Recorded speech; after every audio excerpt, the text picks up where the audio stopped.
My name is Richard Rowe, and I humbly led the team who planned this 6th year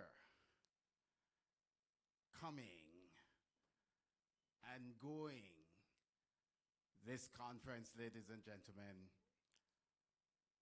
by CARI-CODE and CODN, we are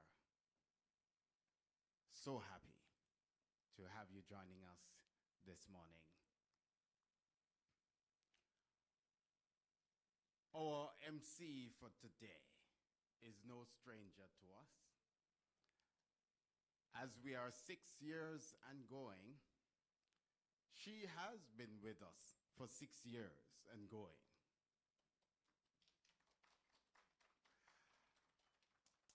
Our host of Farm Talk, that's Farm Talk and the Sunny Side Up, and Sunday Magazine, Radio Jamaica 94 FM, we know this voice in almost every advertisement on television. She's a wife and mother, a member of the University Singers. Ladies and gentlemen, this is a lady who knows how to organize your script that might be 10 pages and take it down to 2 sentences. She is always at that. And so I'm going to invite you for the next 2 days to put your hands together and make welcome the hostess with the mostess, Althea Mackenzie.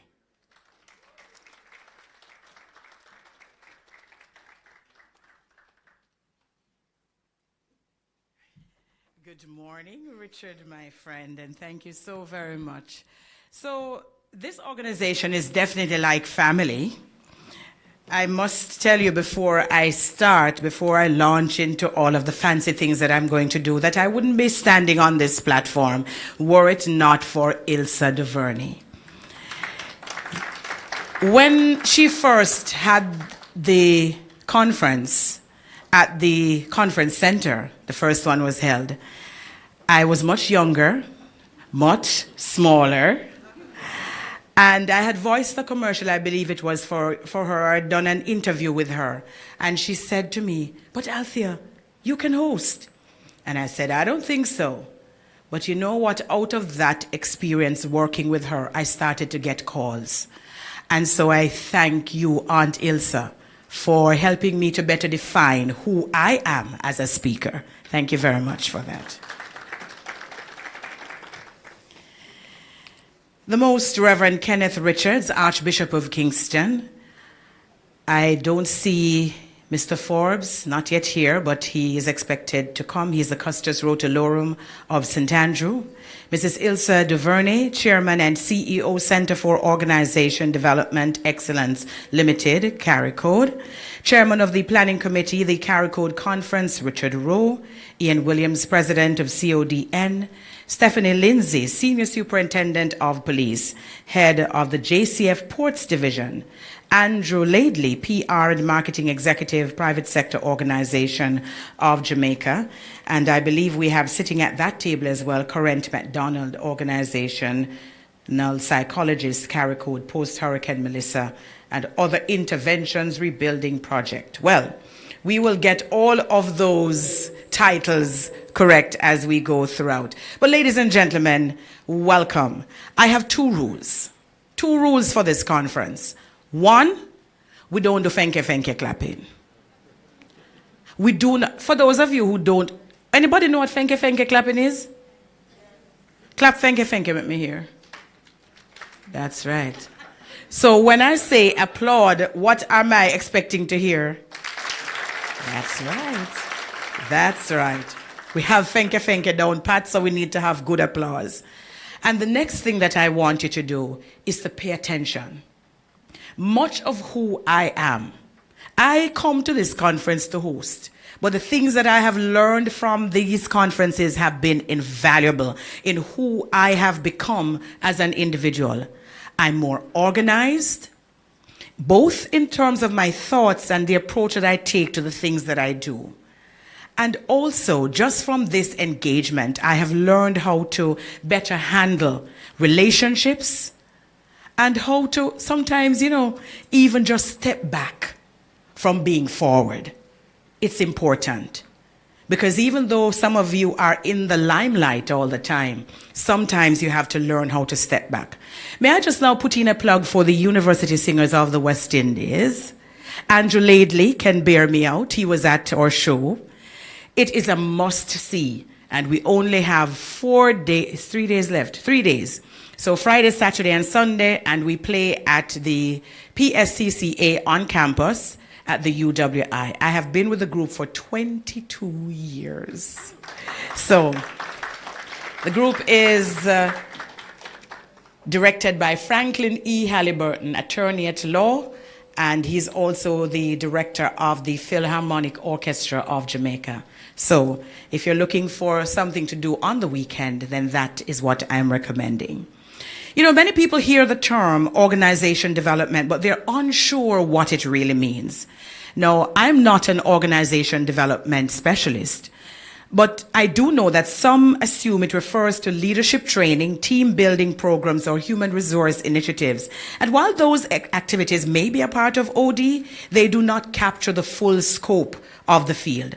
Organization development is a behavioral science discipline focused on improving organizational effectiveness and helping organizations to successfully implement change. Now, you will hear a little bit later on from Mrs. Ilse DuVernay about the origins of organization development. But very importantly, the model from which this started actually remains the foundation of modern OD practice. And organization development differs from many management approaches because it begins with data and diagnosis. My friend Ralston Hyman, who hosts Real Business, always emphasizes the importance of doing things that are data-driven. If you go out and you do the research, then that is what should guide you going forward. Don't take things off the top of your head. You can talk about things anecdotally, but if you want to take it down to science, you have to make sure that you are using data. And so what that allows you to do, it allows leaders to understand the real issues so that they can effect good performances and culture in the organization. And we're talking about leadership behavior, communication patterns, team relationships, organizational culture, and decision-making processes. So who's here to learn about all of that? Leadership behavior, communication patterns, team relationships, organizational culture, and decision-making processes. Let me see the hands. If you're not here to learn about all of those things that I've spoken about, you're likely in the wrong place. So I don't see enough hands going up. So Miss Ilse, we need a new set of people. That being said, though, jokingly, I'm very happy that we're going to be able to spend the next several hours, the better part of today and tomorrow, focusing on these issues and more. And I know that a number of you, as you came in, I don't know if it's the same message that is on these pads, but I was really moved by it. It says, sometimes you forget you're awesome, so this is your reminder. So may this conference over the next few days remind us of how awesome we are as individuals. It is important. And so, ladies and gentlemen, I also want to welcome our distinguished presenters and other specially invited guests who are joining us here and online. So all of you as conference participants, and I must say a special welcome and good morning to Latoya Murray of the UHWI, the first to arrive and register. And I'll have a special prize for her later on. Latoya, please stand so that people can see that it pays to come early to the conference. Put your hands together for Latoya Murray. So as we go throughout the conference, we are going to celebrate human hearts and digital minds, harmonizing transformation, bridging SI and AI for regenerative, sustainable change. And throughout the conference, we're all going to be reminded of just how awesome we are. Ladies and gentlemen, welcome to this OD Conference 2026. Now we're going to get down to business.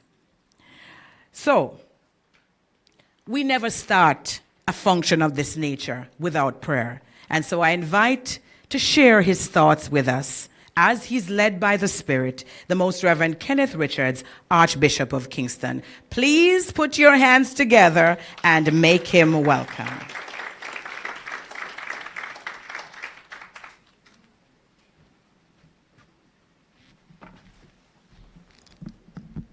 Thank you very much, Althea. Good morning, everyone. Special acknowledgement to, the custos is not here, but to Ilsa, who is the brainchild behind this activity. Acknowledge Senior Superintendent Stephanie Lindsay, Mr. Andrew Laidley, and other persons at the head table, and all the special invited guests this morning. Good morning. Thanks again, Ilsa, for this invitation to participate in the opening ceremony of the Caribbean Center for Organization Development Excellence, CARI-CODE Conference 2026, being hosted here at the Summit Hotel. The theme, Human Hearts, Digital Minds, Harmonizing Transformation, Bridging Social Intelligence and Artificial Intelligence for Regenerative Sustainable Change, is both timely and most profoundly relevant. As in previous years, this occasion will be graced by distinguished speakers, government representatives, industry leaders, educators, innovators, entrepreneurs, and participants gathered from across the Caribbean and beyond. It goes without saying that this year's conference will explore the ongoing new developments, opportunities, dynamism, and challenges arising from technological advancement and artificial intelligence. For the heart of the current development, technology is ultimately about people.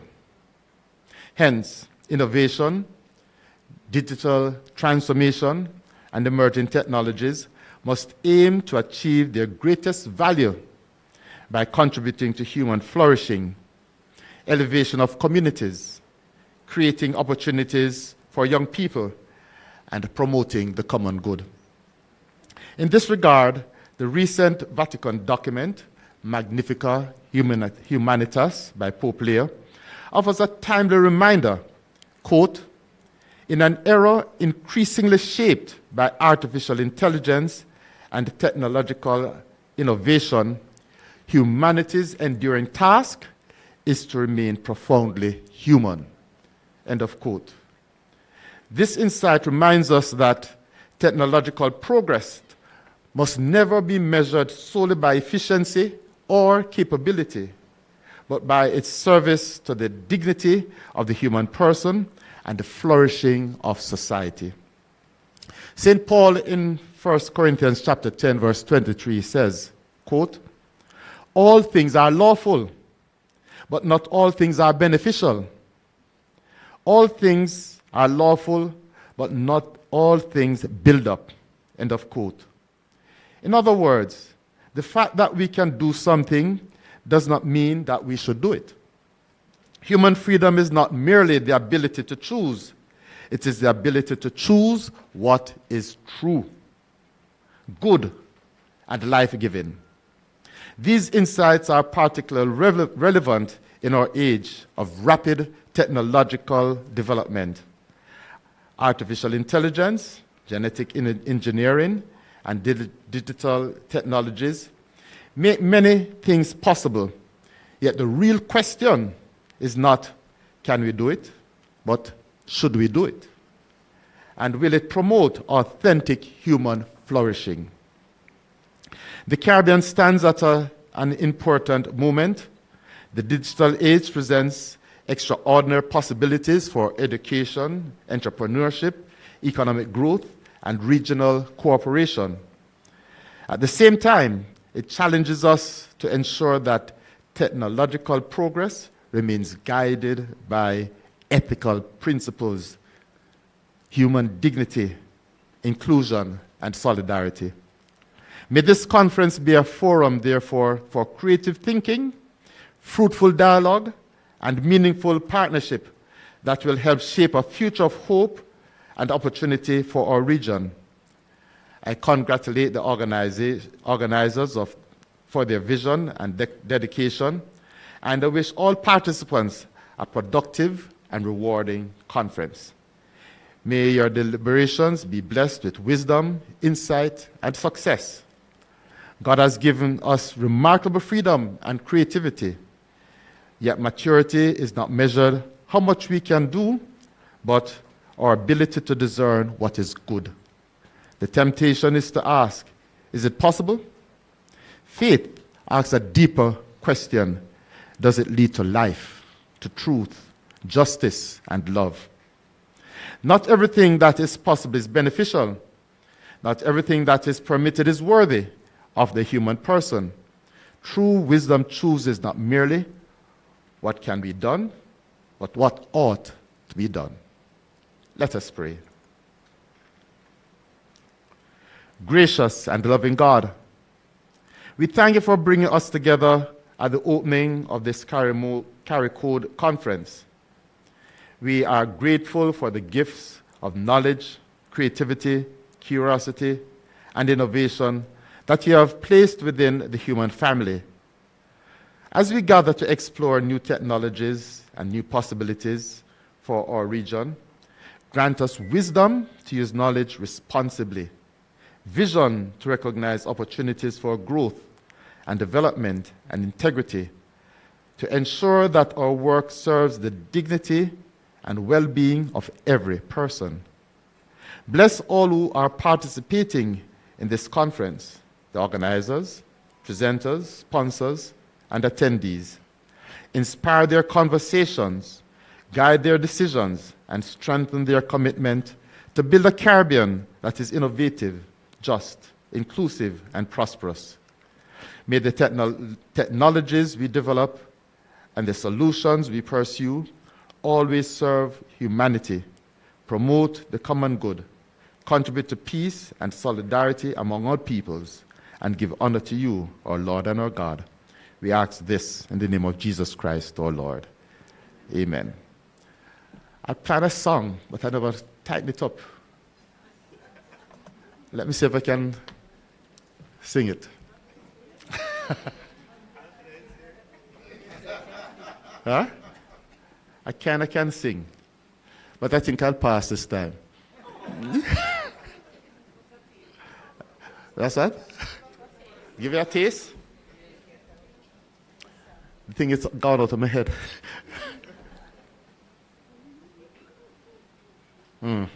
Another time.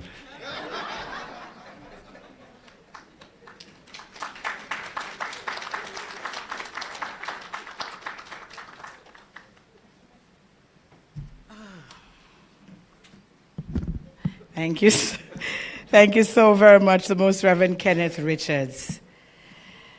And, I think that is one of the things that I love the most about doing these conferences, that I don't have to be afraid to acknowledge who I am in Christ. So thank you very much. They always start with prayer, and I'm always very happy for that, because these are the things that keep us grounded. We need to be reminded sometimes of who we are and whose we are. And so if you're ever in that place where you think you don't belong to anybody, just remember that you're a child of God. That's it. So put your hands together once again for the Most Reverend Kenneth Richards. And now, ladies and gentlemen, Andrew Laidley, Public Relations and Marketing Executive of the Private Sector Organization of Jamaica, to bring greetings. And I can tell you something, he can actually sing. Put your hands together for him. I don't know if he'll share that talent with you today.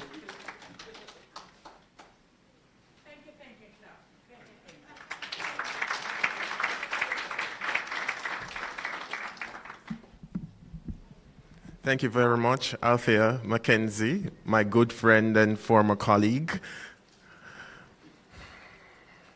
I stand here this morning to bring brief greetings on behalf of the Honorable Patrick Hilton, President of the Private Sector Organization of Jamaica. Let me first greet, in his absence, the Honorable Ian Forbes, Custos Rotalorum of Kingston, the Most Reverend Kenneth Richards, Archbishop of Kingston, Senior Superintendent of Police Stephanie Lindsay, Mrs. Ilsa Duvernay, Chair and CEO of CARI-CODE, distinguished speakers, organizers, participants, members of the business community, colleagues, members of the media, ladies and gentlemen, good morning. It's a pleasure to join you for the opening of the 2026 Organization Development Transformation Conference. Let me begin by congratulating CARI-CODE and the Caribbean Organization Development Network for consistently creating a space where leaders, practitioners, academics, and professionals can come together to wrestle with some of the most important questions facing organizations today. Before I proceed, let me acknowledge the long-standing relationship between the Private Sector Organization of Jamaica and the Organization Development Transformation Conference. Over the years, the PSOJ has proudly supported this initiative because we recognize that strong organizations do not happen by accident. They are built intentionally through effective leadership, continuous learning, innovation, and a commitment to developing people. We have watched this conference grow into an important platform for knowledge sharing and capacity building, bringing together leaders from the public sector, private sector, academia, and civil society to tackle the challenges shaping the future of work and the organizational development in Jamaica and across the region. There is perhaps no more important question than this. How do we remain deeply human in an increasingly digital world? This year's theme, Human Hearts, Digital Minds, Harmonizing Transformation, Bridging Social Intelligence and Artificial Intelligence for Regenerative Sustainable Change, could not be more relevant. What makes this theme particularly important is that it reminds us that the future is not a choice between people and technology. It is about bringing the best of both together. Social intelligence teaches us how to understand people, build trust, foster collaboration, and strengthen relationships. Artificial intelligence gives us unprecedented tools to analyze information, improve decision-making, and unlock new levels of productivity. The real opportunity lies not in choosing one over the other, but in finding the right balance between human wisdom and technological capability. For Jamaica's business community, this conversation is no longer theoretical. Every organization today is grappling with questions about digital transformation, workforce readiness, productivity, competitiveness, and resilience. Yet, experience continues to teach us that while technology can improve systems, it is people who ultimately drive performance. Organizations thrive when employees feel valued, leaders communicate effectively, teams trust one another, and innovation is supported by a strong organizational culture. That is why the intersection of social intelligence and AI is such a critical conversation for our country's future development. We're living in a period of extraordinary change. AI is transforming industries, shaping jobs, changing how decisions are made, and redefining what competitiveness looks like. But while technology is advancing at remarkable speed, many of the challenges facing organizations remain fundamentally human. How do we build trust? How do we lead through uncertainty? How do we motivate teams that are tired, anxious, or resistant to change? How do we create workplaces where people feel valued, respected, and inspired to contribute their best? Technology can help us answer questions faster, but it cannot replace wisdom. It cannot replace empathy. It cannot replace integrity. That is why this year's focus on bringing together social intelligence and artificial intelligence is both timely and necessary. From a private sector perspective, we know that technology alone does not transform organizations. As the Most Reverend said, people do. Every successful transformation initiative, whether it is digitization, innovation, expansion, or restructuring, ultimately succeeds or fails based on people. It depends on whether leaders can communicate a vision, build confidence, manage resistance, and create a culture that embraces change rather than fears it. In business, as in life, resilience is not simply about surviving disruption. It's about emerging stronger because of it. Over the past several years, organizations across Jamaica and the wider region have faced unprecedented challenges. Yet, many have demonstrated remarkable adaptability, creativity, and determination. The task before us now is not simply to recover.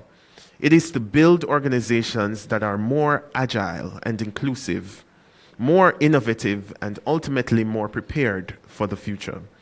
Conferences such as this play an important role in that journey because they create opportunities to learn, challenge assumptions, exchange ideas, and build meaningful partnerships.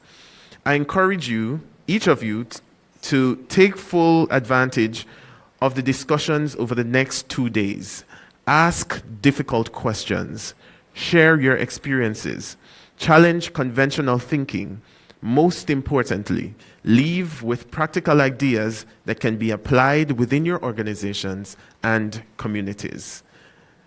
Ladies and gentlemen, thank you.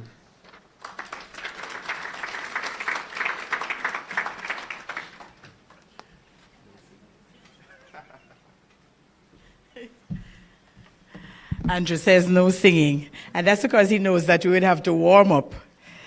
Put your hands together, ladies and gentlemen, for Mr. Andrew Laidley, Public Relations and Marketing Executive, the Private Sector Organization of Jamaica. We're going to invite to bring greetings now Mrs. Petra Keane-Williams, General Manager. You're not ready? Listen to me. We need... All right, no problem. Come and whisper in my ear so that I know. Come and whisper.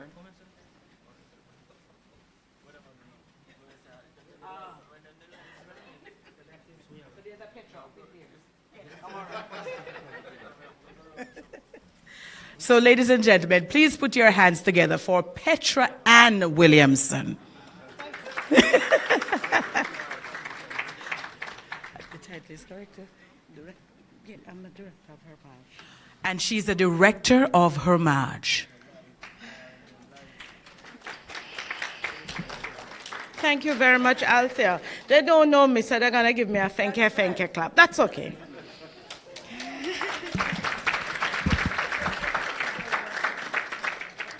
Okay. I respectfully acknowledge all dignitaries present, esteemed colleagues, organizers, presenters, and guests. Good morning. So I'll share a little story that while I stand here this morning representing the Human Resources Management Association of Jamaica, Hermaj, as we call it, of which our dear Ilsa de Verde is one of the founding members, and I'll give you that story in a minute, I understand the mistake that Althea made, because I can tell you that I'm at work and I get a call and the man says, Miss Williams, I want to know about how the bus thing go. I'm like, sir, you want Petra Keane-Williams. I am Petra Ann Williams. But I will admit, that was not the strangest call I ever got. But so we share a joke every time we see each other. We take a picture when we see each other. So this morning, on behalf of Hermaj, I'm going to be sharing with you a very short personal journey of how conferences like CARI-CODE and Hermaj conferences can inspire change and development among its attendees. So 21 years ago, I read a book called The World is Flat by Thomas Friedman, which analyzed globalization in the early 21st century, purporting that the world is a level playing field where companies, countries, and individuals must remain knowledgeable and competitive as we are operating in a global marketplace. I was fascinated by the rate of change that the author spoke of, and this was just as social media was emerging with applications like Friendster and MySpace and Facebook. You see how long ago that was. Back then, I was a sales executive for the then national airline. I had no idea that in just a few short years, I would have crossed over into human resources and how I would be at the front seat of how organizations transform and grow. When I think about this conference, I want to commend the organizers for their perceptive and thought-provoking title. The word harmonization stood out for me. That word reduced a lot of fear and anxiety, as we usually associate artificial intelligence with anxiety. Somehow, that word harmonization makes it seem manageable. Right now, we are standing at the intersection of two of the most powerful forces on the planet: the lightning-fast evolution of artificial intelligence and the profound, unbreakable depth of human social intelligence. For too long, the conversation has been about the machine versus the person. This conference will prove that AI and SI do not need to compete, but rather harmonize. If we think about it, artificial intelligence is our engine. It is the digital mind that can process billions of data points before we even finish our morning coffee. It gives us the scale to see patterns where we never knew existed, and the speed to solve problems that used to take decades. But an engine without a driver is just a vibrating piece of metal. Even if that driver is a computer, it had to be programmed by a human being. The game changer of the difference is the social intelligence of the human being. Our hearts, history, help provide empathy, intuition, and the ethical backbone technologies do not have. AI can tell us trends and expected outcomes, but it is social intelligence that will help us determine the right course of action for our employees, the country, and our companies. As the hours of the conference unfold before you, let us, and I challenge each of you here, create a vision for yourselves and your workplaces, a vision beyond 2030. Become the architect of transformation by asking yourself, where is the data I have access to now? Do I have the dashboard showing the trends and the projections? What meaningful change can I effect with the data before me?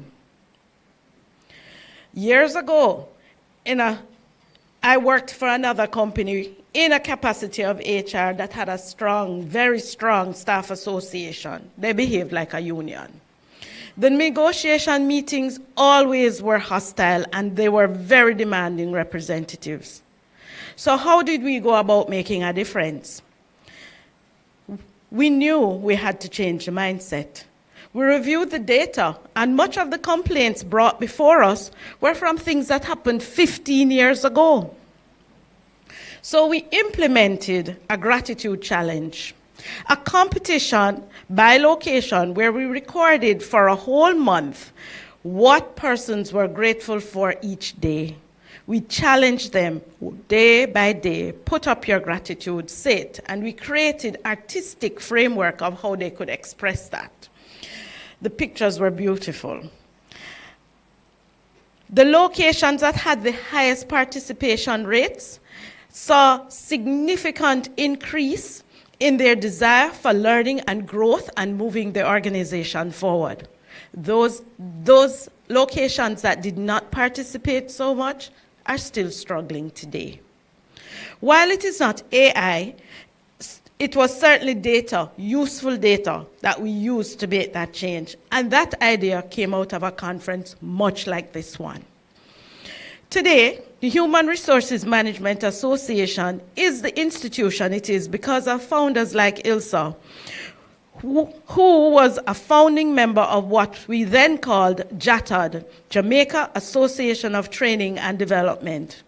Over the years, JATAD, Hermaj, and CARI-CODE have trained hundreds of professionals like yourselves who have transformed their organizations as a result of forward-thinking persons such as Ilsa and other directors of CARI-CODE.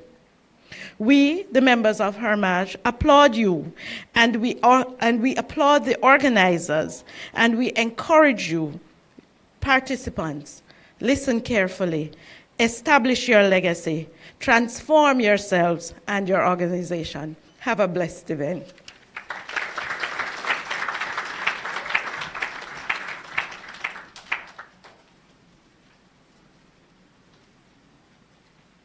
All right, so ladies and gentlemen, after today, there is going to be no mistaking who this woman is. What is her name?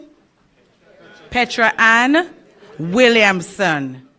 Petra Ann Williamson. Put your hands together for her. And Petra Ann, the mark of a good organizational development executive and somebody who is very much aware of good customer service is to do exactly what you did. You didn't decry the fact that we mixed up your name. You just came up here and asserted, that's not who I am, this is who I am. So I know that you have to deal with that all the time. So you do it with a lot of grace. Put your hands together for her once again. She learned from the best. Yes, she did. All right, so ladies and gentlemen, I tell you, and this is the kind of fun that we're likely to have over the next few days. But I spoke earlier of Ilsa and the fact that she gave me this opportunity to find my voice in a different kind of way. Ilsa is a certified organization development consultant, founder, chairman, CEO of Caribbean Center for Organization Development Excellence Limited, CARI-CODE, creating centers of excellence through synergy. For 25 years, she served as managing director of Productivity Plus Limited, a Jamaican human resource development company, which she started. She is a Justice of the Peace. She holds degrees from the University of the West Indies in Communication and Social Sciences and the University of Cincinnati in collaboration with NTL National Training Laboratories Institute for Applied Behavioral Sciences, Psychology, and Human Resource Development. It's no wonder then that she can get so many of us to do so many different things. I tell you, she has been an adjunct instructor and lecturer at 3 universities in Jamaica. She has over 30 years experience in human resource development. Mrs. DeVerney trained as a trainer through the Industrial Society out of England, Training House, JIDC, JAMPRO, and NTL, and she is a certified work team coach and is trained in extended DISC behavioral assessments. Ladies and gentlemen, there's a lot more that we could say about her, but she's going to tell me to shut up, so I'm going to stop talking now. Please put your hands together and make welcome Mrs. Ilsa DeVerney.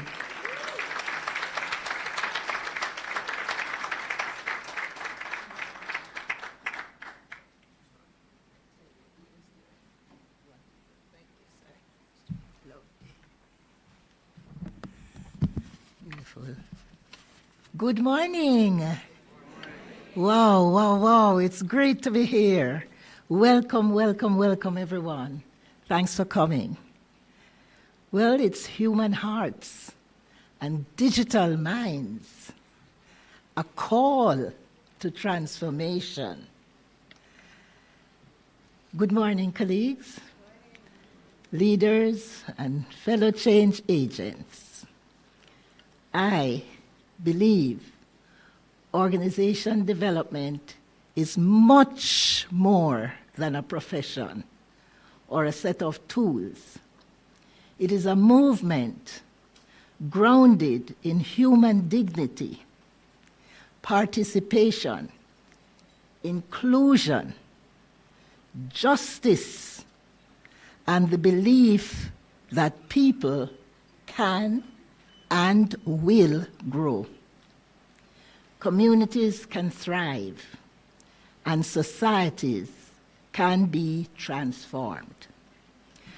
At its core, OD reflects values that are deeply spiritual. It recognizes the worth of every person and invites people to participate in shaping their future. These values remind us that real change is not done to people. Change is created with people. The father of OD, Kurt Lewin, taught us that if we want to understand a system, we should seek to change it. Through action research, experiential learning, and working with groups and teams, he showed that people learned best through participation and reflection. His work laid the foundation for a discipline that develops people, teams, organizations, and the entire system, the whole system. This is why OD practitioners work with the whole system. We understand that organizations are connected to communities, cultures, economies, and the environment. So sustainable transformation requires us to see these connections and engage them thoroughly. This year, the Caribbean Center for Organization Development Excellence Limited, CARI-CODE, in collaboration with the Caribbean OD Network, CODN, we celebrate 20 years. That's CARI-CODE celebrates 20 years.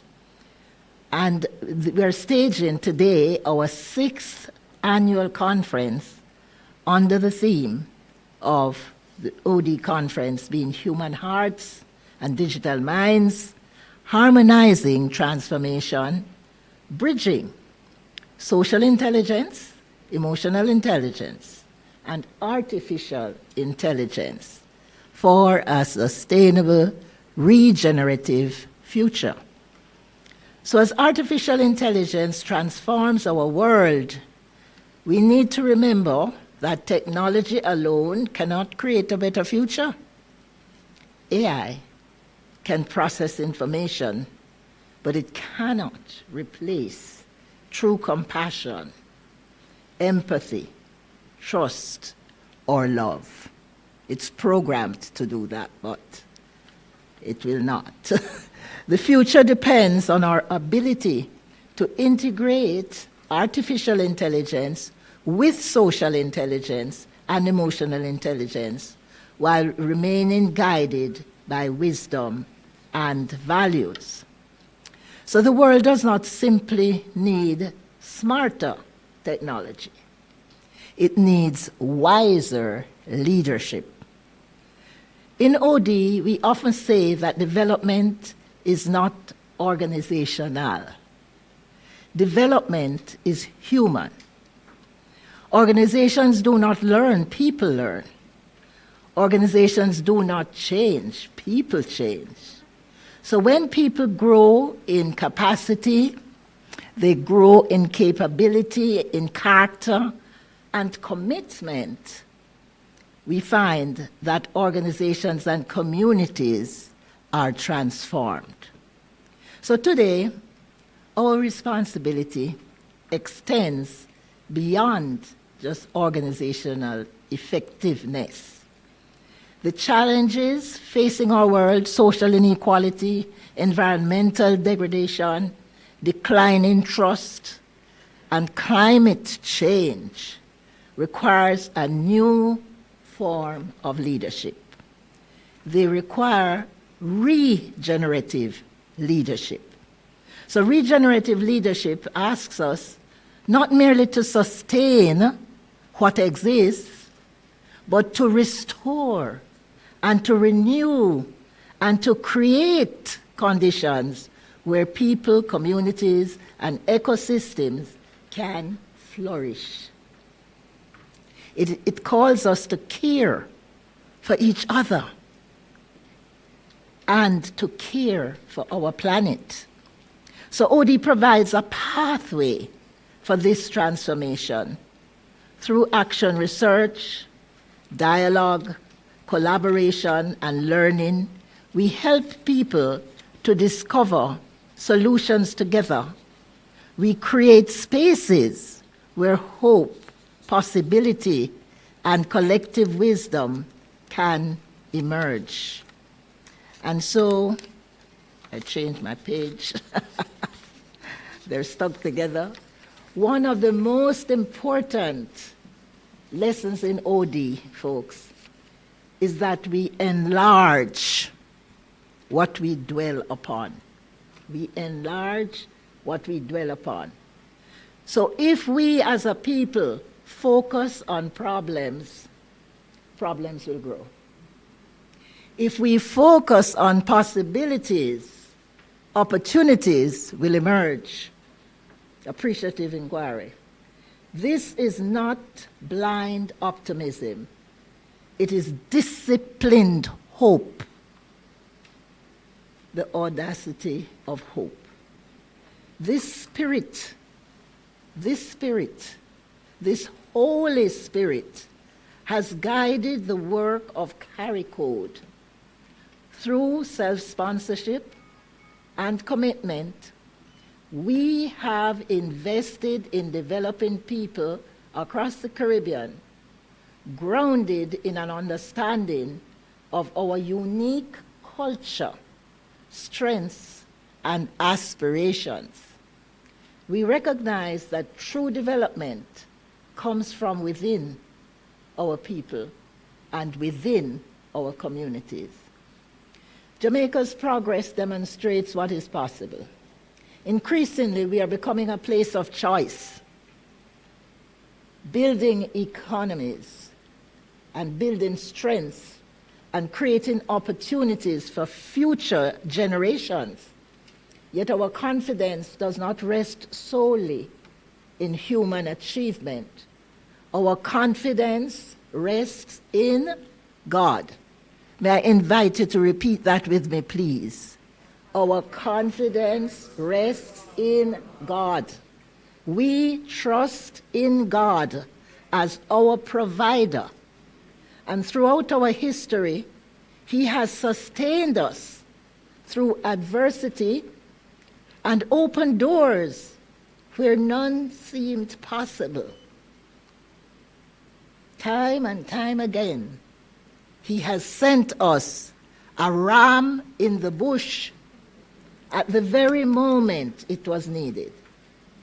Therefore, folks, let us move forward with faith, courage, and humility.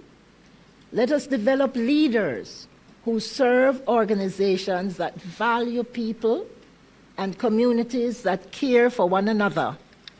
Let us embrace technology without losing our humanity and pursue progress without abandoning justice. For when God is the center of our efforts, transformation becomes possible. We are co-creators. We are not a people destined merely to survive. We are a people destined to flourish. May we seize this moment to transform ourselves, to transform our organizations, our communities, and our world through faith, through love, and through regenerative leadership. Thank you, my friends, and may God continue to bless Jamaica and the Caribbean and all those who labor for human flourishing. Thank you. To the rescue.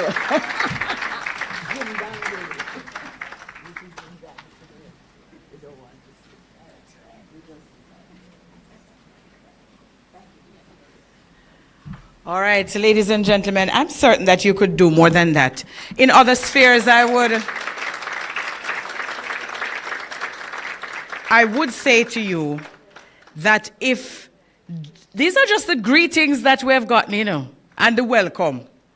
And I don't know about you, but I'm full already, full of joy at the idea that we could be meeting like this, where we can share thoughts and ideas, bounce those ideas off of each other, network among ourselves, learn more about who we are as individuals and organizations, so we can take that back to our broader organizations, our communities, and ultimately enhancing the welfare of us all in this country of ours. It's a call to duty. Put your hands together once again for Mrs. Ilsa Duvernay. And I really want to say thank you to our sponsors and partners, Garrott Trading and Installation, National Housing Trust, Hart NSTA Trust, Unicomer, Jamaica Public Service, Jamaica Information Service, Sandals, InfoServe, Strategy Associates, the Private Sector Organization of Jamaica, 2020 Innovation, Pat Battle and Associates,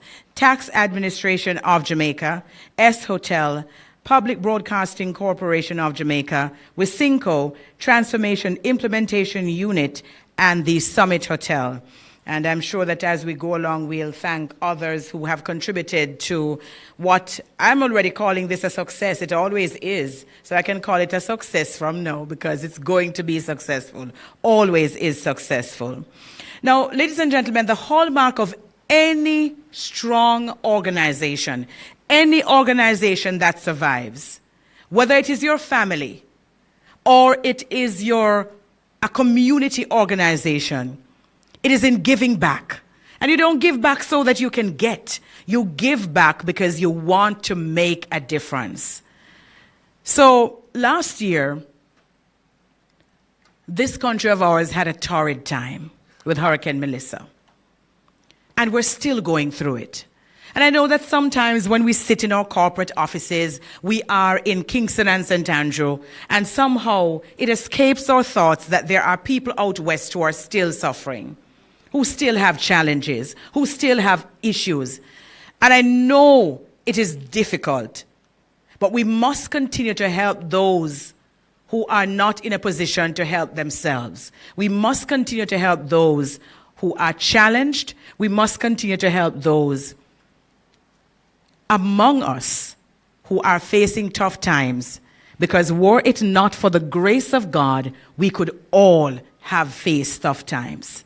So, that being said, I now invite to address us Dr. Corrine MacDonald, organizational psychologist, CARI-CODE, and she's going to talk to us about the CARI-CODE post-Hurricane Melissa and other interventions rebuilding project. Put your hands together for her as she comes.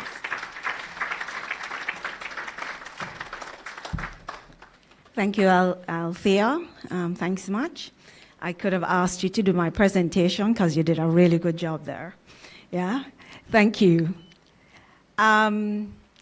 So I'm here to talk to you about a project that CARI-CODE has designed, and that came out of, as Althea would have shared with you, Hurricane Melissa.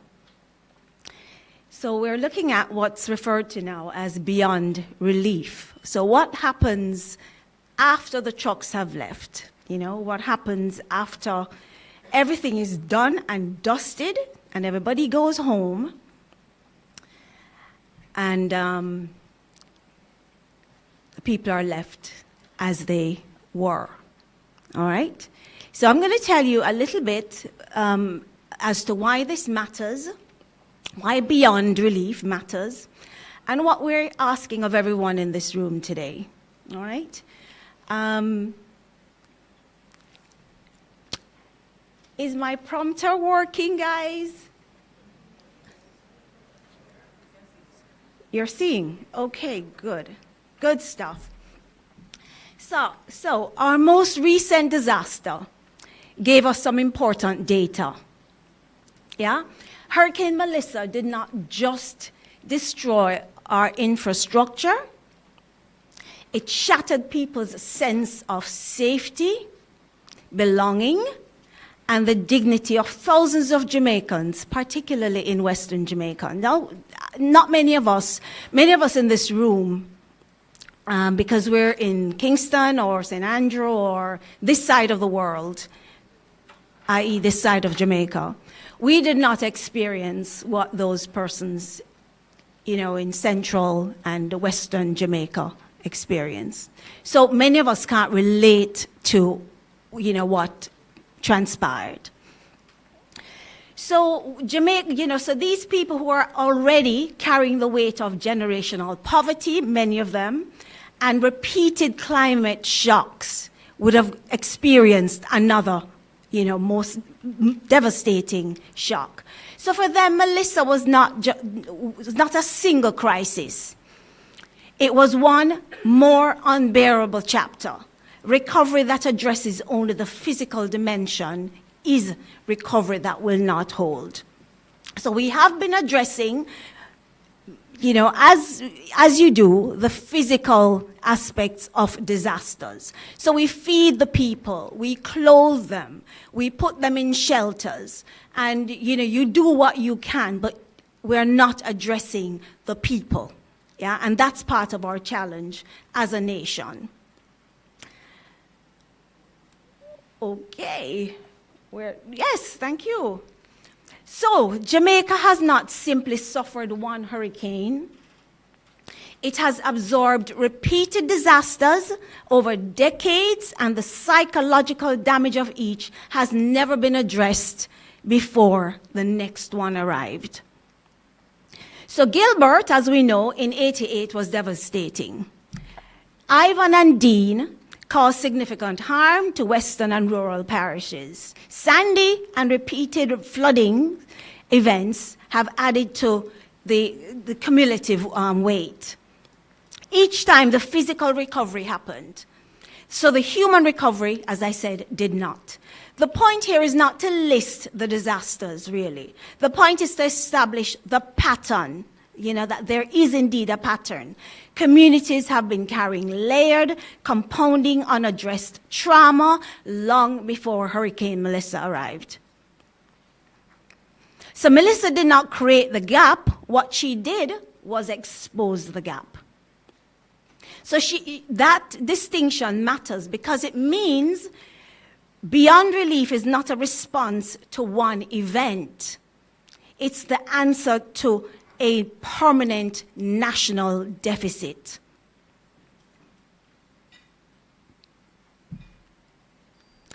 So, as we know, it was a Category 5 hurricane that did not distribute her damage evenly. So in specific communities, and particularly we're looking here at, say, St. Elizabeth, she was catastrophic in a way that communities across Jamaica had not experienced before.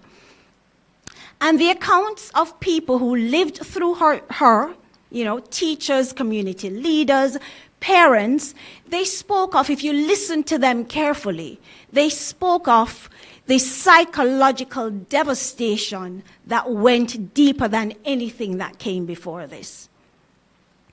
Yeah, I witnessed a gentleman on television who stood in front, of the camera, and he was just in tears because he didn't know where else to go, what else to do. This is it. He had arrived at his limit, he thought.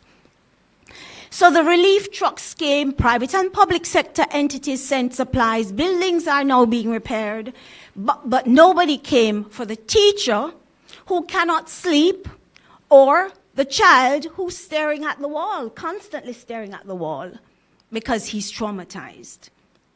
Or the community who is trying to hold everyone else together while he's also, or she's also breaking inside. So that is the gap we're talking about, and the evidence is unambiguous. Communities without structural psychosocial support after disasters recover more slowly, fragment more easily, and remain more vulnerable to the next shock. We cannot continue to lay concrete over trauma and call it resilience.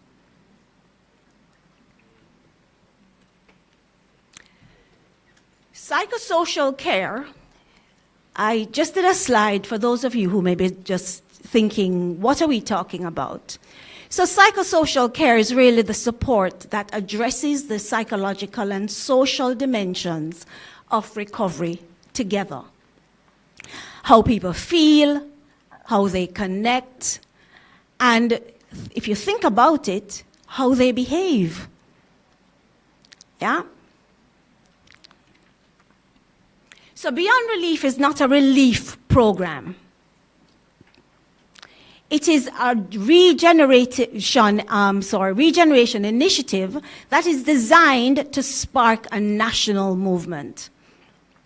So the program rests on 5 interlocking pillars: leadership development, institutional transformation, community pilots, policy engagement, and research and evidence. Each pillar is essential, yet none is sufficient on its own. Together, they form a holistic framework for lasting change. And it's grounded in OD, in organization development principles, pioneered by Kurt Lewin, as Ilsa said earlier. Beyond Relief is locally generated, and it's aimed at groups. It's group-centered and democratically led. So at its core lies a simple but empowering conviction: those closest to the problem are best positioned to solve it. So provided they receive the right guidance and support. So what we're advocating for here is not bringing the people in for them to tell the people what they need. They know better than you what they need. They just need to be guided. They just need to be channeled. So we talk about leadership development, training community leaders in emotional intelligence, social intelligence, and trauma-informed care. Institutional transformation, embedding adaptive OD frameworks in schools, churches, civic organizations. Community pilots, co-designed, finance-ready regeneration pilots led by the communities themselves. Policy engagement, parliamentary briefings, and legislative pathways for psychosocial support. And research and evidence, diagnostics, evaluation, and a digital knowledge archive. So Beyond Relief is theoretically grounded. We did not choose Lewin's OD framework by accident. Of the major change frameworks available to us, Lewin's model is the strongest for community empowerment, the most culturally sensitive, and the best proven in post-disaster grassroots contexts. So change that is not locally owned does not last. So this framework ensures that Jamaica's recovery is built by Jamaicans for Jamaicans. So the government's 3 R's, we've been introduced to the rebuild, resilience, and resurgence. They provide Beyond Relief with a direct entry point into national policy dialogue. We are not competing with the framework, we are completing it. So for each R, there's a physical and economic dimension that government is addressing, and a human dimension that currently has no dedicated delivery mechanism. Beyond Relief is that mechanism. So to rebuild, we're looking at, so the government is looking at roads, schools, housing, utilities. Fabulous. But beyond belief builds the people inside the structures, restoring the teachers, the parents, and community leaders who make physical reconstruction functional and meaningful. Resilience, the government is doing the hazard-resistant infrastructure, climate adaptation, economic diversification. Beyond Relief builds community-level psychological resilience, the social cohesion, adaptive leadership, and emotional capacity that determine whether communities withstand the next shock. Government is looking at competitive, dynamic, post-crisis national growth. Beyond Relief, it restores the agency, dignity, and forward orientation from which genuine national resurgence grows, the psychological conditions for entrepreneurship, investment, and wealth creation. NARA is mandated to build Jamaica faster and better than it has ever rebuilt before or built before. Beyond Relief is saying that we want to ensure that what NARA builds is inhabited by people who are psychologically capable of sustaining, maintaining, and growing what has been built. So NARA builds the structure, Beyond Relief builds the people. Who will function within that structure. We're also proposing that Beyond Relief provide NARA with the human well-being matrix that funders and Parliament will increasingly demand. Proof that reconstruction delivers not just buildings, but restored communities. So for those in this room who are focused on economic development and wealth creation, see me later, this is the argument that matters most. Psychosocial recovery is not a social sector concern that is separate from economic growth. It is a prerequisite for it. Ouch. You cannot continue to build national wealth on a broken workforce. You cannot continue to think you will attract quality investment into fragmented communities. Resurgence will definitely not be achieved from survival mode.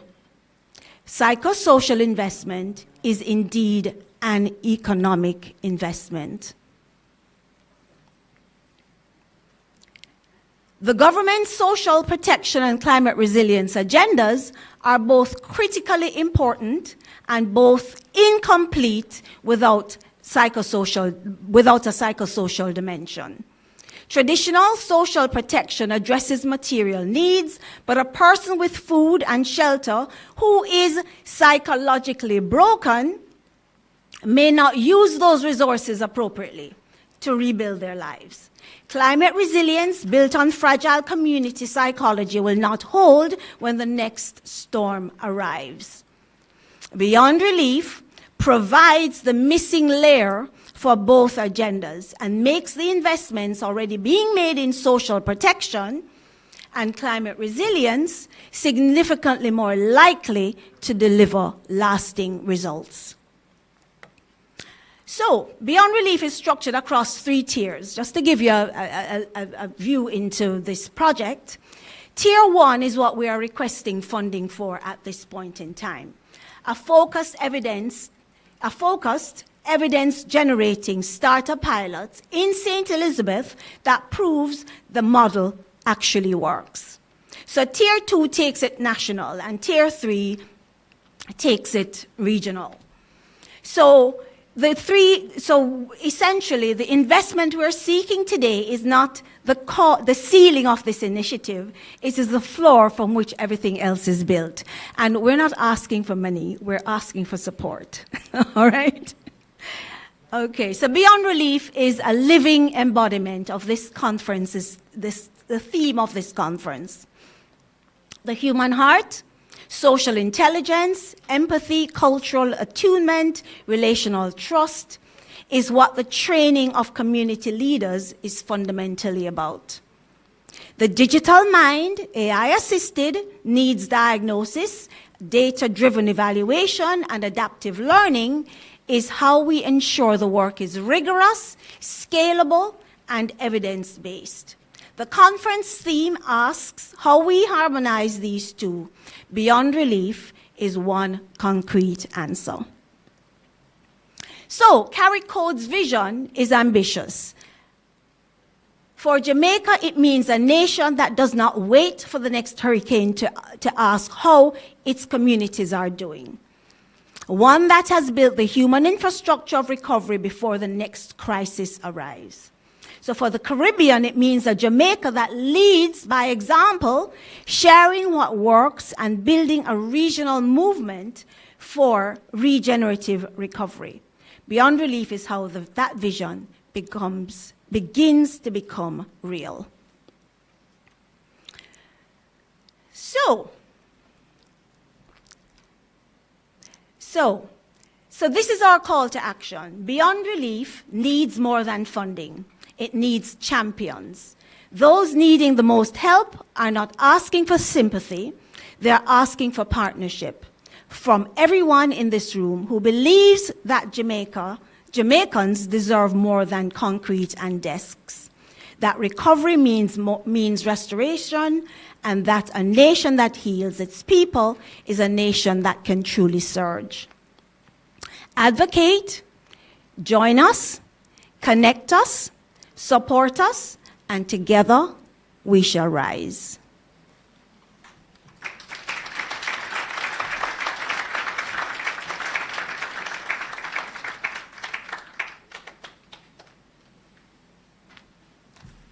You know, you see how it takes me a while to get from my seat. So when I'm coming back up here, you need to keep the applause going until I get to the stage. Thank you very much. All right, ladies and gentlemen, and I'm sure that as we network, you learn more about how it is that you can support Beyond Relief. It is very important. As you can see, and as you have heard, the challenges are many. But despite those challenges, it is not beyond us to do what needs to be done for our people. You know, I sat down there and I was reflecting that in 1988, I was a second-year student at the Bethlehem Moravian College. But as a journalist, as a broadcaster, I have covered every other hurricane that followed that one. Every other one that impacted our lives in negative ways, and it has not been easy. And as a matter of fact, what I do now in terms of broadcasting was actually born out of the coverage that I did for Hurricane Ivan. So I spent many hours on air during that hurricane, and it helped to cement what it is that I wanted to do, which was really to help people. And so I'm going to invite you to support CARI-CODE as they focus on Beyond Relief. Put your hands together once again for Dr. McDonald. So, ladies and gentlemen, we're going to be treated to a performance from a gentleman who, for some of us, needs no introduction. I play his music on the program that I host, Sunday Magazine. But apart from that, I had the pleasure of attending his most recent launch of his album. And it was breathtaking. It was absolutely fantastic. But I'm not going to go any further in terms of introduction. I'm just going to allow him to come and have the music speak through him. I invite you to put your hands together for an anointed son of God, John Mark Wigan.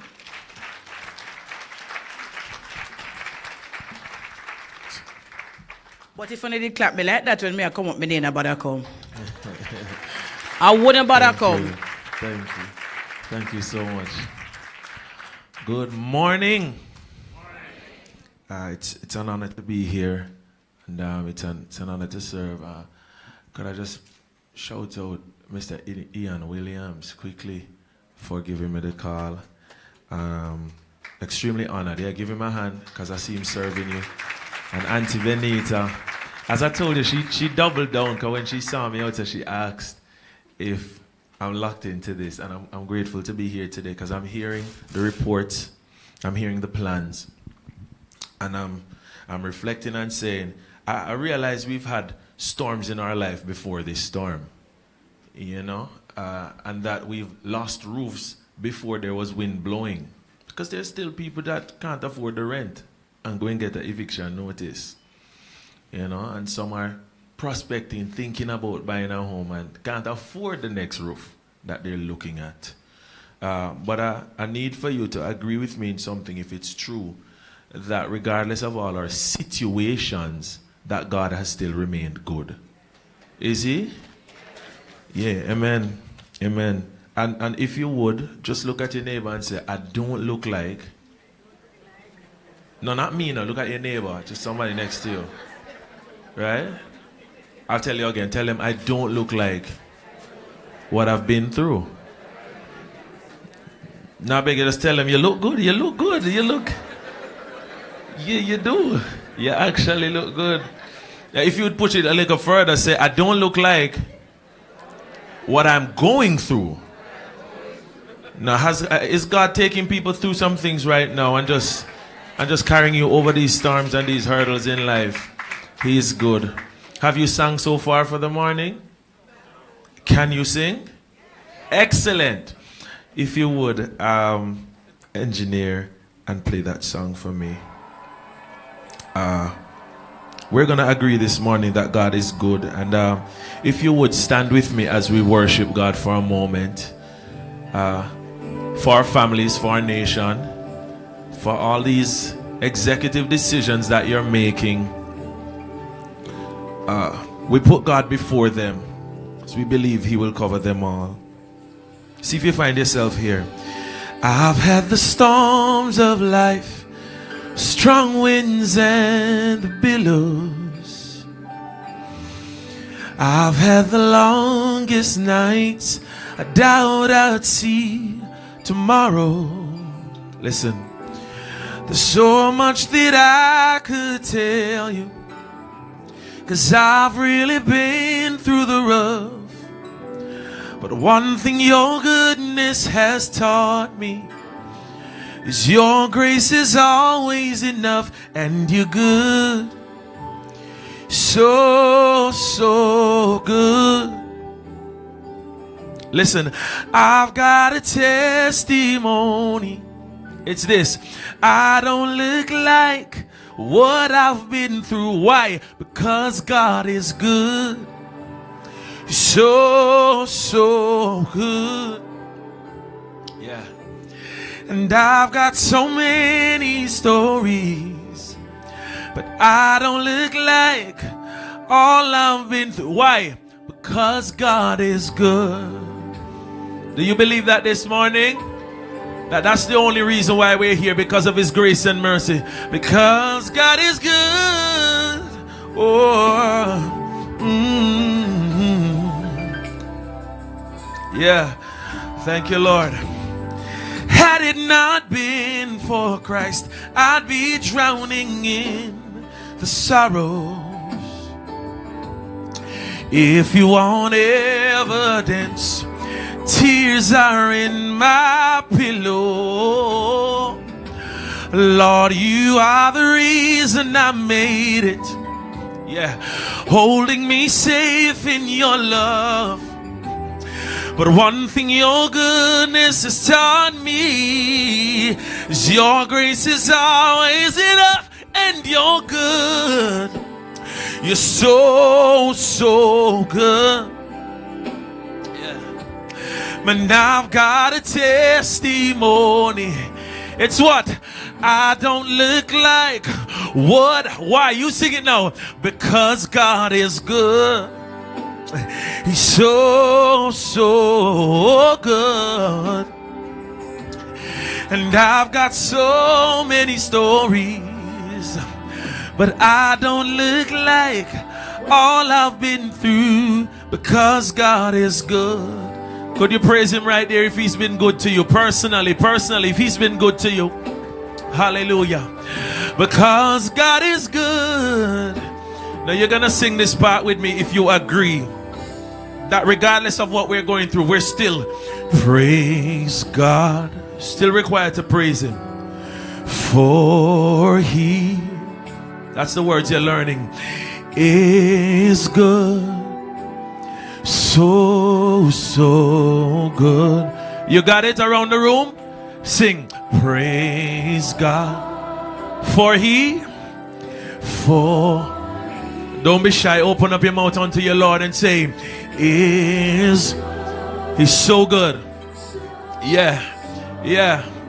Can we lift our voice a little bit higher and say praise God, for he, yeah, I hear you, lift your voice, is good. God is so good. Yeah, he kept us in the storm. Praise God, for he, I hear you, lift your voice, he is good. God is so good. Yeah. I've got news for you. Guess what? And he's only been good. Hallelujah. God, you've only been good. Hey. And I've got a testimony that I don't look like all I've been through, 'cause he's only been good. God has only been good, yes. And I've got a testimony that I don't. Now lift your voice and sing praise. I don't hear you in this room. Lift your voice and say, for, yes, God, he is good. God is so good. Just a little bit louder unto your maker. Sing praise, for he is good. He is so good. Just look at the person next to you and say this softly to them. Say this softly to them. If you knew what I've been through, you would praise God with me too. Tell them that. If you knew what I've been through, you would praise him with me. You would. No, man, look at somebody else and say, if you knew, you would praise. If you knew, yes, you would praise. You would praise God, for he, yes, he's good. God is so good. Fill this atmosphere with worship. Sing praise God, for he, God is good. He is so good. If you were just you and your voice, sing praise, for he is good. If you take a moment and reflect, you'd realize he's so good. I've got a testimony. Sing that. Say, for he, I've got a testimony. He is so good.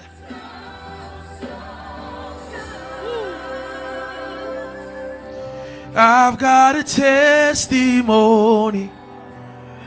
I've got a testimony. Yeah. I've got to tell. Who else? I'm not just me. I want testimony. Say, I don't look like what I've been through. Say it again. Say, I've got to test. See, we become so entitled sometimes that we forget to be grateful. Some things just come to us so easy over time that we forget to live in gratitude for all that we have. I don't look like all I've been through because God is good.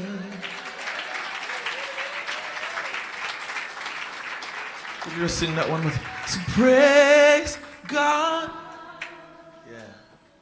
For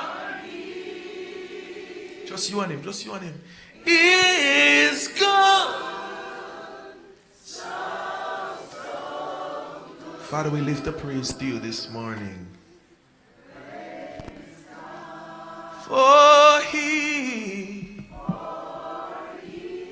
you've only been good. Is good.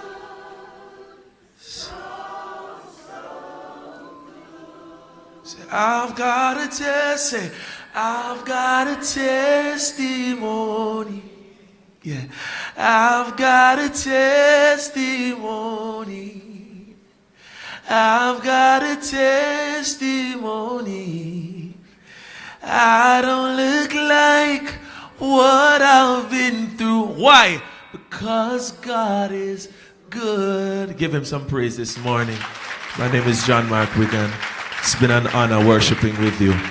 Continue to have a wonderful day.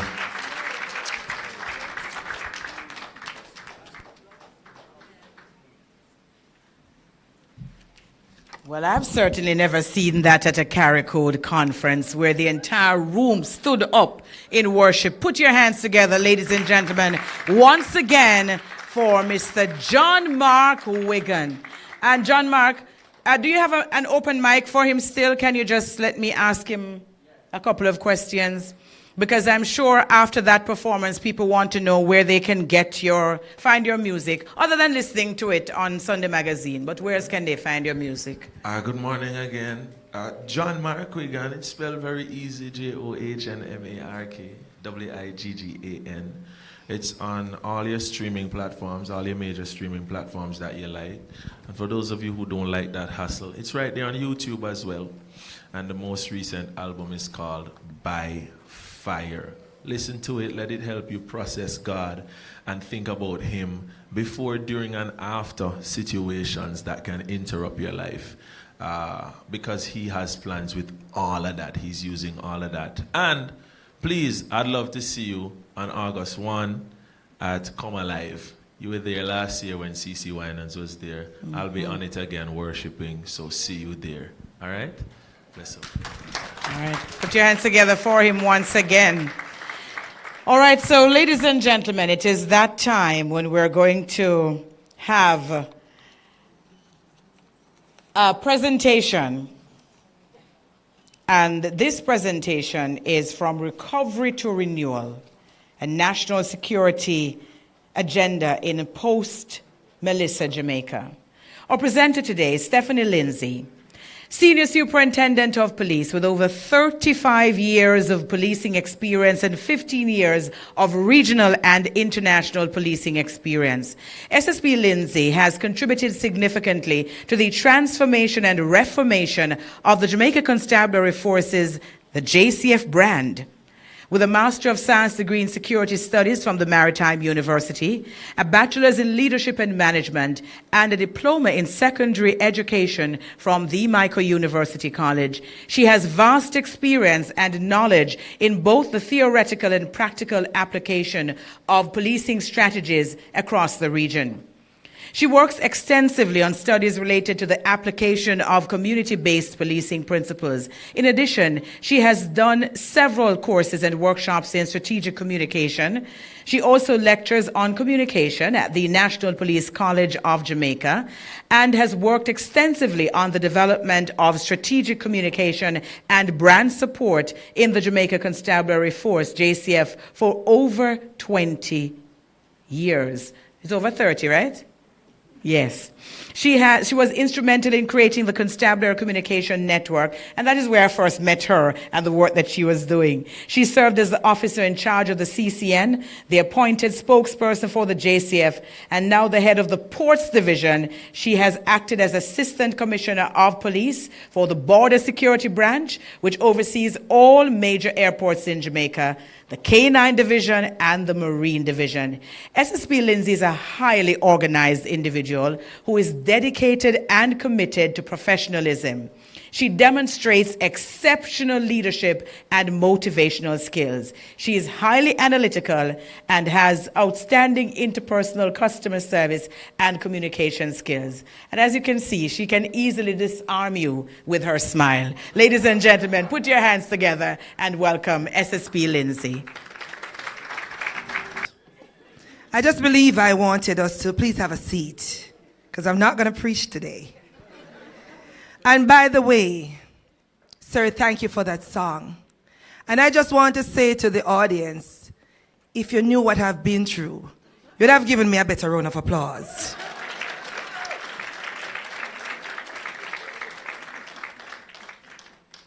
Thank you, Althea. And you know we have had many discussions, many scores. But ladies and gentlemen, good morning. It's still morning? And just allow me to just say, I know everybody was already introduced and recognized, all the dignitaries, but I must give a special shout out to Mrs. Ilse Duvernay, trailblazer extraordinaire. Put your hands together for her. So I am here standing in this position at the annual Organization Development and Transformation Week Conference under the theme, Did Human Hearts, Digital Minds, Harmonizing Transformation, Bridging Social Intelligence and Artificial Intelligence for Regenerative, Sustainable Change. And I think what we all need to be thinking at this time is the whole question of change. So what I will do today is that, and sometimes when you have some friends, you know, there's a slight difference, you know, close peer pressure and loyalty. Because when I got the call from a friend that they wanted me to participate into this conference, without thinking about what I was getting myself into, I said yes, thanks to Maxine Brown. She knew I never said no, but here I am, just to share a few thoughts. And my theme today, a national security agenda, post-Melissa, Jamaica. So what is that? And for me, I am not going to come here to talk at you. I'm talking with you. And you all have to help me to develop these thoughts around a national security agenda for Jamaica, post-Melissa. But just before I go into it, I just want to say that, Madame Duvernay, today's event underscores the significant work of CARI-CODE under your distinguished leadership as founder, chairman, and CEO. And I know that you have been doing that for the past 20 years. And when I started, I never heard of you before. But when I started doing my research, I realized that the impact you've had on organization development, people development. And I must say that we had a little joke this morning when I said that to you. She said, you know, we're not high profile. So I said, no, you're high profile, but you're not profiling. Because there's a difference between profiling and being high profile, you know. You pretend as if you're doing the work and you show up. But for you, you're actually doing the work. So I want to salute. Yes, man, clap. You have shown us that an organization is a living and breathing ecosystem. And that if you don't intentionally develop that, it will decay. You have broken the mold, challenged the status quo, and built a foundational capacity that allows us in the region and the world when we are in crisis. We are standing the stark reality of a post-Melissa landscape. And for those of us, like a former speaker said, on this side, we didn't feel the impact of Melissa. But if you have taken the time out to go into those spaces that were impacted, you will realize that it was serious. Persons' lives were changed and will be changed forever. I believe that we have survived many storms, but I would want to say that it was a Category 5 wake-up call that rewrote the rules of survival from the shores of Jamaica, communities of Cuba, Haiti, and Bahamas, and other places. And it has become, because of that devastation, why I earned a place at the podium to talk about this national security agenda.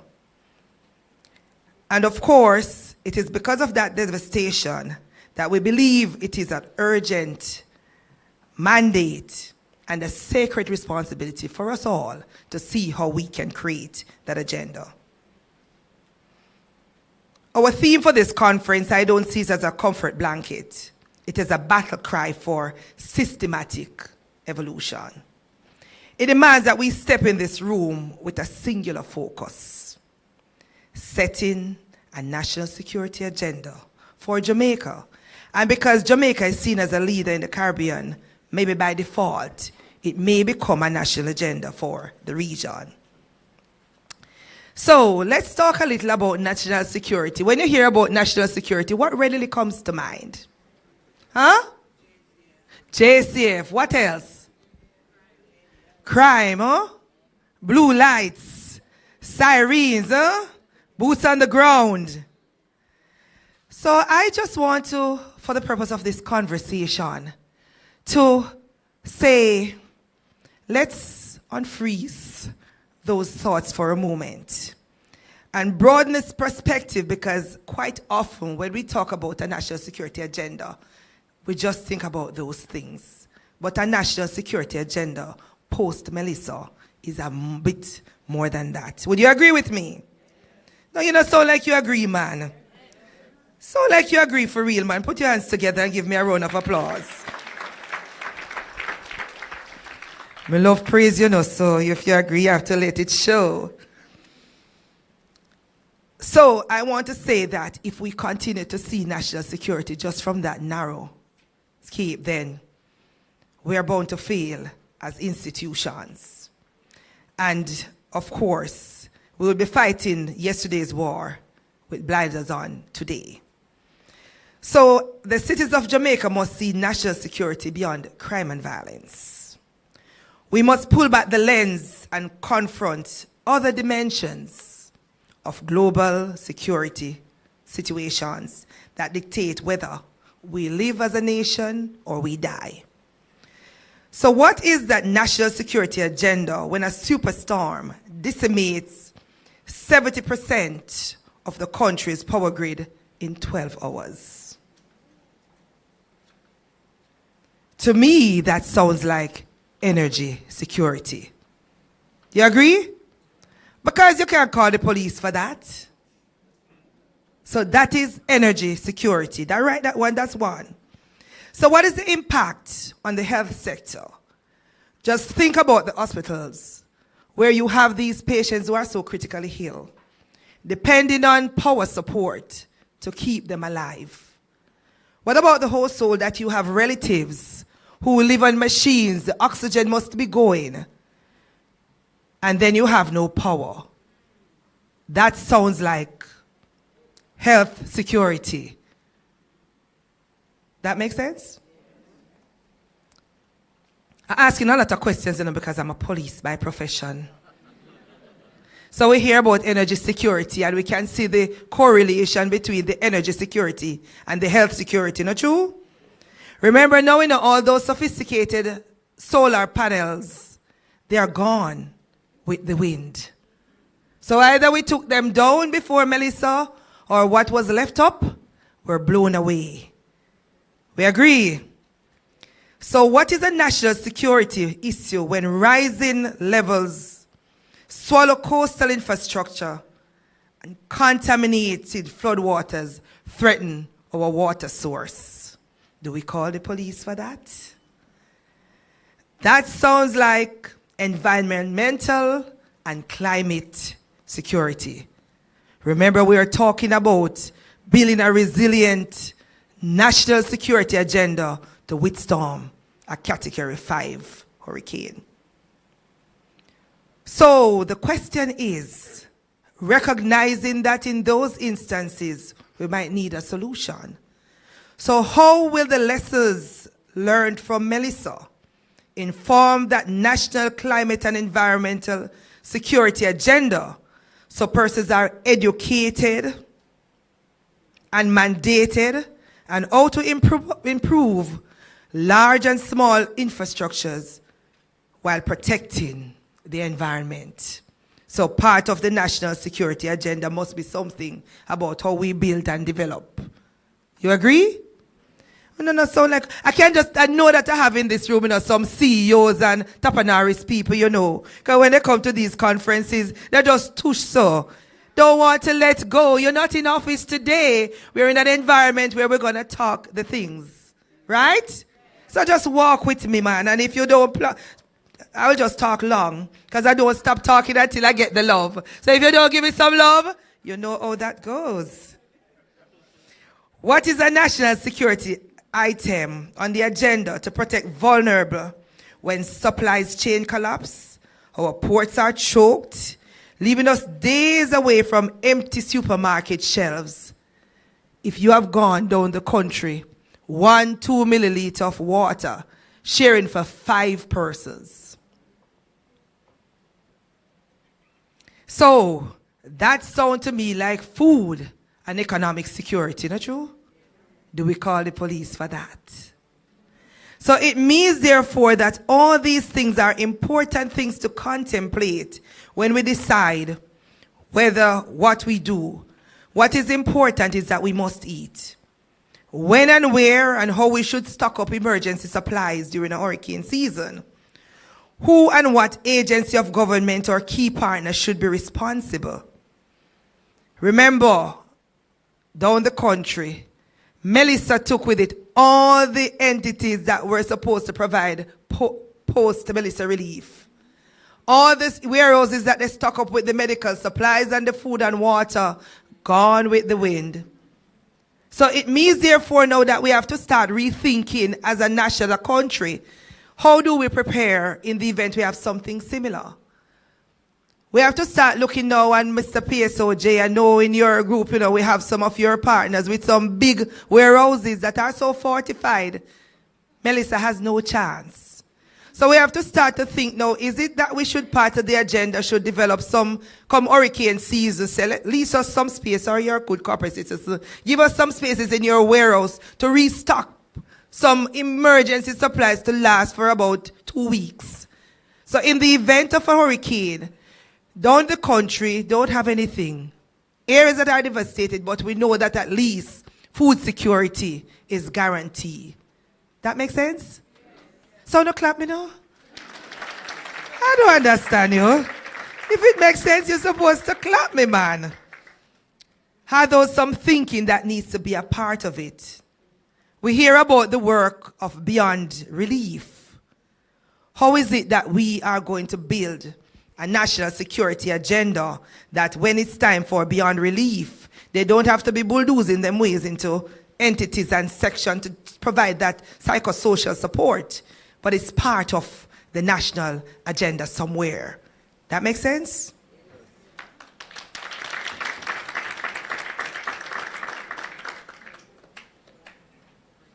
Because if we ask these companies that are already into food and so on to reserve some food for us, they won't have a problem, because guess what? If we have no hurricane and we didn't need to use the food for that, they just sell the food. You see how it is a win-win situation for all? So it's all about that. So we must redefine the paradigm when we talk about setting a national security agenda. Anybody start thinking differently yet? So remember now, we have to think about how we build to be resilient come next time around. So because of a population starved of food, deprived of health security, displaced by climate catastrophe, an economically broken population, this is the correlation with crime and violence. Because when you have those security systems not robust enough to take care of people, and people have issues, there is the possibility that they're going to try loot. They're going to try jump on the backs of the trucks with the water and try take off some. So it means, therefore, that in a national security agenda, crime and violence is always the upfront thing. It is usually the end result of a whole lot of breakdown for other social issues that should strengthen a society to be robust enough to be resilient even in crisis. That makes sense? So clap me now. And to achieve that, all it requires, all hands on deck. There's a part of every puzzle, so there might be somebody in this room from the health sector. Can I see a hand? Is there anybody from the education sector? Yes. Anybody from the environmental sector? So we are all in the room. So it means, therefore, that every part of the puzzle lies somewhere in a ministry, in a department, in an NGO. That makes sense?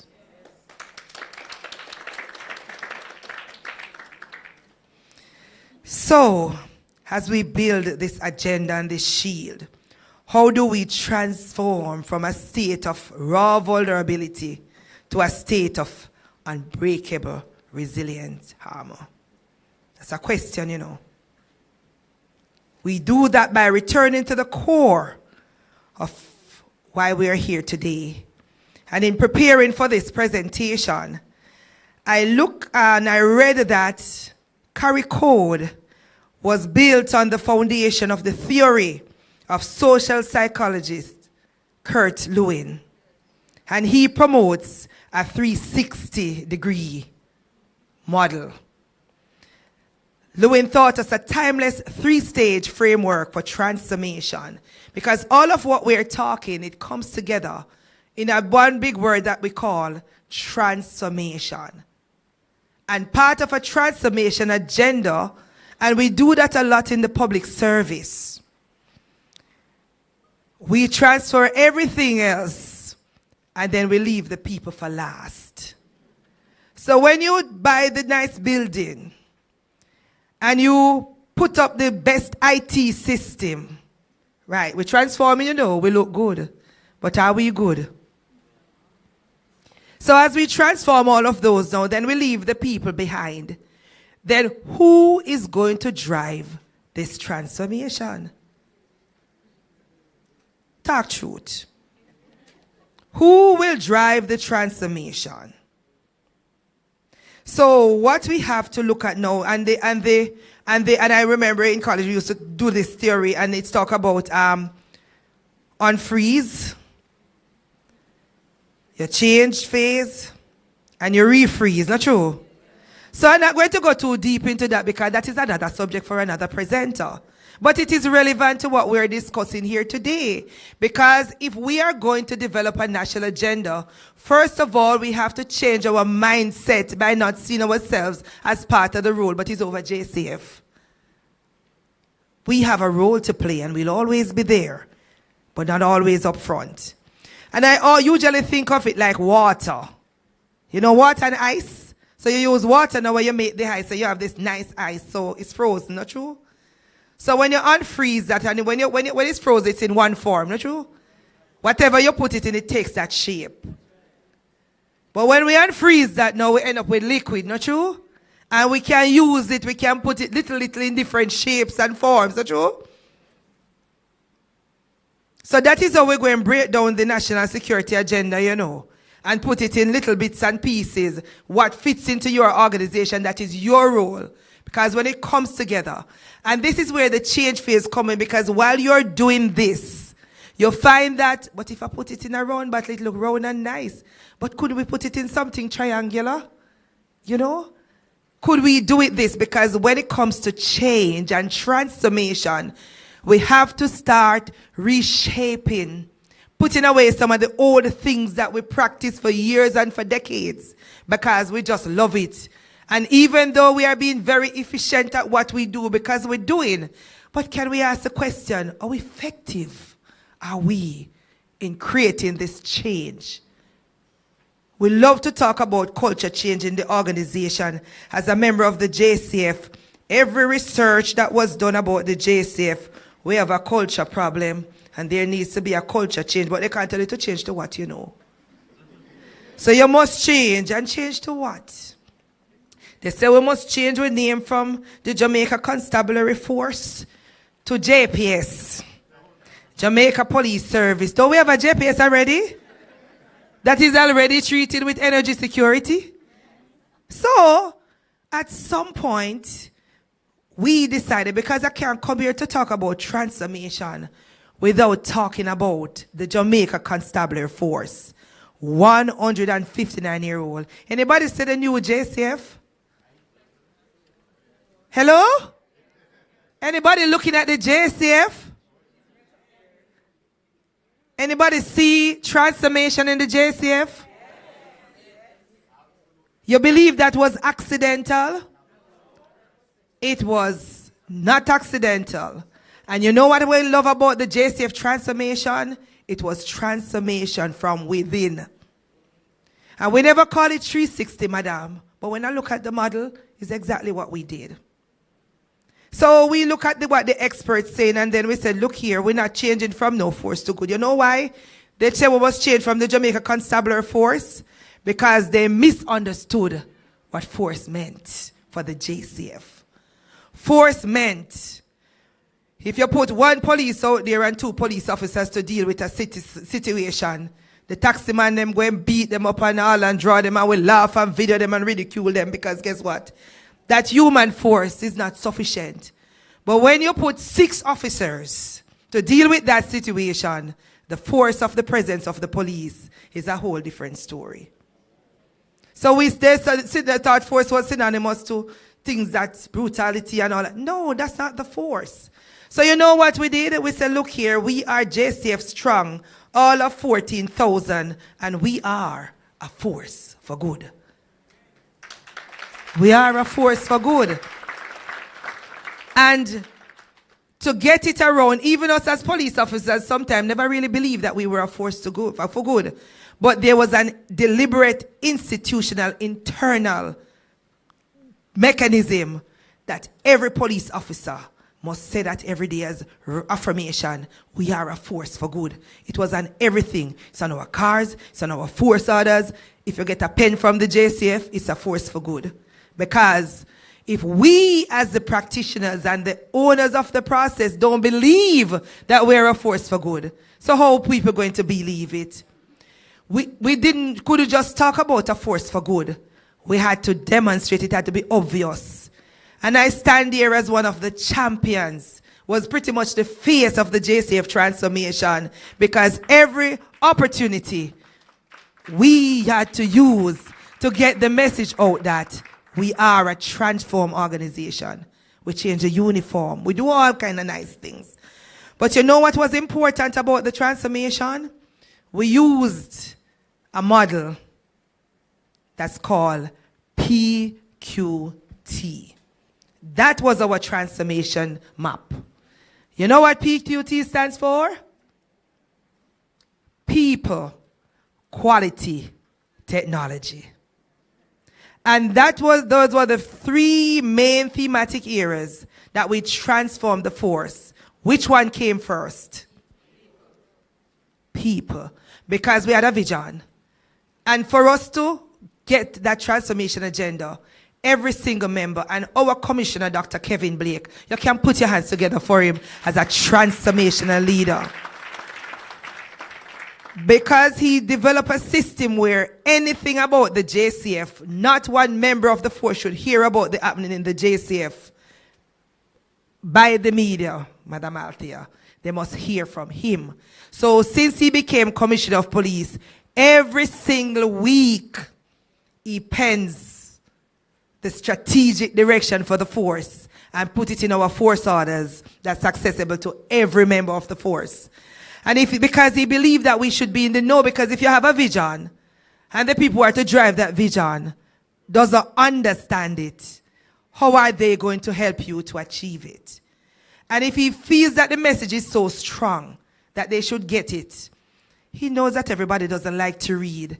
He does a pre-recording of that message and send it all staff to every single email, every single member of the force, so it gets shared in every WhatsApp group, because you have to find creative ways that every time a member of the JCF speaks about the JCF, it is one language. So when we talk about a national security agenda, he led the way. When Hurricane Melissa struck, we had some police down in St. Elizabeth. We didn't know what was happening to them. They lost homes. When you go to one of the stations, it was gone. And he was not comfortable. He said, I need to get down there. And we said, Commissioner, you can't go because the road gone. He got a team of persons from the property management department. Power saws, machete, axe, you name it. And we had images of him. When they get to points that they couldn't cross, the men were there to clear the pathway just to get down there, because we couldn't hear from them. We didn't know. And he's an extraordinary leader. So the results you're seeing in the JCF is not by chance. It's a deliberate people, quality, and technology. We put on, yes, it's that. So, when you see that now, and if you're somewhere in the woods and you see your boss shows up, then we had our buildings that were devastated. Remember, we are frontline, we are national security, we are police. We are needed everywhere. And what he did now is that we said we have to repair our own police. And he said, I'm going out. And by the time Commissioner said, I'm going out, every day, right across the areas that we needed, Commissioner and 300 police officers, we went there and we cleaned up with facility. We didn't sit down and say, boy, nobody not coming. On roofs, fixing roofs, because guess what happened? We believe that part of the national security agenda, the JCF cannot afford to be down. We have to be up and about. And we did that.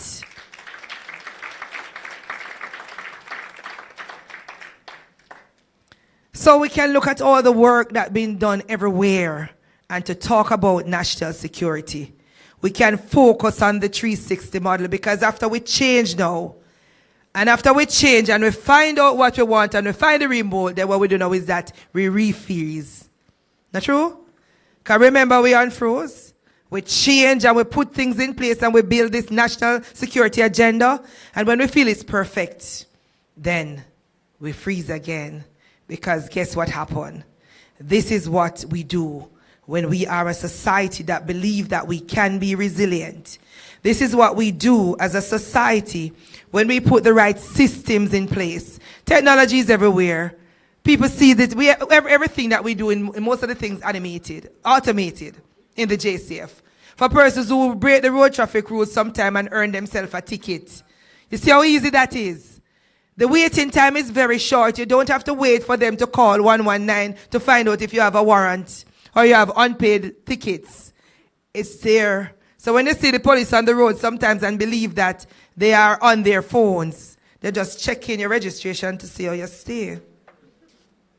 Everything is at your fingertips. So this fear about AI and technology will not take away anything from anybody.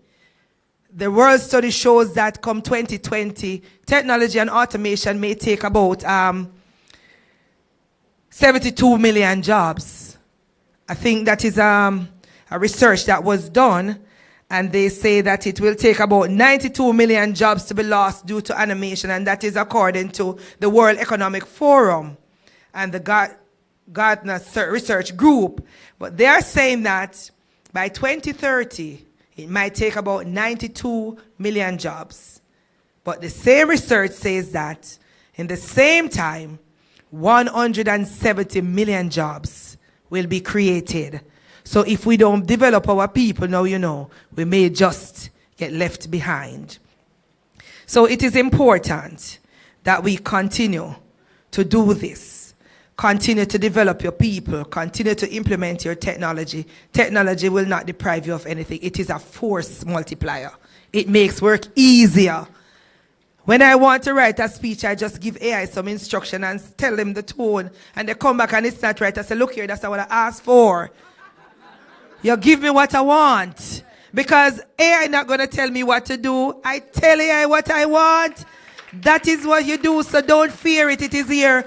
Take advantage. So that will put you on cutting edge, because when your organization over there taking 10 years to do things, we're doing it in an hour or less.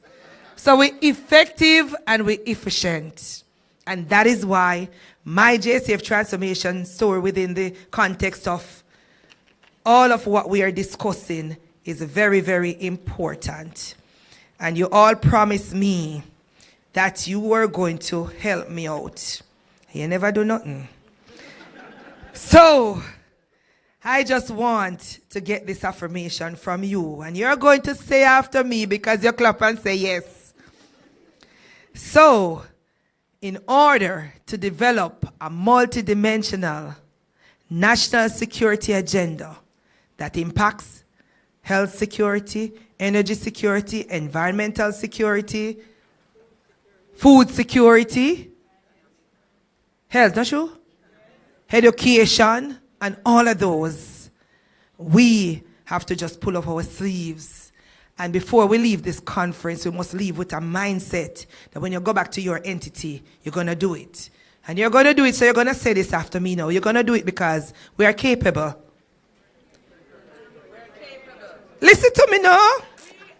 I want everybody, the choir, we are going to do this because we are capable. We are ready. We are ready. And we are systematically setting a national security agenda. Say that.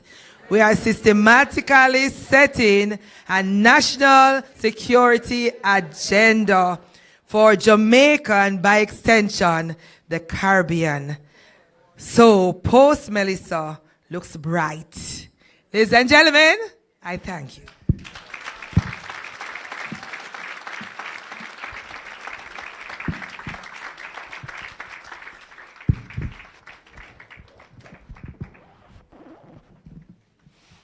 All right, ladies and gentlemen, put your hands together once again for Stephanie Lindsay.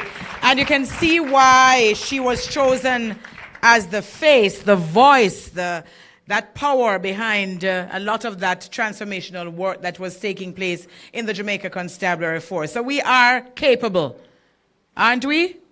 Yes, and we're ready. That's right. And we're going to continue to serve. You know, I think very often we forget that the members of the Jamaica Constabulary Force are members of our families. It is important. Put your hands together for her and for the Jamaica Constabulary Force. And SSP, we're going to invite you to come back to the stage because we have a gentleman who is coming up now to make a presentation to you. Ladies and gentlemen, put your hands together for Ian Williams, President of CARI-CODE, CODN.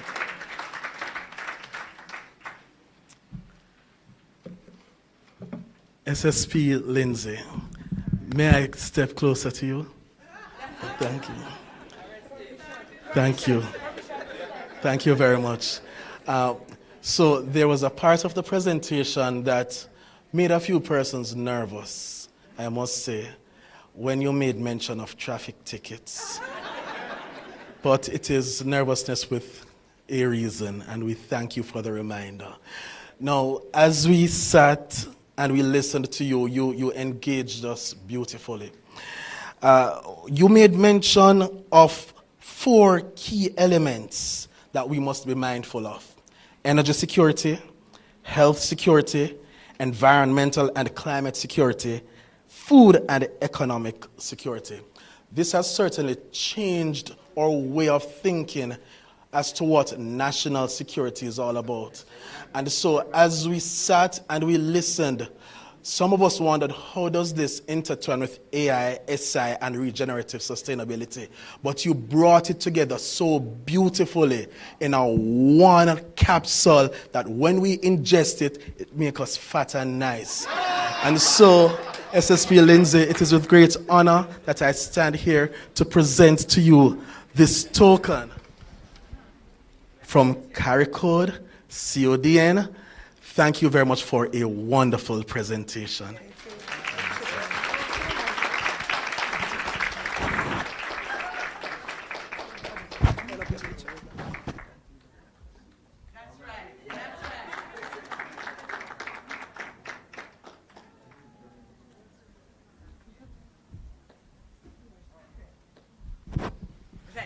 Thank you. Oh boy, I tell you, we're having fun. And that is part of it. You know, if you come to a conference and you can have fun while you're learning, it makes the learning process that much nicer. Put your hands together once again for SSP Stephanie Lindsay. Thank you very much, Ian. All right, so ladies and gentlemen, we started a little late, right? So you're going to have to work with me now. And my instructions are that we are going to have a working break. Those of you who desire to go to the ladies and the men's room, we're going to ask that you do so now. Those others of you who do not want to go to the ladies and the men's room, please stay at your tables, right? Right? No, you can't all go at once anyway. But please stay at your tables, and I see the servers standing by. They're going to serve those two tables, and then the rest of you, you're going to line up. Do we start at the back or the front, Richard? You want me to start at front or back? No, man, they're going to serve the head table. So they're standing by. Ladies, come and serve the head table. Go right ahead and serve the head table. And then, can we just start this way? So these two tables in front of me, the table at which I'm sitting and this table here, can you just make your way to the station to be served? And I'll just instruct you as you go along to make the process easier. But the rest of you, if you want to go and use the ladies and men's room, please do so. Make it fast. I know they had said 30 minutes, but I don't have 30 minutes to spare today. I can only do 15. All right? So let us see how quickly we can get this going.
All right, so ladies and gentlemen, you're doing very well. I like the fact that you have been so good in terms of your movement. The other tables that have not yet gone, you went already? All right, so you may join the line now. The line is looking...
With base 44, a simple sentence.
All right, so thank you very much, Ian. Ladies and gentlemen, you have done very well. Have you all been refreshed? Yes. And I'm very happy to see that you all work so well with us. I know it went over the 15 minutes, but it's all right. You needed the time. All right, so let us first, before we get back to business, say thanks to our sponsors and partners, Garrett Trading and Installation, National Housing Trust, Hart NSTA Trust, Unicomer, the Jamaica Public Service, Jamaica Information Service, Sandals, InfoServe, Strategy Associates, PSOJ, 2020 Innovation, Pat Battle and Associates, Tax Administration of Jamaica, S Hotel, Public Broadcasting Corporation of Jamaica, Wisinco, the Transformation Implementation Unit, and the Summit Hotel. So are you ready for the after break session? Why no? No, sir. This is after we feed, you know. Not giving you anything else up in here. Huh? You have been fed. Are you ready for the after break session? Are you sure? You sure? Oh, no, don't sound sure. You don't sound sure. Do you want lunch today? Apparently not. All right, ladies and gentlemen, so we're going to move to the next session. But before we do that, may I ask, where's Richard Rowe? Richard, run, come. Run.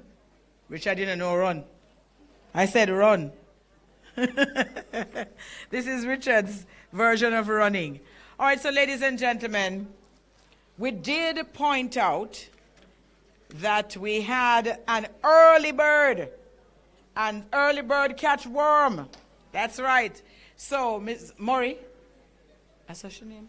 No, I'll make sure I get the name right.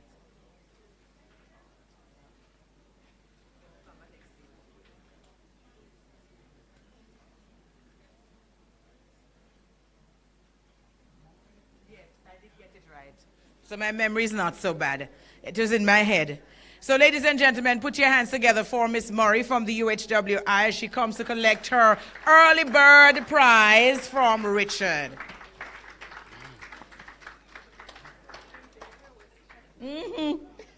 I'll call your name and there you are, City. I should have take it back. Listen to me, on a sound very bad mind. Why are they not clapping? Just because I didn't tell you to? Silence. Bad mind, silence. She arrived before you all. She arrived before you all. When she came, the door wasn't even open. But what time did she arrive?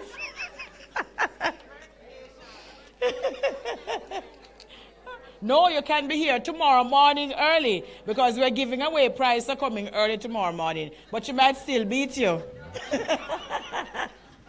All right, but we will see. We will see. All right, so ladies and gentlemen, we love to have fun when we come to these conferences. And so I'm going to invite Dr. Stephanie Stern and Dr. Jeanette Bartley-Bryan to make their way to do something they call emotional ball. Please put your hands together for them as they come. And it's called emotional ball, but I count 3. 4. I only see 3. Where's the 4th one? Oh, all righty. Put your hands together for them. No, hold on. Don't start anything, because this is not working. The tables in the table, that table, this table, that table over there. Oh, no, don't clap all now. Where Miss Ilsa is standing, may I have your applause, please? The table next to that, may I have your applause, please? The table over there in the corner, may I have your applause, please? Come on, y'all gotta do better. Table with the gentleman in the suit here. Please, may I have your applause? Table there, may I have your applause? Table behind, may I have your applause? Table at the back, may I have your applause? Right. Could you all applaud now? Thank you.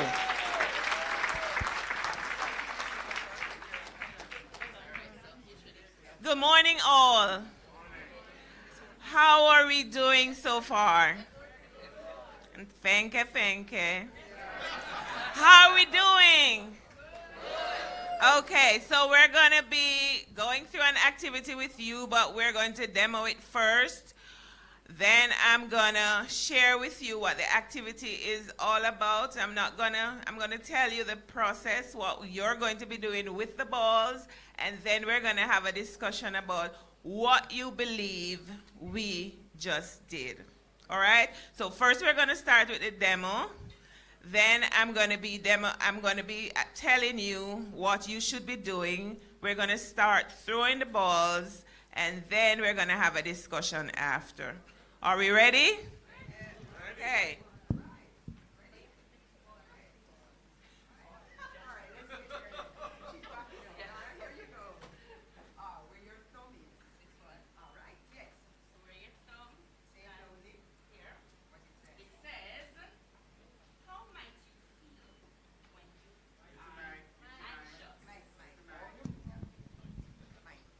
Okay. It says, how might you feel when you are anxious? Oh, I'm speaking on it. Okay. When I am anxious, I feel like I have no control over anything happening around me. And it is unnerving and unsettling and a bit difficult to focus. Oh.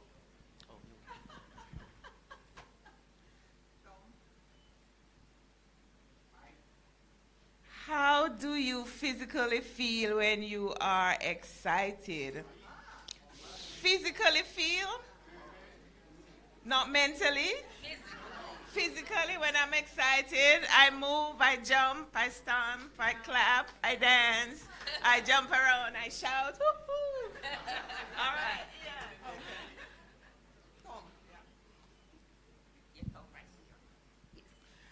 Name some feelings that you don't like. I don't like to feel unwanted. Oh, I want to feel wanted. Thank you. We're here. Yeah. Okay, get your ball. You have done. Ready. You have done yours? Yeah. My mouth is big enough. How might you feel when you are afraid? Oh boy. When I'm afraid? Yes. Right. When I'm afraid, sometimes it's as if everything shuts down. Right? The fear can become overwhelming. And sometimes you have no clue what is really behind the fear. Fear itself is like, just overwhelming. All right? That's it. Okay. All right. So we have split the room into 4. We have 4 of us that will be serving you. We will start by throwing the balls to one person, and then the person who gets the ball will throw it to the other persons in their quadrant, right?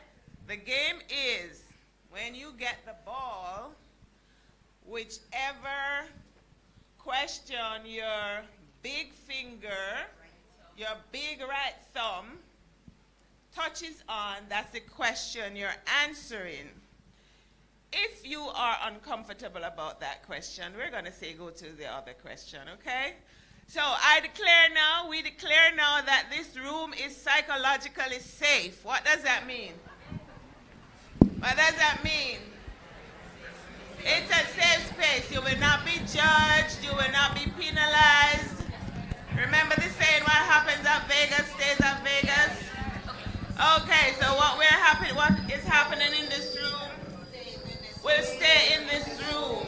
So you have freedom to share. After 3, let's go. You divided up room already? One right here. Sorry. So I have, this is a soft ball. It will not hurt. So we're not going to throw it with any force. We're going to throw it at this table. Why did you cite?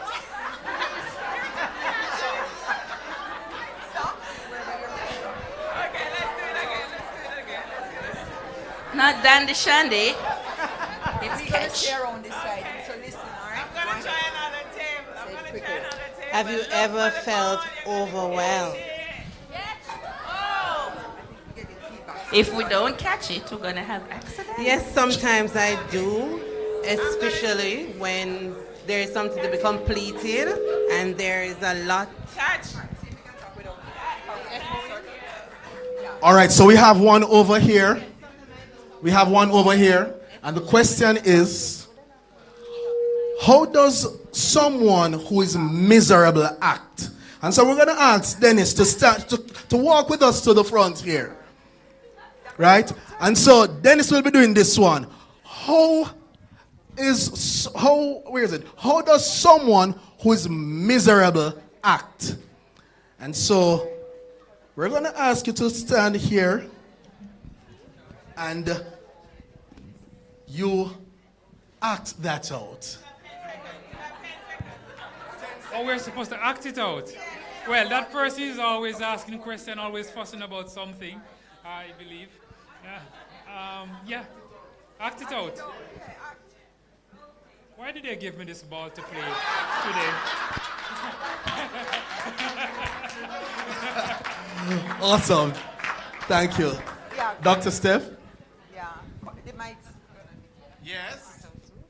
How do some people act when they are frustrated? Mm-hmm. Okay, come. Demonstrate?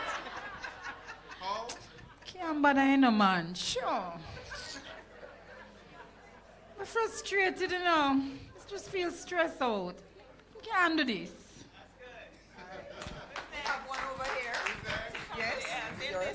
So the question is, have you ever felt overwhelmed?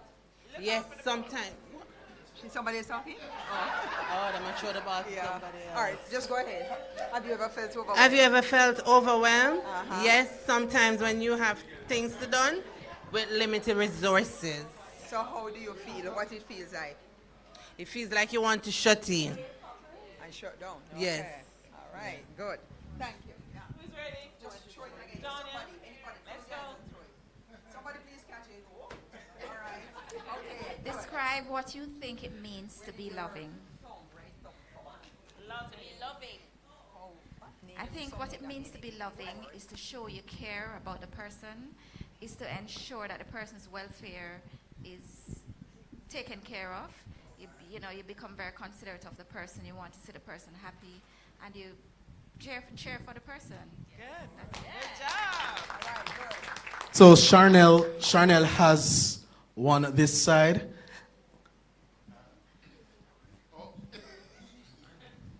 All right. What kind of things might make you feel frustrated? Things that make me feel frustrated: delays, when people don't do what they're supposed to do, traffic. Yes. That's some of the things. Okay, this is the last one before we go into wrapping up. All right, so this says name something that might make you feel bored. And the only thing for me is repetition, doing the same thing over and over and over again. Good job. Great job, everyone. Round of applause. All right, so what do you think that activity was about? What did you think that activity was about? Expressing yourself, emotions. Do you ever go to work feeling any of these emotions?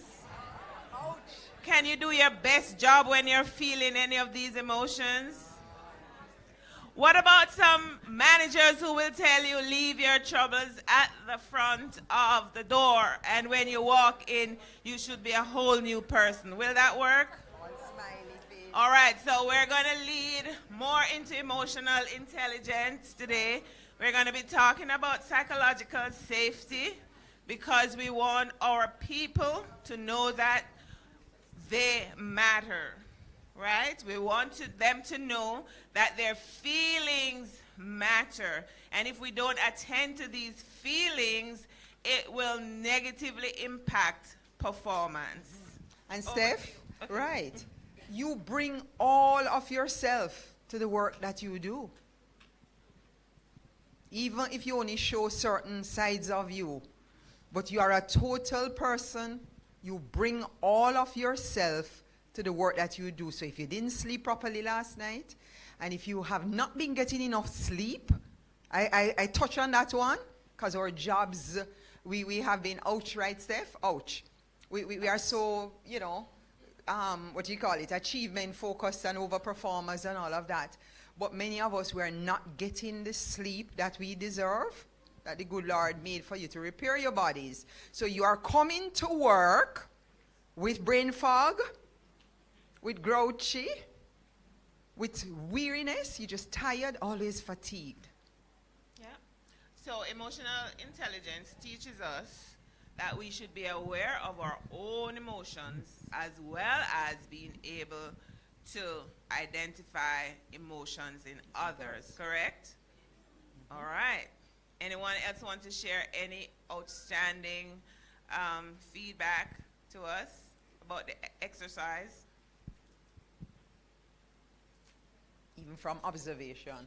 Okay. She's ready. Well, we have 4 balls. I only need 1. I have 3 to sell. Talk to me later. Backstage. Backstage. Yeah. Okay. Yes, yes. No, but it's volunteering. I need to volunteer my work. Oh, okay. All right. What I was sharing with my colleague is that every time you attend one of these CARI-CODE CODN sessions, you will learn something new. Ooh. Yes. Yes, and not just any new thing, but something that you can use in the future, something that is relevant. And we want you to pass that on. All right? And she deserves a gift. Yes. Come up with something, and that was a big statement right there, and it is so true. So use of self. Use yourself also. And who is the founder of CARI-CODE again? Yes. Ilsa Duvernay. Thanks for all for being good Thank you for participating. Thank you. Yes. Okay. CODN. Okay. All right, so you know that if you want to win a prize, you must talk up. Talk up. Talk up. Put your hands together. I think that was wonderful. Wonderful exercise. And I can see this kind of ball being very useful in organizations that are going through changes and are having challenges, and just bringing people together and getting them to open up about what these issues are. Put your hands together once again for the ladies, Dr. Stern and Bartley. All right, so ladies and gentlemen, our next presenter is Dr. Kevin Brown, the president of the University of Technology, Jamaica. Dr. Brown was appointed 5th president of the University of Technology, Jamaica from September 11, 2023. He has been a trailblazer in academia and the aerospace industry for over 18 years. He's a technical expert in complex and integrated aerospace structural system design and a thought leader in transport systems, engineering materials, and numerical computational analysis. Did you hear all of that? Okay.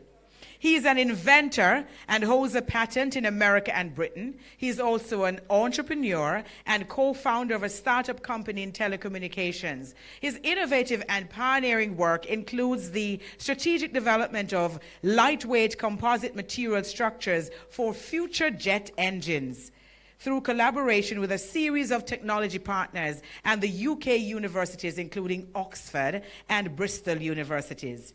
He has had responsibility for a portfolio of high-value technology programs. His work led to the recent introduction of a composite fan system on the new Rolls-Royce demonstrator engine, the UltraFan, which promises to be the engine of the future. He has authored and won multi-million-dollar pound research grant proposals and has published 22 peer-reviewed journal articles and conference papers. He has also taught and supervised many undergraduate, postgraduate, and doctoral students and completed several consultancy assignments for major British and international companies. Did I add that he's Jamaican? That's right. So perhaps I should have led with that. Dr. Brown, born and raised in Jamaica, is an alumnus of UTech where he completed a diploma honors in mechanical engineering, majoring in production in 2000, and was president of the Students' Union. He received a scholarship from Ford Motor Company and earned a master's degree and PhD in mechanical engineering from the University of Nottingham. Dr. Brown is the recipient of several awards for achievements in scholarship, academia, and community service, with the most recent being a Rolls-Royce Recognition Award and the Sons of the Fathers Merit Movement Award for services to the Jamaican diaspora. He is a qualified England Cricket Board cricket coach and an English Football Association FA football coach. What is going on here? He's married with 2 children. Ladies and gentlemen, please put your hands together and make welcome Dr. Kevin Brown.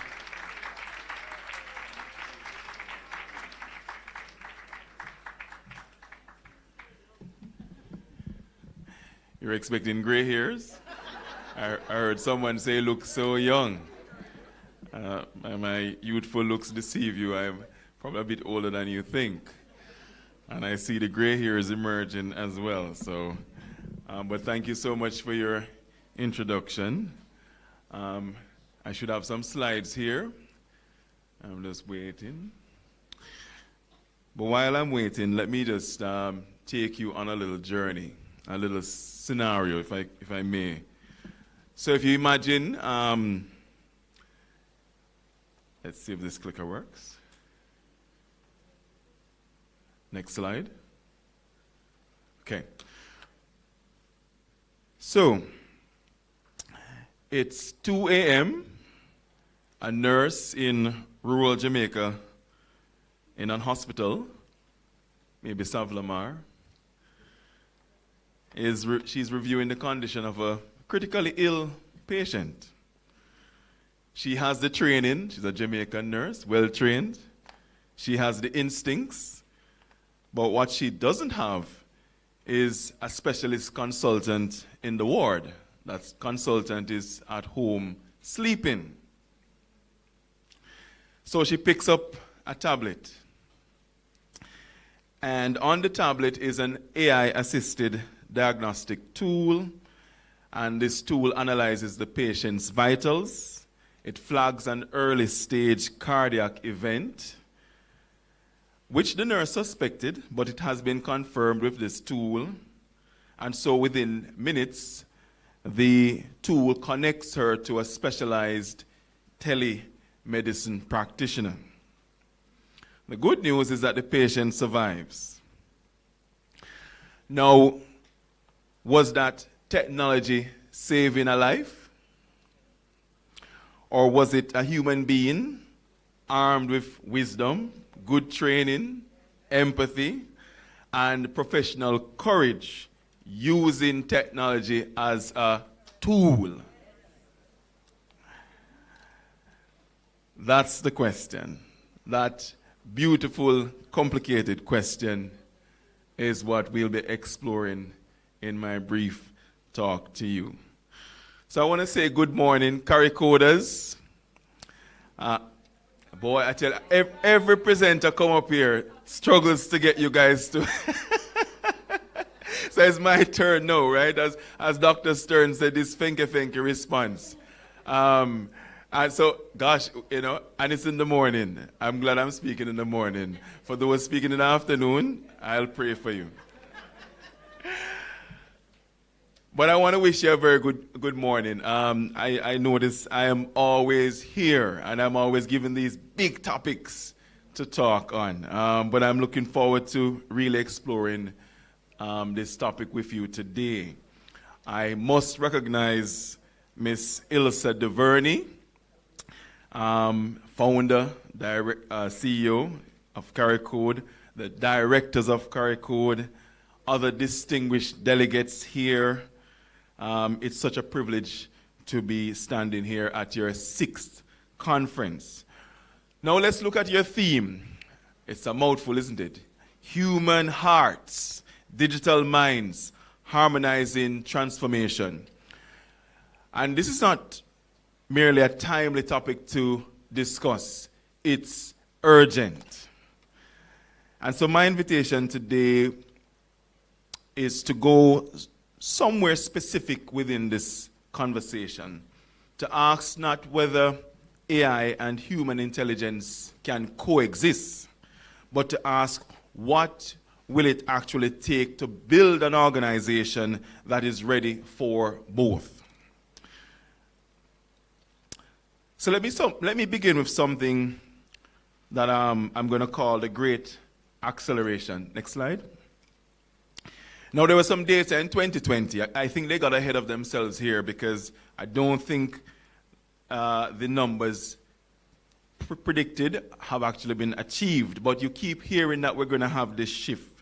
So the World Economic Forum projected that automation would displace 85 million jobs globally by 2025. Now we're in 2026, so clearly this is still an emerging prediction. But they also forecasted that simultaneously we would have 97 million new jobs created. So they were anticipating a net positive. But here is what the numbers don't tell you. The jobs being destroyed or are supposed to be destroyed, and the jobs being created are not the same jobs. They don't require the same skills. They don't live in the same geography. And they certainly don't move at the same pace. So we're not in a transition. We are in a transformation. And there is a distinction there I want you to look at. Because a transition is when you move from one place, one known place, to another known place. But a transformation is when the very nature of the destination keeps changing while you're moving towards it. And that's the era we're living in. There's a lot of uncertainty, but we keep moving forward. Technology keeps moving at this rapid pace. Organizations across our region have begun to feel this, right? And many of you, I'm sure, are working for companies, whether public or private, where there's a lot of uncertainty. You're now thinking, what does tomorrow's organization look like? So, for example, a bank that digitized its operations 5 years ago, and many of us would have praised them for the transformation we've seen in banking, they now face customers who will not visit a branch or branches, a physical branch. That same customer today is going to question the relevance of the mobile app that these banks have produced. And they expect AI on their phone to anticipate what they need before they ask for it, right? So even the evolution of banking continues from physical bank branches to websites, online banking, to mobile apps, and now the customer is now expecting everything to be in an AI tool, including their finances. A university, and I can speak with some authority, we're also going through that shift.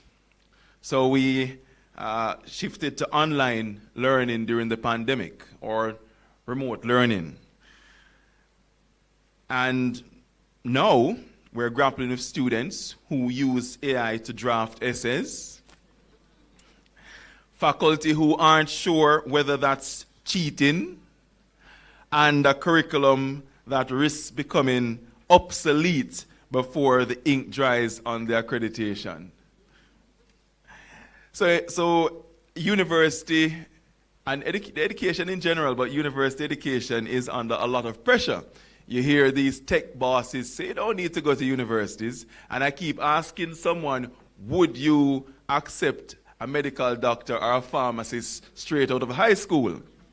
So I think we need to be measured in how we talk about the education system and the importance of higher education. There are just certain professions that you cannot achieve straight out of high school. You have to go to a university to be trained properly.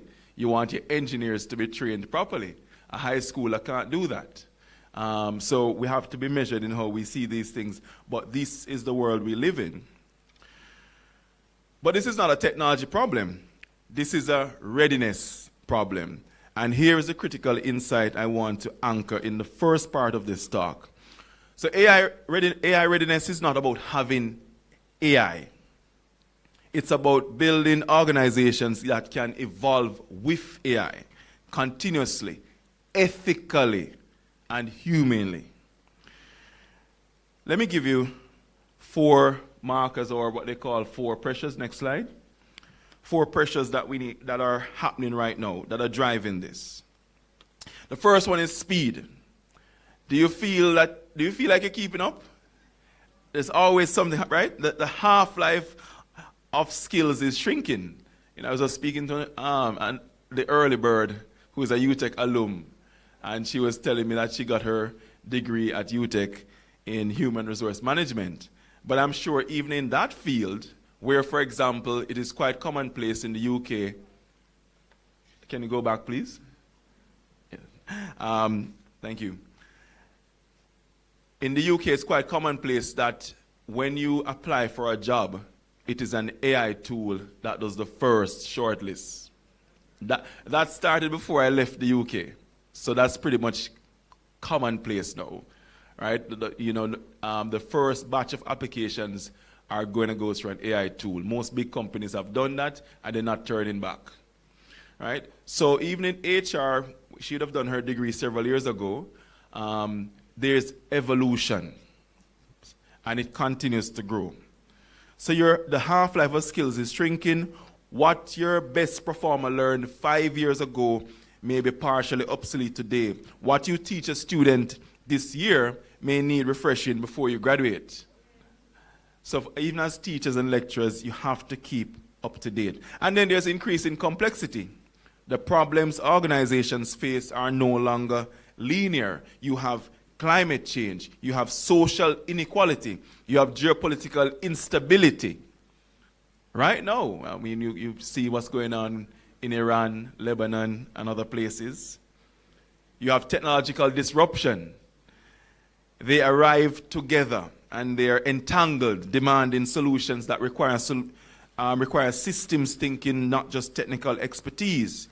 Then the third pressure that we have is trust. Citizens, employees, customers, they are more skeptical than ever. They want to know who is making decisions, how these decisions are made, whether the technology being deployed in their name serves them, or is the technology surveilling them? How many of you think your phone is watching you?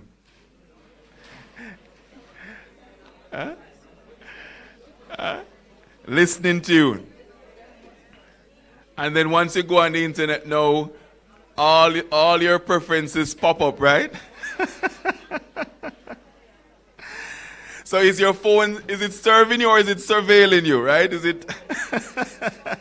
and so when you talk about the emotional ball that was being thrown around the room, does that make you anxious or excited? And the last one on there is meaning. You know, we want our lives to be purposeful, particularly among younger workers, younger staff members. The question is not just, is this job secure? It is, does this work matter? Purpose is now a competitive advantage. That's the current generation, right? They're not gonna, for them, staying in a job for 20, 30 years is not the ambition, you know? So you have these 4 pressures, right? Speed, complexity, trust, and meaning. And they demand a response that is simultaneously technological and deeply human. So we're going to have to combine both. So I want to challenge a myth. When most leaders hear AI readiness, they think procurement. How many of you are guilty of that? They think software license, server capacity, a new IT budget line. Some of the bolder ones think training programs, right? A few visionaries think culture change. I am sure you can relate to this because these are conversations that are happening in many organizations. And only recently Jamaica published their readiness report. So Jamaica, the Jamaican government is having the same conversation. But very few think about what I believe is the true foundation of AI readiness, and it is organizational intelligence. Now, organizational intelligence is the collective capacity of a group of people working within systems and structures to learn, adapt, decide wisely, and act purposefully. It is the one thing that makes an organization more than the sum of its parts. Now, AI at its best AI at its best amplifies organizational intelligence. But AI cannot create it. So you hear this thing about, well, does AI make you feel more intelligent? It depends on how you define intelligence. Because last time I checked, AI is using information that human beings created. So AI cannot create organizational intelligence. If your organization, I want you to listen to me now, if your organization is fragmented, if it's currently politically siloed or risk averse to the point of paralysis, deploying AI into that environment does not fix it. So if your CEO or your board is saying, well, all we need to get this organization flying is AI, but you have all these other challenges, then AI is not going to fix it. AI is what? A tool. In fact, what AI might do is accelerate the dysfunction. So what does genuine AI readiness look like? I want to offer you a little framework here. Five pillars, right? Hopefully simple enough for you to work with me here. The first one is strategic clarity, right? Next slide. You cannot be ready for AI if you don't know what you're trying to achieve. This sounds obvious, right? We all go to strategy retreats and we plan for the future. It sounds very obvious, and yet I have been in boardrooms, including my own, where leaders or board chairs, board members are excited about AI tools without being able to articulate the strategic problem that you're trying to solve. So, for example, just recently, in my own board meeting, the university calls their board a council. You know, universities like to be different. So we have a council, and the council members are asking me, they're saying, President Brown, you don't seem to be adopting AI fast enough. And I said, well, I've only been at UTEC now as a president for 2.5 years, and I said to them that the university I inherited, the AI infrastructure that I've inherited, is not ready for it. Not in the way that you want me to throw AI at the institution, which is in our business processes and so on. I said, we're not there yet. We have to build the foundations first, and then we introduce AI, or it's going to be chaos. But they were challenging me, and they were very serious. They're saying, we expected to see some AI, and they were very excited about AI, and they thought as a university, I would be gung-ho about it. But what I had to clarify to the council is that we are doing AI. We started with the first principles, which was to say, well, let's establish our policy. What do we want to achieve? What does AI look like at UTEC? So we crafted a policy. And then the second thing we did was to start exploring in the spaces where we felt was a high priority, which was teaching and learning. Because the students already have AI on their phones. They're using it. So we said, let's introduce it there in terms of our policies and procedures and allowing the academics to explore with AI. But in terms of the operational process flows, hold on a minute, let's be careful how we do that part, because you hear people say, well, why don't you just, remove that human being and put an agent there?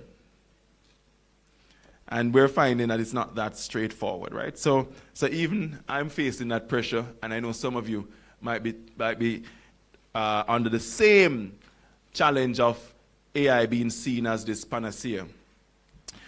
So that last question here is, where does human, there's a question here I have about where does human judgment add irreplaceable value, and where is a well-trained algorithm actually more accurate, faster, and less biased? That's the question, right? So where does a human add value versus an AI tool? It can be an uncomfortable question because I don't think we know enough about these tools. And the honest answer sometimes is in routine. So for an AI tool, the benefit may be in routine data-heavy decisions. The machine will win there. And that's not a threat, by the way. It's an opportunity to free up your staff. There are many HR practitioners in this room.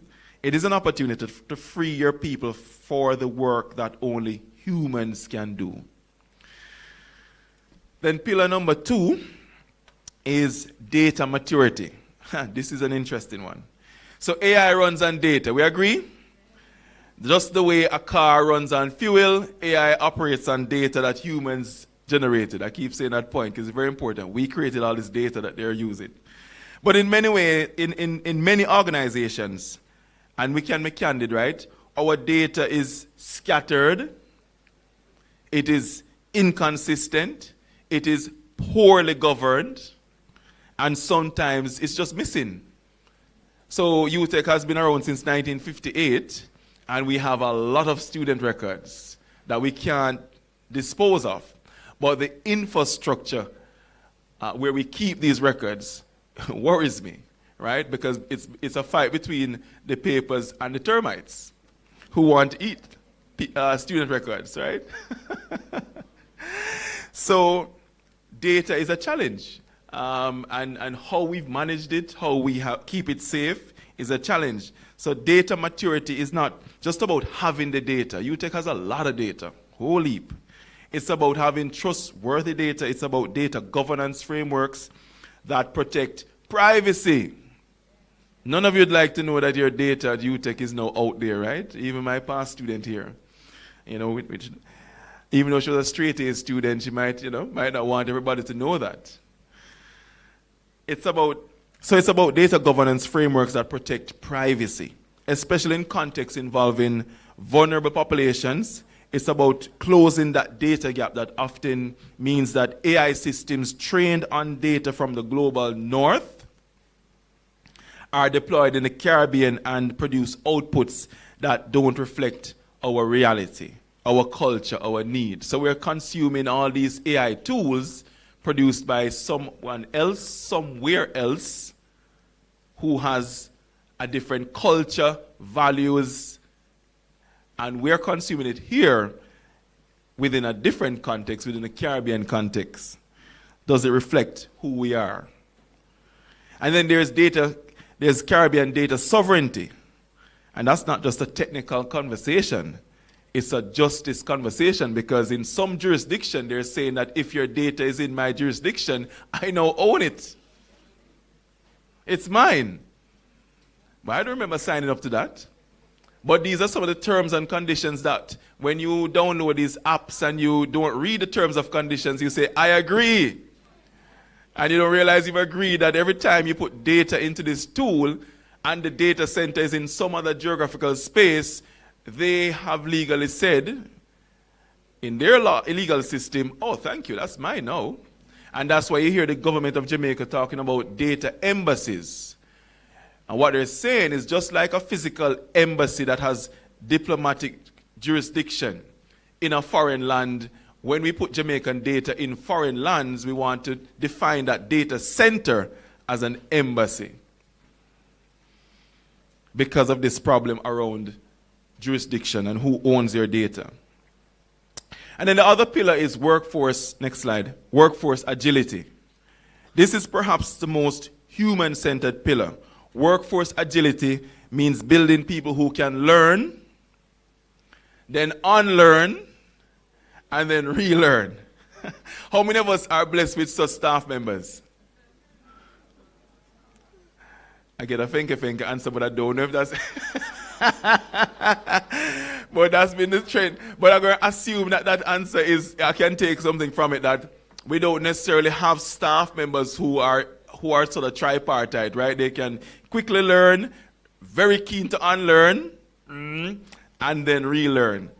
So you have this workforce agility, and it means investing in continuous professional development. This is why you are at CARI-CODE.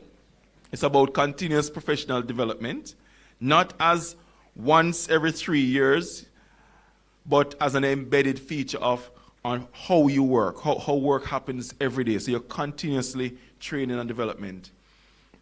It means creating psychological safety. When we're about to start the emotional ball activity, we declare this space a safe space, right? So an environment which people can say, I don't know how to do this, and you don't think any less of them, right? We have to create that environment, an environment where there's no fear of judgment or job loss. And it means leaders, us in this room, right, need to model this intellectual humility. Remember, as leaders, you cast shadows. Too many leaders say to their staff, you must do A, B, C, D, but the staff don't see you exemplifying A, B, C, D. But they must do it. So you have to become a visible learner. If you're sending your staff to CARI-CODE, you must be here too. Because if you say, well, I'm too busy, then the staff is saying, but I'm busy too. You must be willing to sit in the uncomfortable seat of the student, even when you hold the title of expert. And I know Jamaicans, boy, you know, we like to be experts, and so sometimes that presents a challenge. But you take, for example, we're currently going through our ISO 9001 readiness. It's not just AI readiness going on. So we're also trying to get certified as an ISO 9001 institution. It requires a lot of training, And because I know sometimes the staff, especially the leadership team in particular, ISO 9001 emphasizes that top management must be heavily involved. So my leadership team are pulled into these day-long workshops, and I make sure that I'm the first person to arrive at the workshop.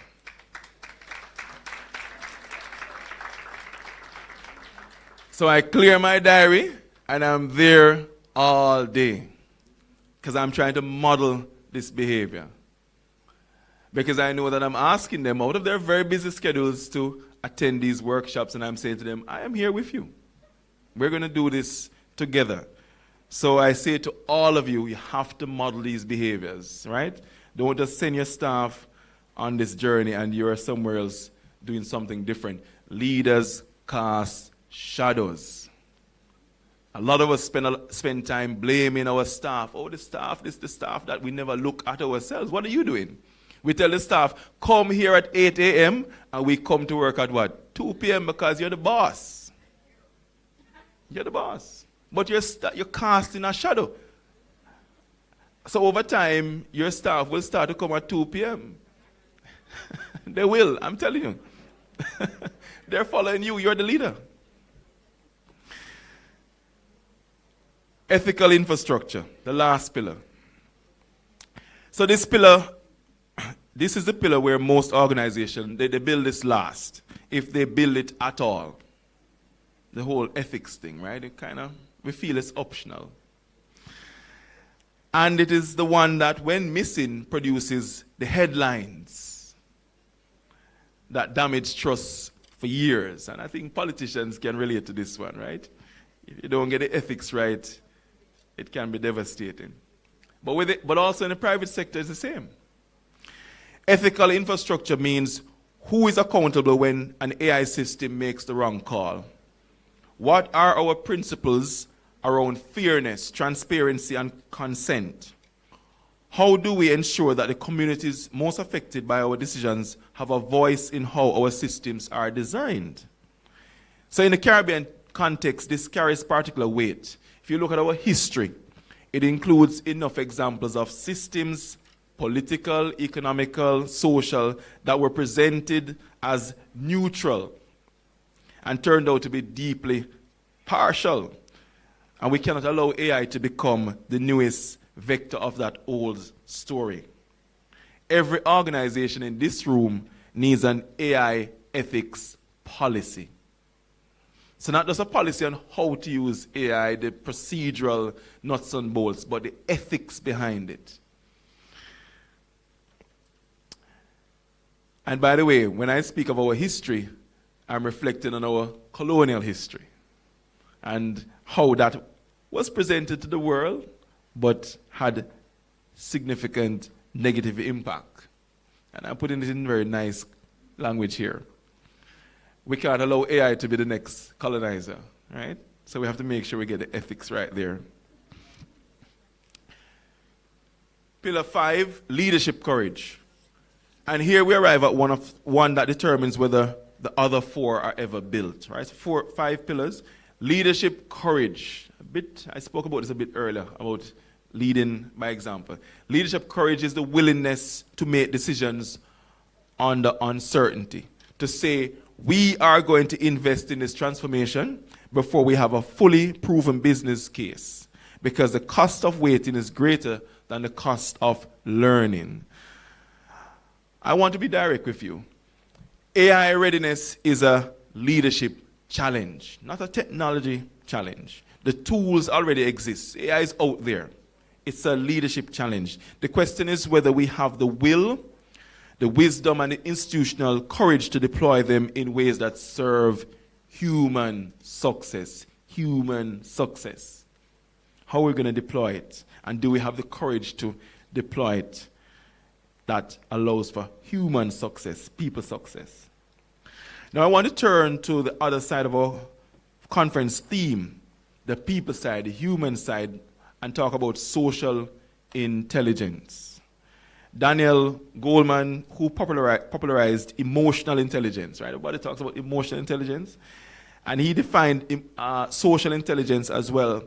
And the definition here is that social intelligence is the capacity to navigate complex social relationships and environments effectively.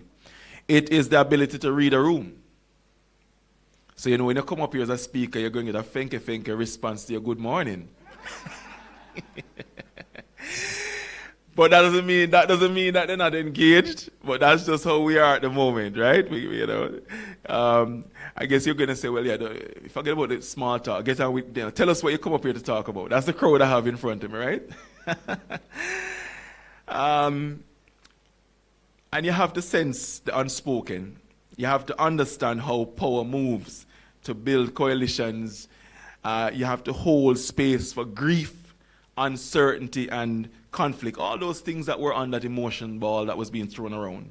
So in the age of AI, social intelligence is not a soft skill supplement. It is the differentiating capability of human leadership. And here's why. AI is extraordinarily good at pattern recognition, at processing vast amounts of structured data, at optimizing within defined parameters. What AI cannot do, at least not yet, and perhaps arguably never, is genuinely care. It can't genuinely care about the person in front of it. It cannot hold physically a grieving employee with authentic empathy. It cannot navigate political conflict between two department heads with the nuance of someone who understands both their histories. It cannot inspire a community to believe in a vision they cannot see. AI cannot do that. So it is not, ladies and gentlemen, it is not a panacea. None of you should think that if only I had AI, my organization would be flying with efficiency financially. My people would be happy because they're using technology. There'd be less conflict. There'd be more empathy. I'm sorry to burst that bubble. No. It's a tool.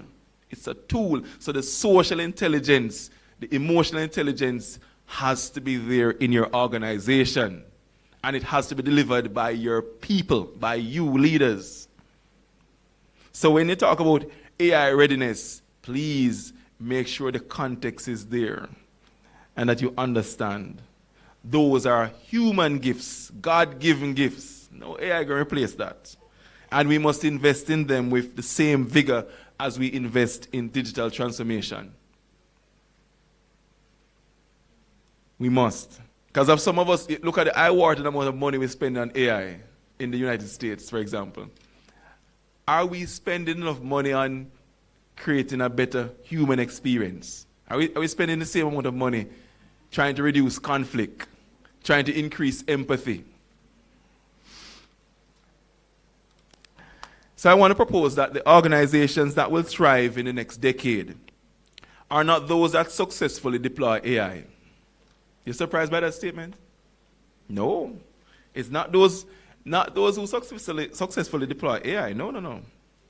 They're the organizations that successfully hold the integration of the two intelligences, the computational and the social, the tool and the human being. The algorithm and the empathetic, the data-driven and the story-driven.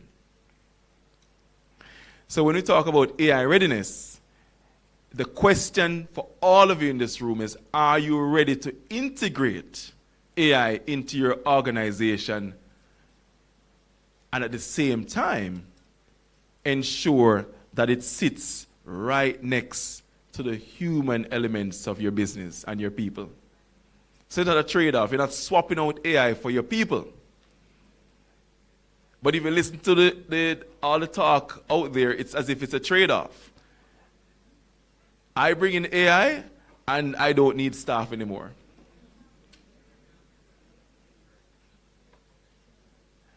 But it won't work like that. It will not work like that. So I hope none of you are thinking along those lines, right? As you get ready for this technology. And I'm going to speed up a bit and just end by talking about the challenge that you'll have as it relates to trying to achieve this. There are organizations that successfully hold the integration of two intelligences, right? As we said. Now, to get there, you will need something called regenerative intelligence. And why do I use the word regenerative? Because you're going to need a bridge between the machine and the human. So regenerative, because it's not about sustaining the status quo, it's about building organizations that can grow through disruption, that can heal through conflict, that can become something better in the age of uncertainty. So you're going to have to keep regenerating, keep changing, keep adapting. But you're going to do it intelligently. So for example, if I use UTech very quickly, we're navigating this sort of integration. I spoke to you about some of the things we're doing there. We're deploying AI tools to support academic advising. We're trying to use AI to look at the lots of data that we have to help us with students and to personalize their learning, to identify students who are at risk of failing, and much more. But we're doing this in a context where we know our students. Some of them are still, we have many first-generation university attendees. Many of them are carrying economic and social burdens, and a lot of this is invisible to the data set. So we're using AI to help with that, but the underlying contributor there still remains the human element. So how do we actually build this, right? Let's dig a bit deeper into it as we wrap up. Let me move from concept to practice very quickly.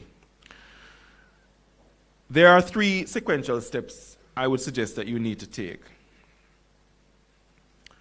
First one is design for learning, not just performance. So most organizations design using KPIs, right? We all have our KPIs. Lord knows we know about KPIs and scorecards. Just yesterday I was in a senior management meeting and we were talking about KPIs and strategy, and right? So that's quite standard. All of it focused on measuring what we produce. Nothing's wrong with that, but performance systems by their nature reward certainty and punish uncertainty. Learning organizations do something different. They treat every failure as data. You learn something, that's data, so we know we've learned from that. They build reflection into operations, not as a luxury, but as a strategic necessity. They ask institutionally, what are we noticing? What are the trends? What are we learning? What do we need to unlearn? So we have to be careful with these KPIs because it can be unforgiving. Right? We're now in an era where there's so much uncertainty that if you were set a sales target or any other target, I'm sure nobody would have told you, by the way, I'm setting this target because I can forecast that the United States was going to attack Iran, and I can forecast that it would cause huge economic disruption because of increased oil prices. So you're going to have to adjust. You cannot just be rigid. Well, I told you to, must be $100 per month. That's your target. That's a KPI. You're going to have some flexibility in there, right? You're going to have to design for learning and not be so rigid on your KPIs. And this requires a structural shift. Leaders must protect time and space for teams to step back from the urgency of delivery. Because a lot of my team talk about the day-to-day, I'm so busy. And so even my leadership team, when it comes on to thinking strategically, we all have to admit we don't have that space, right? We don't give ourselves that space to reflect and to look at our strategy on a regular basis, right? We tend to only do it when we have a workshop or a strategic planning meeting. That's once a year or every two or twice a year. That's not enough. So we have to have that space to keep looking again. Okay, so we have a war in Iran. How does it affect our strategy? We have to look at it more frequently. And we have to also build bridges, not silos. And that's very hard in a university because every faculty and college thinks they're their own university. So I run an organization that already is framed up like in silos, right? And we have to avoid that. One of the reasons AI implementation fails is not technical, it's more structural. The IT department builds the system, the people who are most affected by the system weren't in the room. How good are we at consulting? Because I can tell you from my experience coming back to Jamaica, our approach to change management is, management says, change, and we just change, right? And then the staff and the stakeholders, they come to work the next day and say, oh, this looks different. And they say, yeah, man, we changed it yesterday. I give a very simple example. So we have staff buses at UTech, and we agreed that the staff lobbied us to change the time, and we changed the departure time. And we literally did it. We just changed it. So we changed it. They changed the time on the Monday, meaning the department instructed drivers, this is when the bus departs. So, of course, we don't bother to tell the staff. Why would you? Why would you tell the staff? They're the ones that take the bus.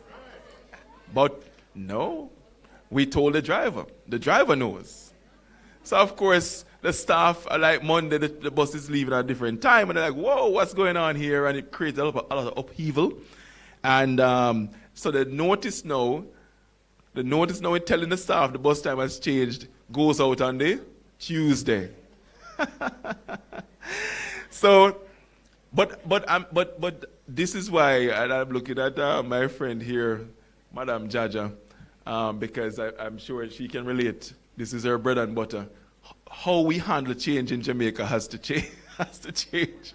We believe that you just tell, just change it. We're very hierarchical. The boss had to change it, end of story. And I've seen that even at my own university. So we have to work on that, because with AI deployment, if you deploy AI in that way, you're in trouble.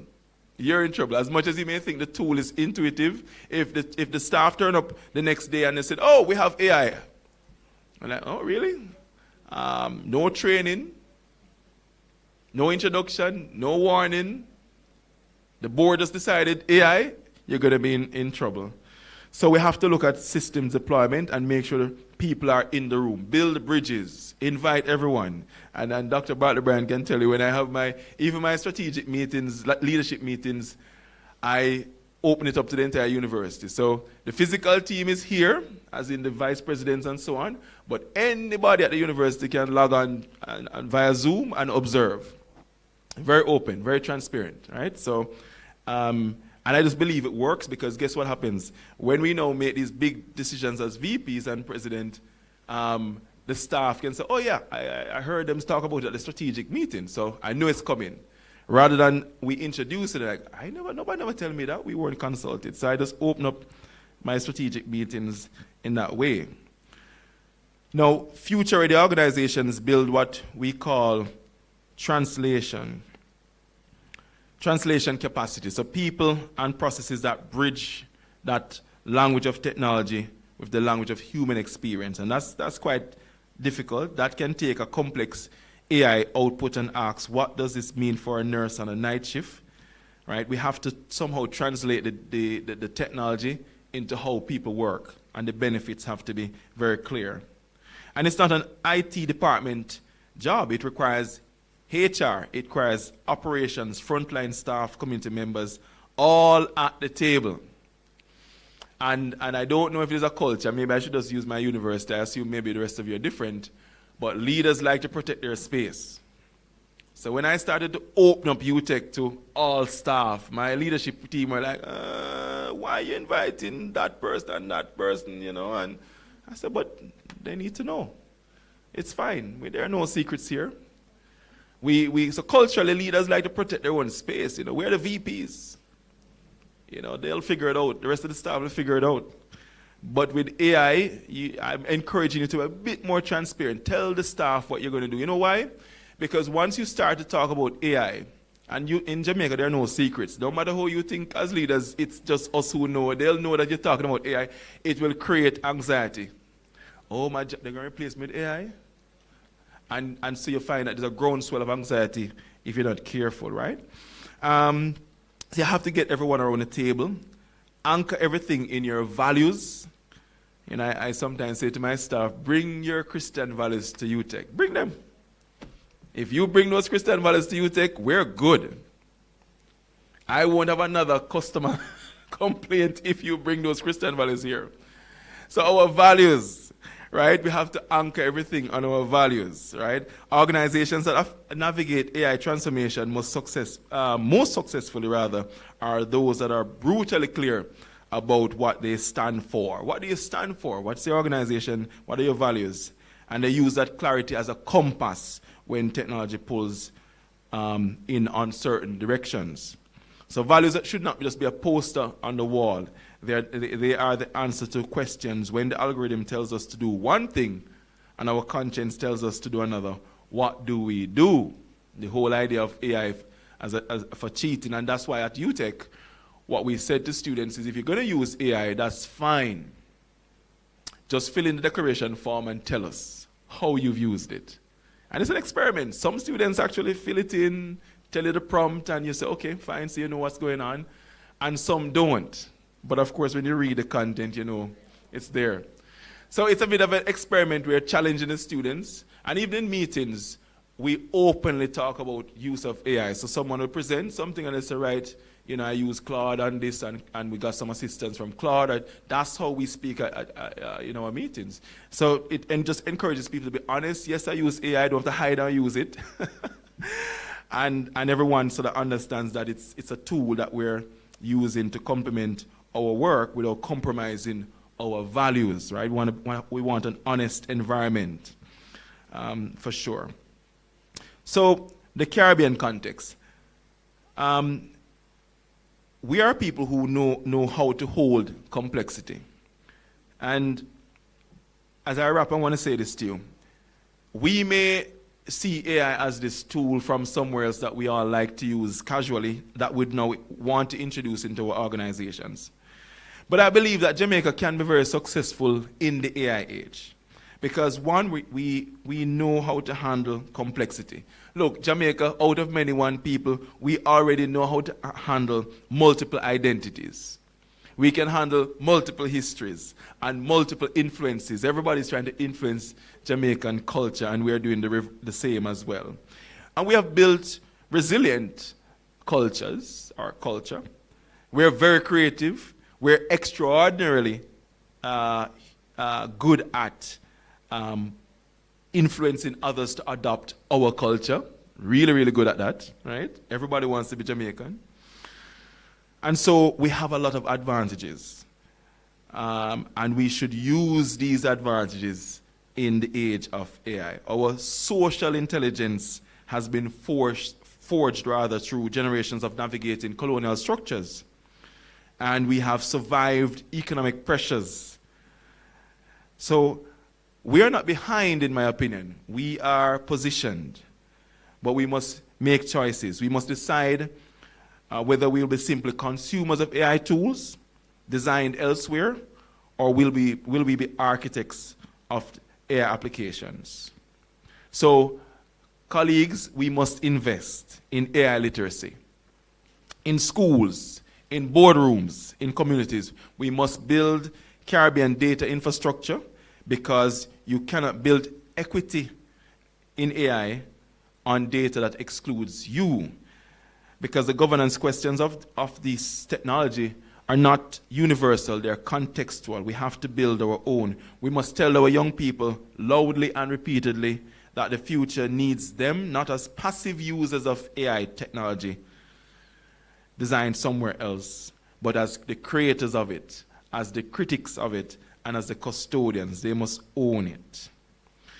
So let me bring you back to where I started. The nurse, the patient at 2 a.m., that 2 a.m. decision. And that story, friends, is not about technology.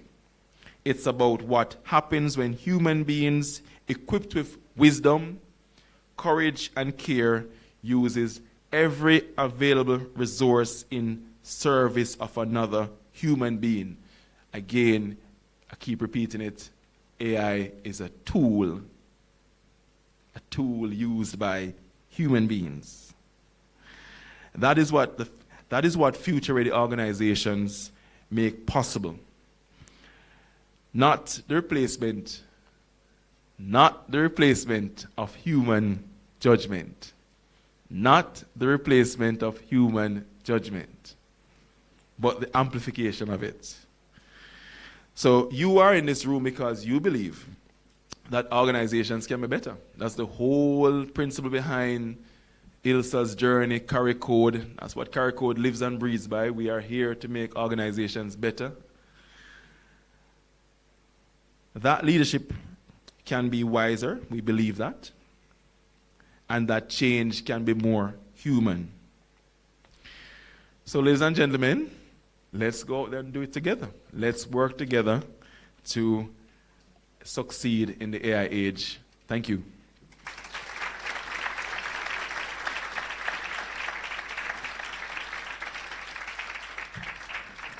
Ladies and gentlemen, Dr. Kevin Brown, what an absolutely fantastic presentation from him. And of course, Doc, we're very grateful for the fact that you took time out of your busy schedule to come to be with us. And you have spent quite a bit of time with us already. Looking forward to you spending even more. May I invite Dr. Stephanie Stern to come forward?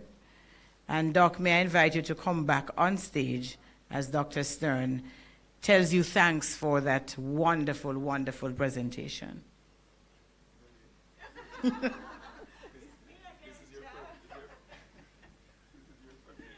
me use this first to say, Dr. Brown, on behalf of CARI-CODE and CODN, we want to thank you for being here.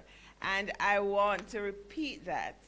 We have always called you to come and present to us, and you have always said yes. So let's give you a big round of applause for that.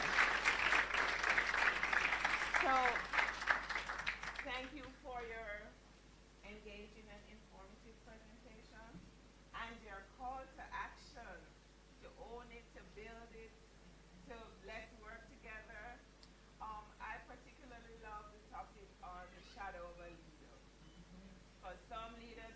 consciously or unconsciously form this shadow. And it is said that leaders, sometimes you should look behind you and see the shadow that you're casting.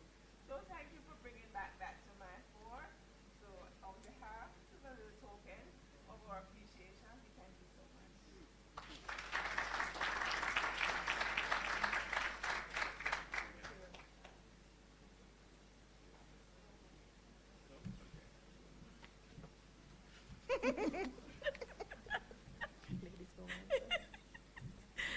All right, thank you so very much. Thank you once again, Dr. Brown, and we thank Dr. Stern. Ladies and gentlemen, may I greet very warmly and formally Dr. Nsombi Jaja. Put your hands together for her. She is one brilliant Jamaican woman. And one of the things that I learned from her is when people ask me how I'm doing, I say I am blessed. And I'm always saying bless you to others as well. Because Dr. Jaja says there's no such thing as, what is it, the term? If somebody asks you how you're doing, what's the term that you normally use? Not bad at all. Not bad at all. Not bad. So Dr. Jaja, she doesn't want you to use that. So if you encounter her out on the street and she asks you how you're doing, you're not going to respond not bad at all. Yes, you're fine. Blessed. Find an adjective. Find something that describes how you're feeling. Yes, you're feeling wonderful. Yeah, I'm feeling great.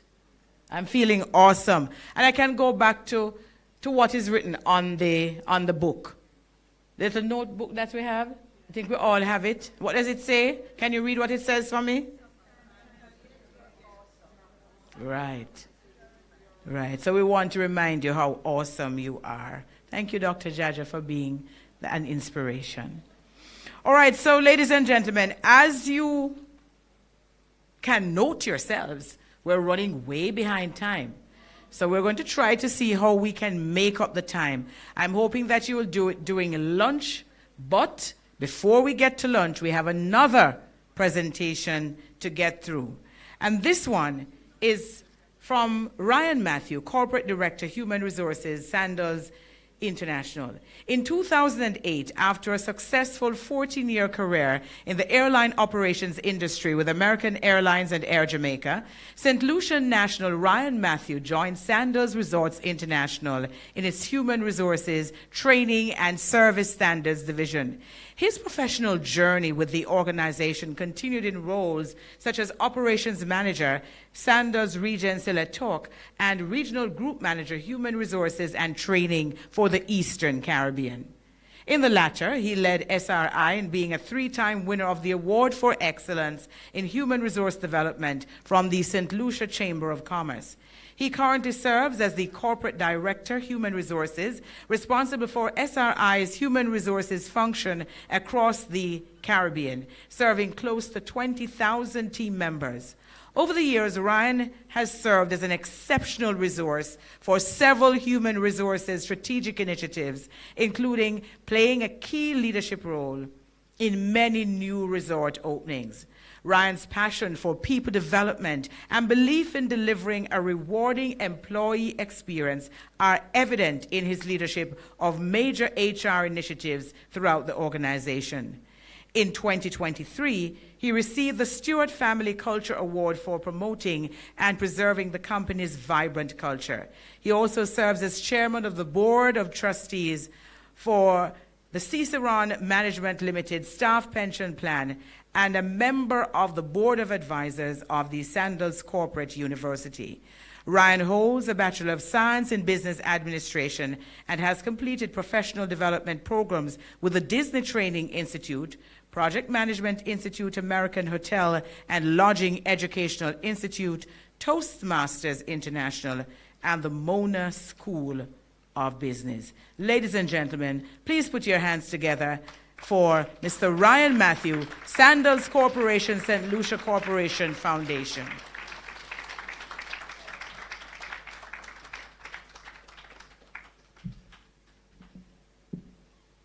Good afternoon. So I have a chairing section right over here.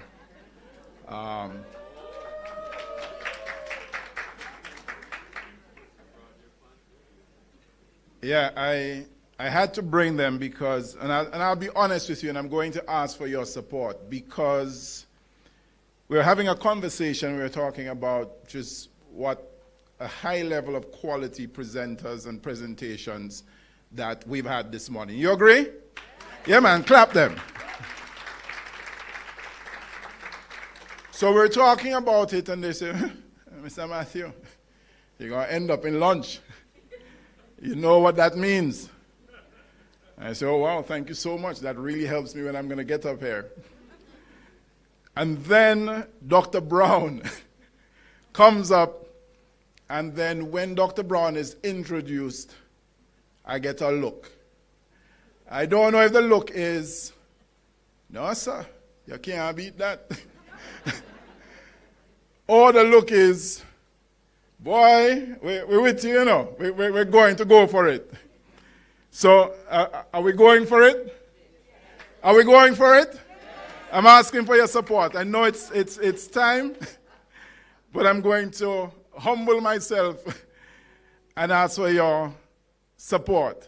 So, it was going to be good morning. It's now good afternoon. Am I correct? And I would like to recognize the protocol that has already been established, but I also want to thank Dr. Ilsa Duvernay of CARI-CODE and the rest of the team for putting this together. Please.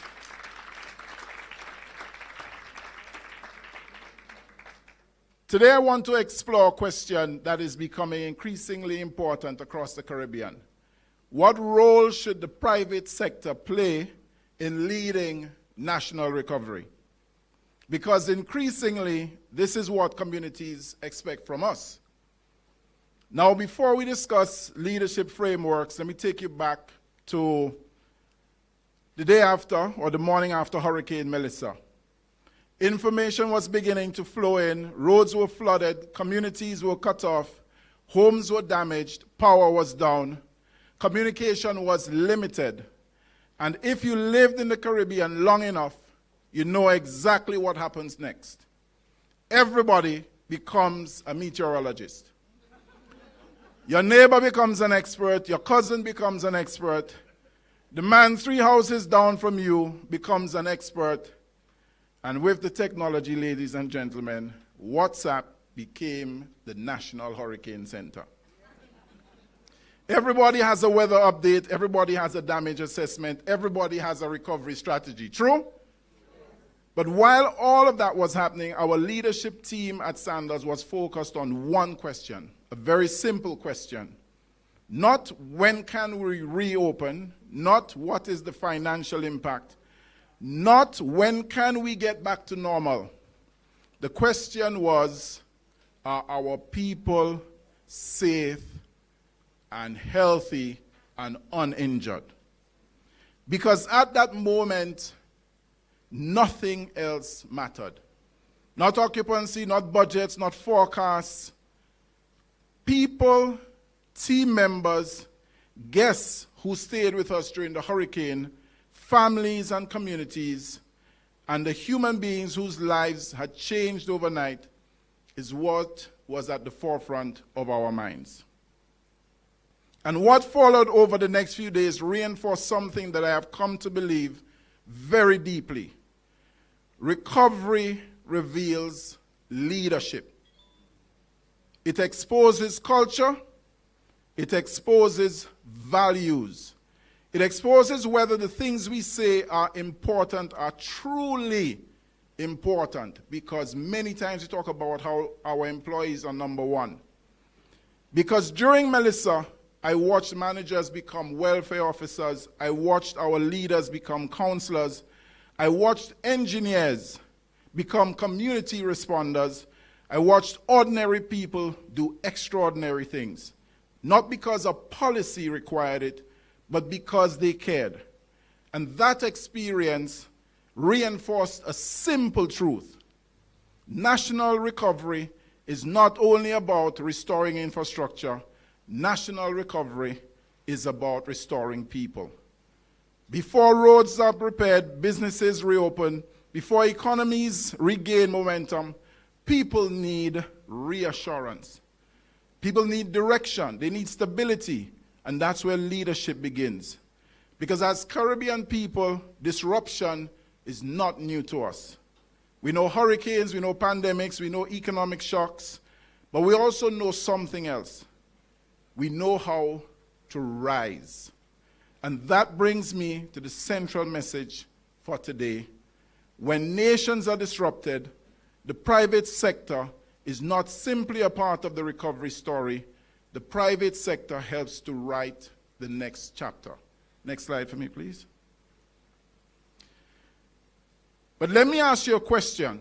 When disaster strikes, what recovers first? Is it the airports, the roads, the electricity grid, the hotels, the economy? Most people may choose one of them, and yes, they are all important.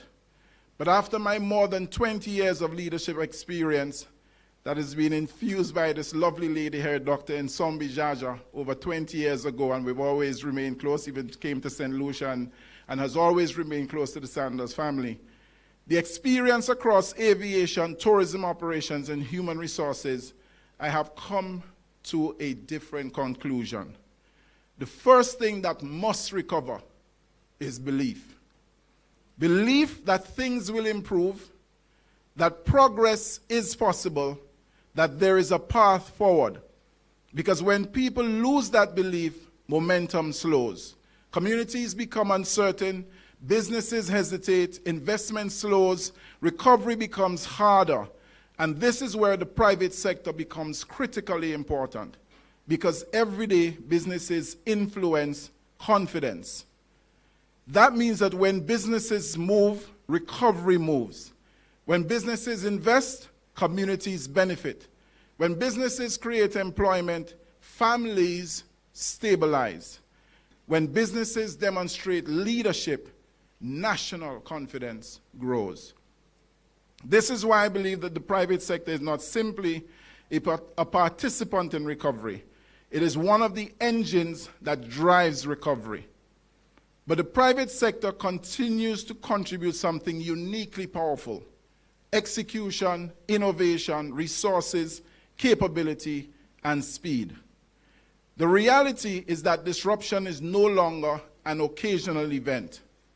These are becoming part of our everyday reality. The question is whether organizations are preparing themselves to lead when it does, because leadership during recovery begins long before recovery is required. Next slide, please. One of the greatest misconceptions about resilience is that it is built during a crisis. It isn't. It isn't. It is revealed during a crisis. Just come back for me some more, please. Slide number 3.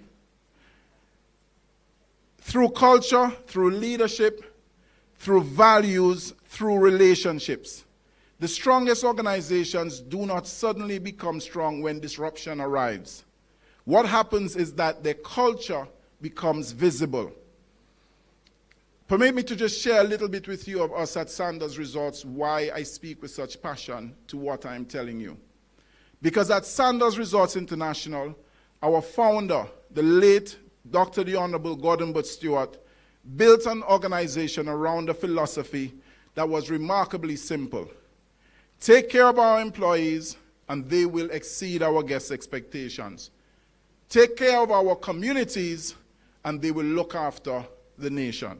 Simple but powerful, because it is a recognized truth that many organizations still underestimate that people create performance.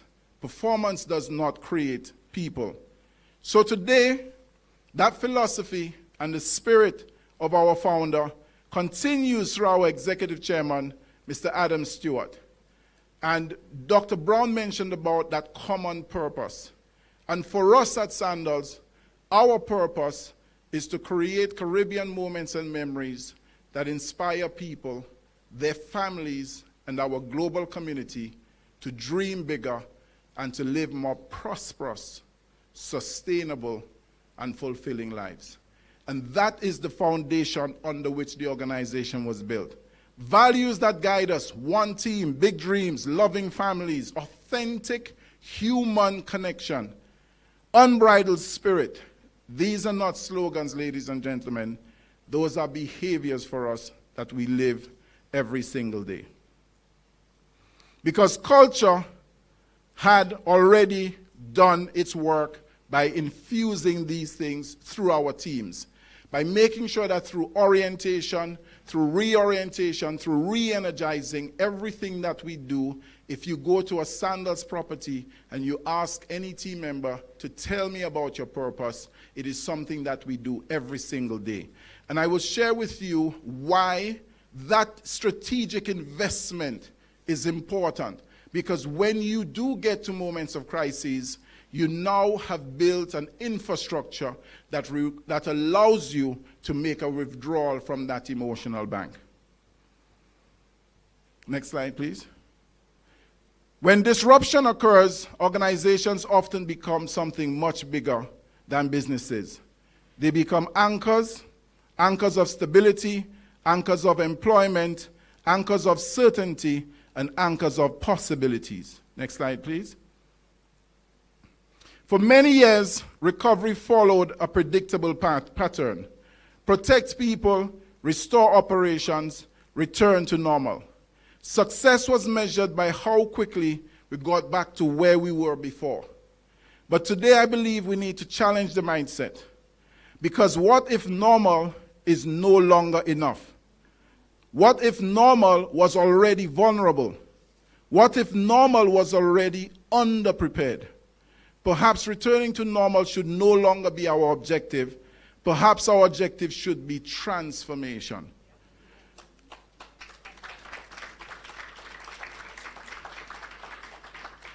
Traditional recovery asks, how do we survive? Modern recovery asks, how do we recover?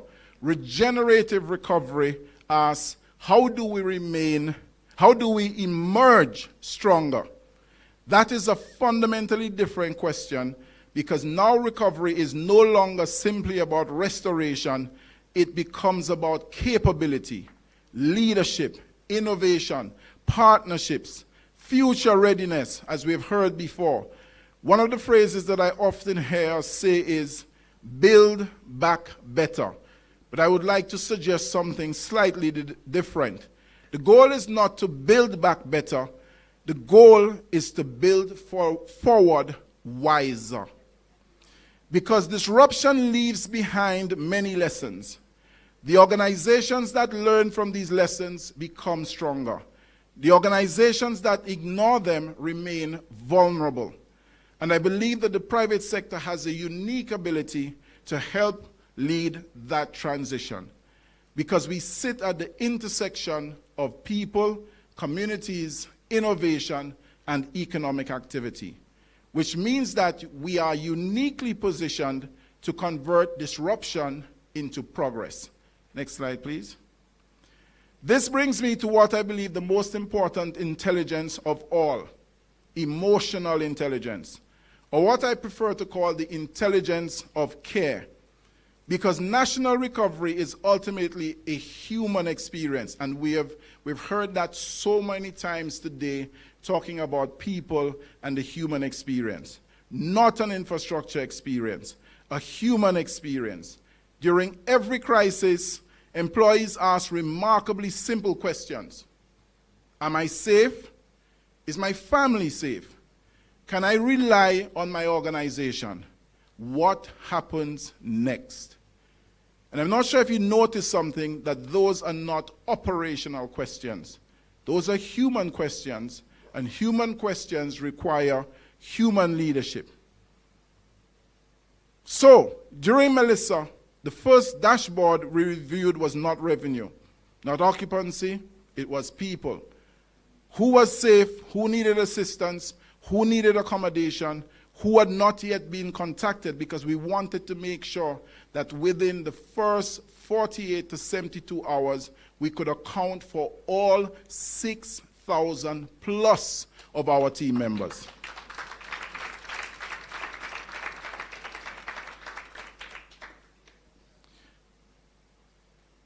This is where the private sector demonstrates leadership in practical ways, protecting livelihoods, supporting employees, communicating clearly, by creating stability when uncertainty surrounds people.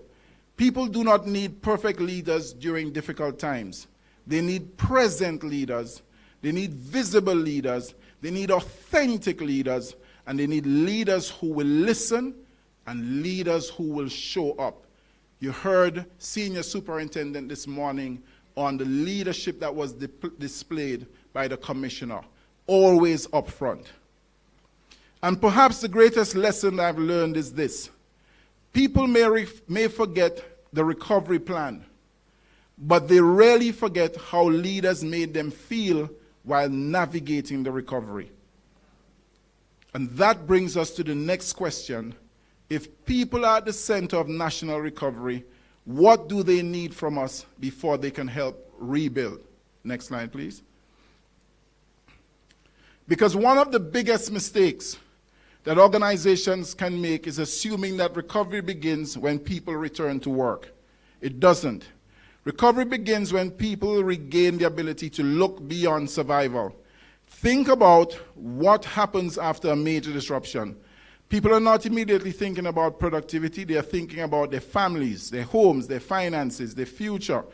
And that reality became very clear after Hurricane Melissa. Many of our team members were navigating two realities at the same time. The first one is they were employees, and the next one, they were victims of a disaster.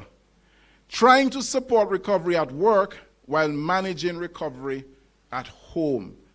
And I say that to you, ladies and gentlemen, and that was a very painful one, and it really gives me goosebumps every time I think of some of what our teams in some of our hotels in the West went through.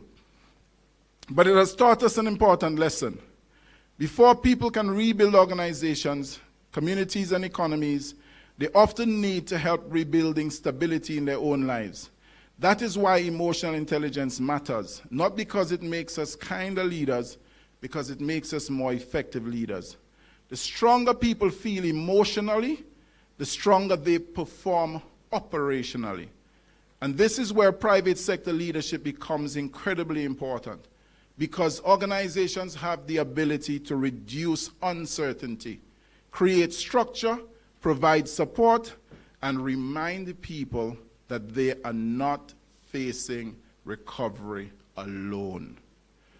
So how do we expect leaders to show up during difficult times? People do not expect leaders to have all the answers, but they do expect leaders to be present. Presence matters, visibility matters, communication matters.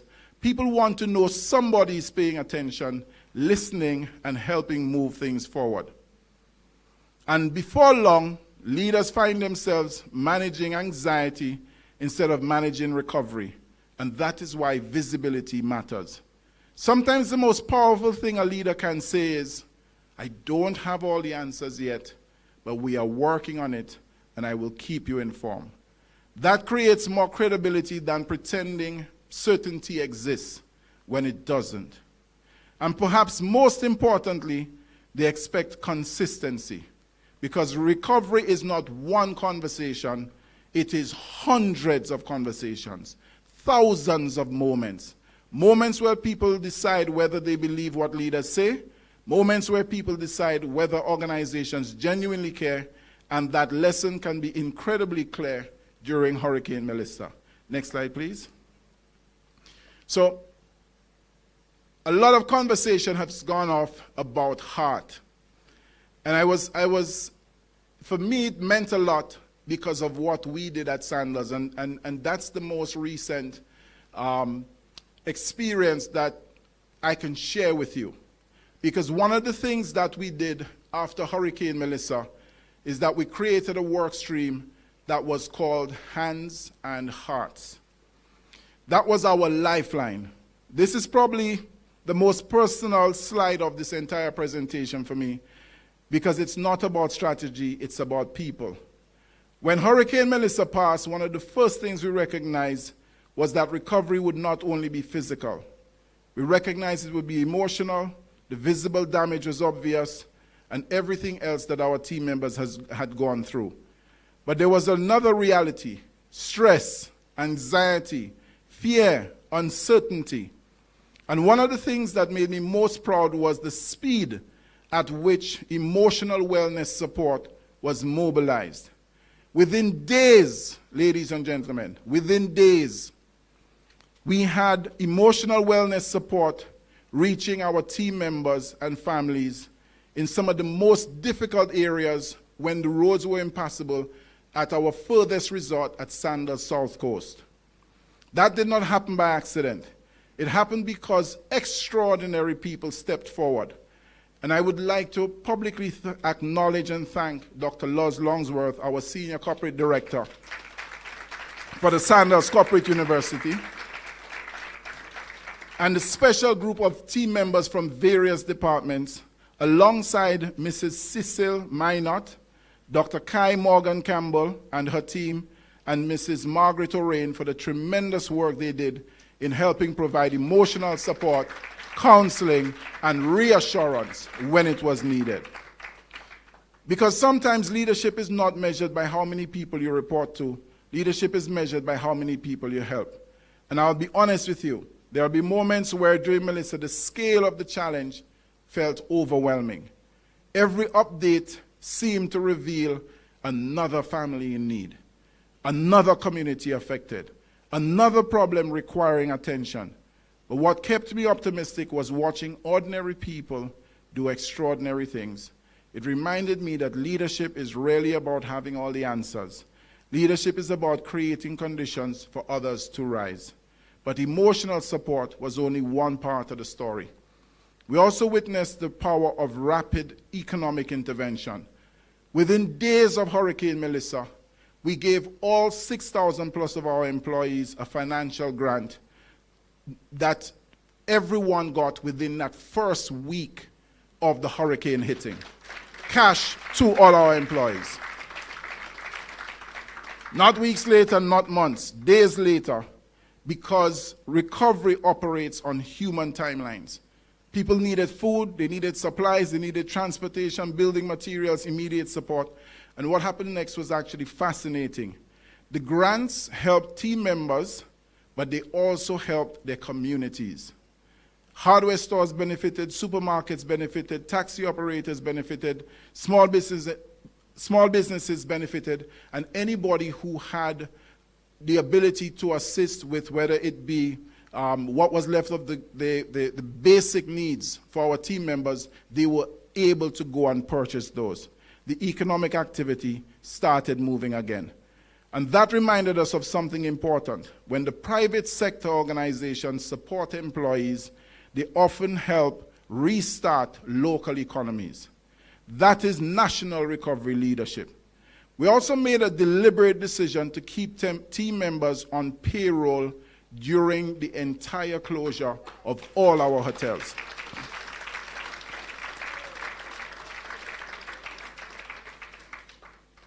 Payroll becomes reassurance.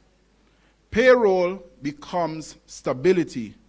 Payroll becomes a signal that says, we are going to get through this together. We also created opportunities for team members to work temporarily at our sister resorts across the Caribbean. What started as a recovery initiative became a development initiative.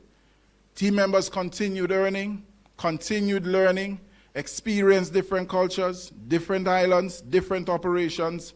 Some returned with new skills, some returned with new perspectives, and some returned with enough stories to make the rest of us wonder whether we should have gone also. And then there were the care packages. Lord, that one. Now, I have to be honest with you that unintentionally, the care packages became surprisingly famous. And somebody said to me that there was something going on on the radio stations about the war of the care packages. And one of our team members felt so moved that he actually went on TikTok and did a video, and that just went viral. And people thought that we had our own supermarket chain by by the amount of stuff, and I have to share a little secret with you. When we put that on paper, and it's a number of team members after the hurricane that came into the offices who could come in, and we said, okay, what do our team members need? And we went through this list and then, went through, okay, what can we get? It's very different when you see a list and you say, okay, we're going to get all of these things, and it looks like 15 items. But when I saw the TikTok video and I saw the back of the vehicle full, I was like, wait, let me go back and check that. Did we do all of that? Because at the end of the day, what we wanted with that was not to create a situation of just giving out. We recognize that it's what happened afterwards. Many team members shared what they received with their neighbors, their friends, extended families, and members of their community. Every single team member said, when I went home, I gave somebody from what I had. And this whole thing brought together another level of community spirit. And that's why I'm saying to you that from the private sector, we have the ability to stimulate that sort of community building by just a simple kind gesture of us looking after 6,000, but not recognizing that we would have positively affected possibly 20,000.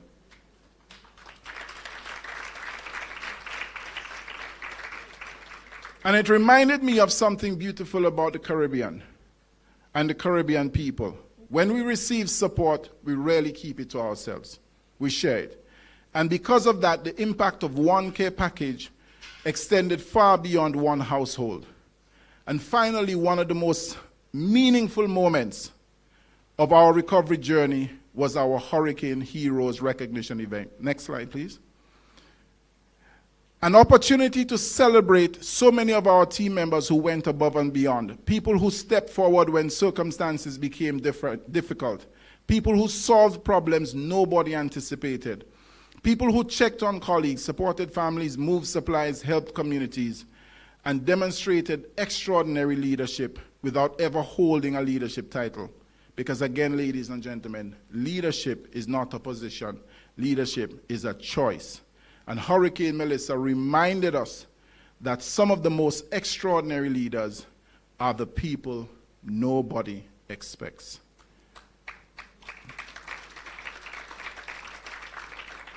That is the intelligence of care. And when people feel supported, something powerful happens. They begin supporting others. Which brings me to the second intelligence, which is the intelligence of connection. One of the greatest mistakes organizations make is believing recovery can happen alone. It cannot. No organization recovers alone. No community recovers alone. No nation recovers alone. Recovery is a collective effort. And if there is one thing that the Caribbean understands exceptionally well, it is the power of community. Throughout our history, we have repeatedly seen people step forward to support one another. Neighbors helping neighbors, community helping communities, countries helping countries. And I want to recognize the head of our Sanders Foundation, Mrs. Heidi Clark, because the Sanders Foundation is our executive chairman formalized our corporate social responsibility through the foundation in 2008. But from day one when Sanders started, through our chairman, we have always had as one of our focus to make sure that we look after our communities. And the foundation has 3 focus areas: education, the environment, and communities. Why I'm sharing that with you is because I want you to understand that that relationship, that connection does not start when a disaster happens. And some of the disasters don't happen in the regions and some of the countries that we are in, because through Heidi and the foundation, with some of the disasters that have happened in Haiti and some of our other islands, we have flown over and helped them there also. In St. Vincent, before we opened our hotel in St. Vincent, I don't know if you remember of the volcanic activity that was taking place in St. Vincent. And we moved quite a number of Vincentians from St. Vincent to all our other islands in the Eastern Caribbean and take Turks and Caicos to help people to remain employed, because as a company, as a community, not because we're not in a country means that we can't help, because that's the ethos of who we are at Sandals and Beaches Resorts.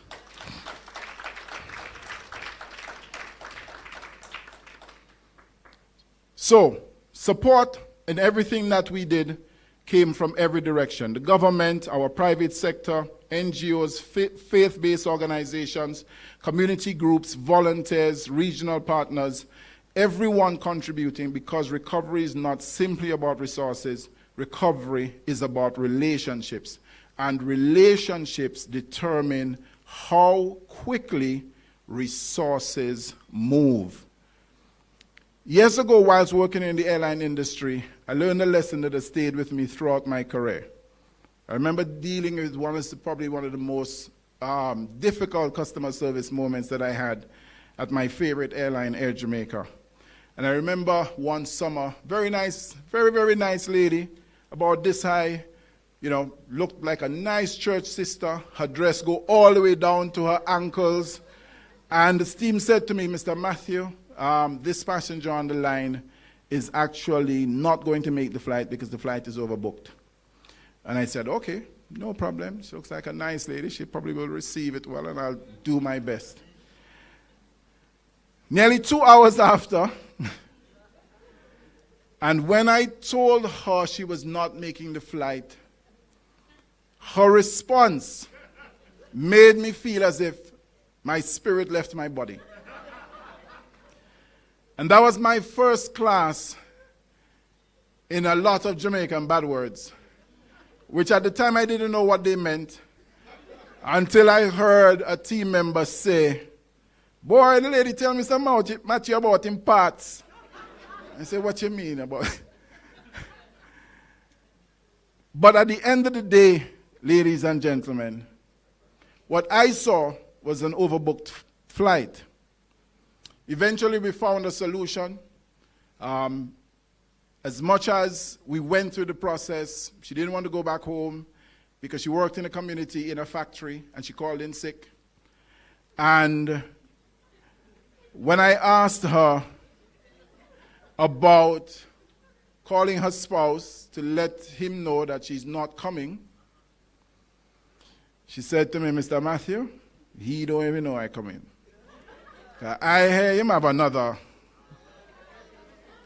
And I want to reach there when she's in the house.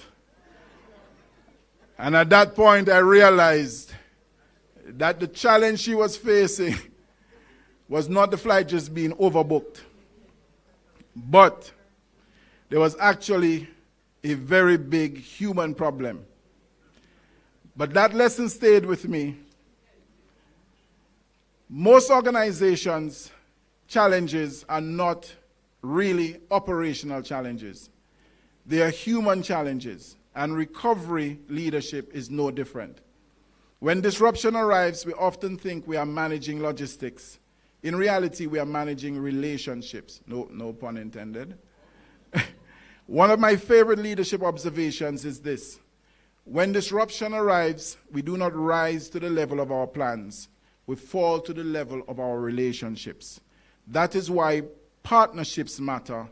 Public-private partnerships, community partnerships, industry partnerships, regional partnerships, because trust is built before it is needed, not during the crisis. And the organizations that invest in relationships before the disruption arrives are often the organizations that recover the fastest afterwards.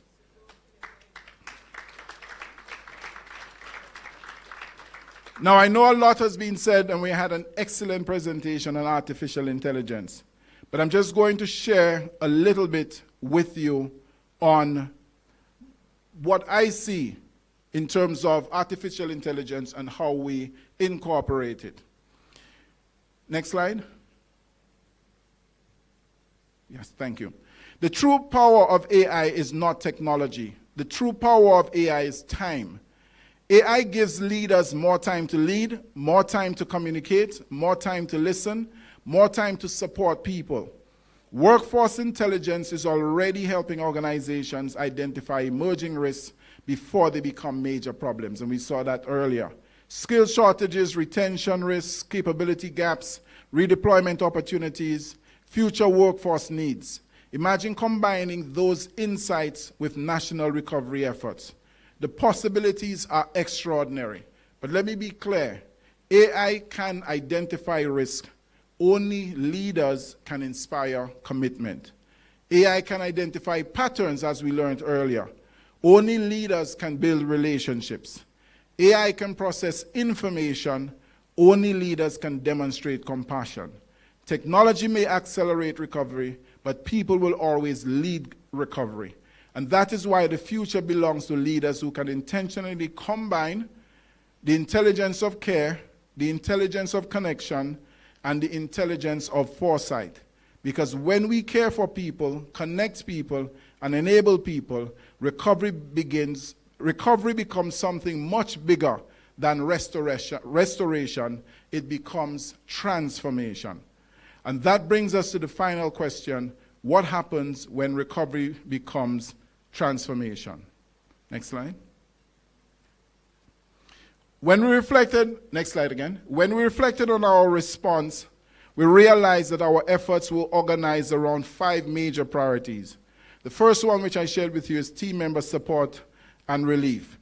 The next work stream was humanitarian support and government coordination that was led by Mrs. Heidi Clark. Operational restoration and reopening meant that we had to assess in all our hotels in Jamaica which ones we could open, which ones we may have to close for a little longer. And I'm looking forward to November and December when you're all going to see the reimagined Sandals Caribbean Key, Sandals Montego Bay, and Sandals South Coast in what we refer to as Sandals 3.0, and I hope that you do get a chance to visit it and see how we recovered.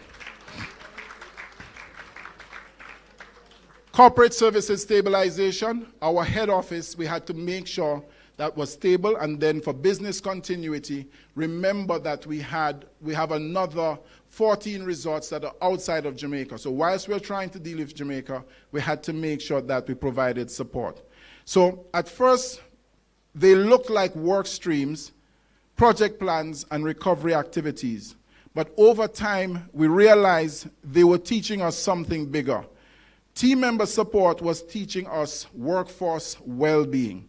Humanitarian and government coordination was teaching us partnership. Operational restoration was teaching us agility. Corporate stabilization was teaching us the value of information, communication, and decision-making. And business continuity was teaching us preparedness. In other words, recovery was becoming leadership development for us. One of the things that I've observed throughout my career is that disruption accelerates learning. And we have our team from the Sandals Corporate University and the amazing things that they are doing with AI and augmented reality and all of the partnerships with the local institutions, HEART, and I really want to commend them. And Dr. Luz is not there. She'll be with us tomorrow, but she's doing an absolutely amazing job. So please give Dr. Luz and the team from the SCU. Lessons that might normally take years to learn can emerge in weeks. Assumptions are challenged, priorities become clear, capabilities are tested, leaders grow, organizations grow, people grow, and that is why every disruption presents us with a choice. We can simply endure it or we can learn from it. Because the most important question after a crisis is not what happened to us. The more important question is, what did it teach us? And organizations that ask that question honestly almost always emerge stronger. Next slide, please. This brings us to what I believe is the most important shift in modern leadership. The shift from recovery to regeneration. For decades, success was measured by how quickly we recovered, and that made sense, because recovery was the objective at that time. But today, I believe the objective has changed because the world has changed. Climate events are more frequent. Technology is moving faster. Communities are becoming more interconnected, and disruption is becoming more common, which means returning to where we were before may no longer be enough. Let me put it that way. What if normal was already vulnerable? What if normal was already underprepared? What if normal was already struggling? Why would we work so hard to return there? Perhaps our responsibility as leaders is not to recreate the past. Perhaps our responsibility is to create a stronger future. Traditional recovery asks, how do we recover? Regenerative recovery asks, how do we emerge stronger? Regenerative recovery focuses on advancing, and that shift changes everything. Because now our objective becomes larger. Not simply reopening, redesigning, stabilizing, strengthening, or restoring operations, but increasing capability. And that's why our Sanders Corporate University is so important to us, because it is that strategic arm that focuses on the development of our teams, that they have the ability to do in-house what you're doing here today. One of the phrases that we often hear is build back better. But the goal is not to build back better. The goal is to build forward wiser. Next slide, please.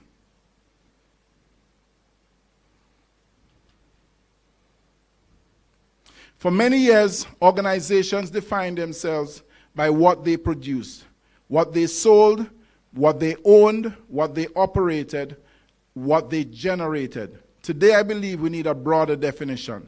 Because the role of the private sector is evolving, and with that evolution comes responsibility, we are no longer simply employers. We are community builders, capability developers, economic stabilizers, recovery partners, future creators. That is much bigger responsibility than many of us imagined when we first entered leadership. But it is also an incredible opportunity, because when organizations embrace those roles, remarkable things happen. Communities become stronger, workforces become stronger, partnerships, economies, and nations become stronger. And one of the things that I love the most about the Caribbean is our ability to come together when it matters most. Now, don't get me wrong, we will always happily debate which island has the best beaches, the best carnival, the best food, and who will win the World Cup football competition? Jamaica? And if we have enough time, we might even debate who makes the best rum. But when crisis arrives, something remarkable happens. The Caribbean becomes one family, and that spirit is one of our greatest strengths. Because resilience is not built alone, it is built together. And that is why collective leadership matters. Not because one group is more important than the other, but because recovery works best when everyone moves in the same direction. Resilient leaders create resilient teams, resilient organizations contribute to resilient nations, and resilient nations create stronger futures. That is the leadership opportunity before us. And as I close today, next slide please, I would like to return to where I began. The morning after Hurricane Melissa, the uncertainty, the disruption, the damage, the questions, the long days, and even the longer nights. But when I reflect on that period today, and what I remember most is not the hurricane. I remember the people. I remember leaders checking on team members. I remember counselors supporting families. I remember communities helping neighbors. I remember colleagues helping colleagues. I remember people stepping forward, not because they were required to, but because they chose to. And that is why I remain optimistic about the future of our region. Because every time the Caribbean faces adversity, we are reminded of something powerful. Our greatest resource has never been about beaches, buildings, infrastructure. Our greatest resort has always been our people.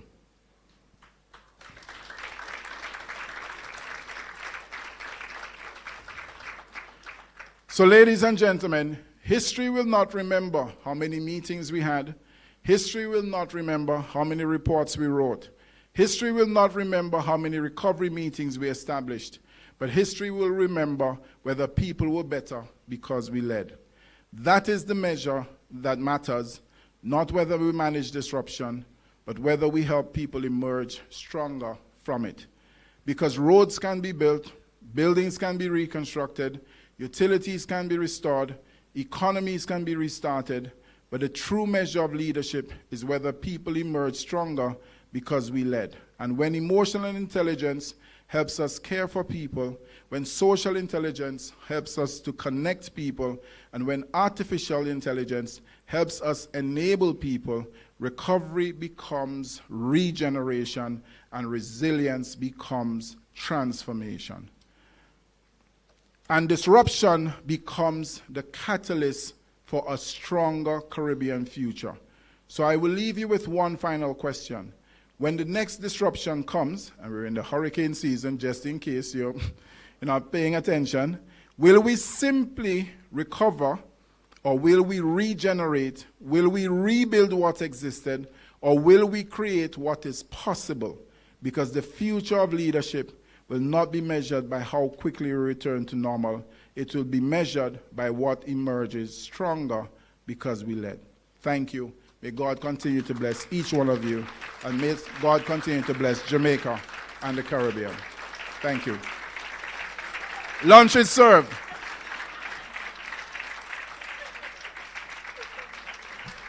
That, I think, is a brilliant line. Lunch is served. Oh, the belly full, don't. Belly full. So we don't need to serve lunch. We can just continue. They say no. Ladies and gentlemen, what an amazing presentation. Please put your hands together for Mr. Matthew, Ryan Matthew. Wonderful. And I'm glad you mentioned that TikTok video, because I was going to talk about it. That I think so many people sat at home and said, wait here, what going on, sir? When that young man opened up his car to show what was going on, we said, Sanders are gone within herself. Put your hands together for them once again. And Mr. Matthew, may I invite you back, sir, so that Marjorie Nita can make a presentation to you. Put your hands together for him as he comes once again.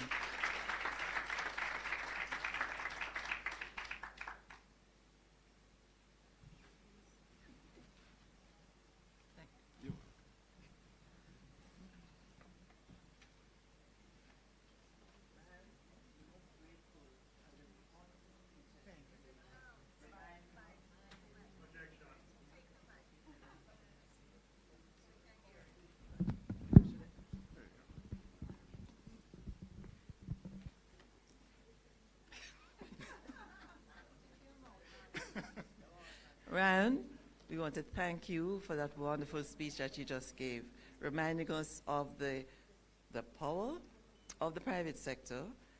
It takes cash to care, so, I mean, if you're loaded, then you can do a lot of things. And yes, and that, that people come first, that you care. We just want to thank you and hope that you will enjoy. Thank you. Thank you very much, everybody. Thank you very much, Marjorie, and thank you once again, Mr. Matthew. Wonderful, wonderful presentation. All right, ladies and gentlemen, so we are about to serve lunch. I think originally on your program you saw lunch was 1 hour and 15 minutes, but lunch is going to be 45 minutes. 45 minutes. And during that period, we expect that you're going to have your meal, but you're also going to go downstairs and spend some time taking a look at the wonderful display that is down there from booth holders, Spa Blue, InfoServe, PWD Cooperative Credit Union, Garrett Trading and Installation, and UTEC. So we don't want you to miss out on what they have. May I just ask you to just be silent and breathe a little as I breathe a word of prayer for the meal that we're about to receive. And so, God, we give you thanks for the blessings of life. We give you thanks for the fact that you have blessed us with this beautiful island home. We give you thanks for the people who are our best resource, as we heard. And God, as we partake of this meal, may you bless it to our bodies. May we remember that there are those around us who do not have this privilege that we have of having a meal. All of us in this room, I believe, can safely say we know where our next meal is coming from, but there are some who can't say that. And so, God, we lift this meal up before you, and we pray that you'll just continue to be our God and our guide. Amen. And so, ladies and gentlemen, I thought it quite fitting that as we go to lunch, we are going to play for you, because Mr. Matthew, you gave such a powerful presentation that we simply had to draw for this one. Shaggy and Friends, We Shall Rise. Again. DJ Dot can play my song. Eternal Father, bless. I think that's how it starts. I think that's how the song actually starts.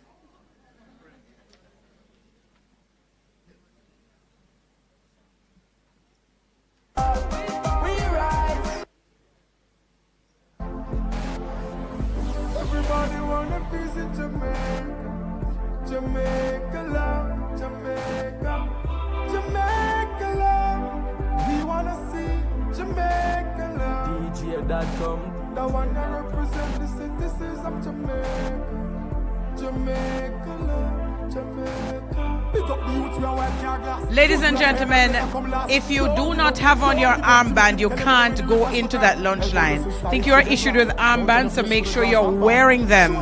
If you didn't get an armband, then you need to speak with the team. So those of you who didn't receive your armbands, you need to make sure that you get them so you can join the lunch line.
All right, so ladies and gentlemen, those of you who are not wearing the armbands, stay in the line. The armbands will come to you. I'm just going to ask, wherever it is that you're standing now, once the armbands come in, I'll ask for you to put up your hands so you can get them.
All right, ladies and gentlemen, let us see if, because we're a little bit congested now. Can you go back to your seats because they're not started serving at the line yet? Can you make your way back to your seats, please?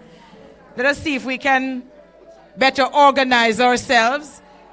Please go back to your seats and then we'll do it the way we did it earlier. That's right. We'll start at the back. No, that's back. All right. Okay, yeah. All right. So, ladies and gentlemen, sorry to disrupt your flow. We're going to ask you to just go back to your seats and I'll tell you how you get back into the line. In the meantime, those of you who do not have an armband, can you put your hands up, please? All right. No, if you don't have one.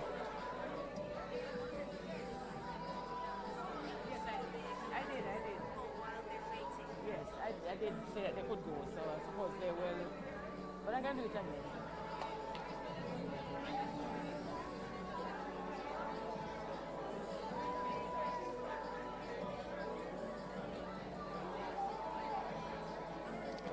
All right, so ladies, can you turn the music down for me, please, so that I can, because I feel like I'm having to lift my voice too much.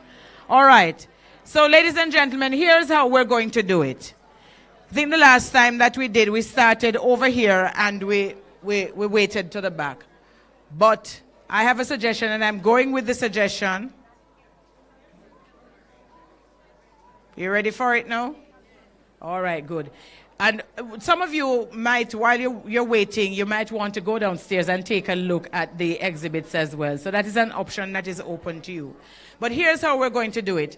The table to my right, the table to my right, can you make your way to the line? Where then, and I'm going to take the table in the very middle here. Can you go to the line?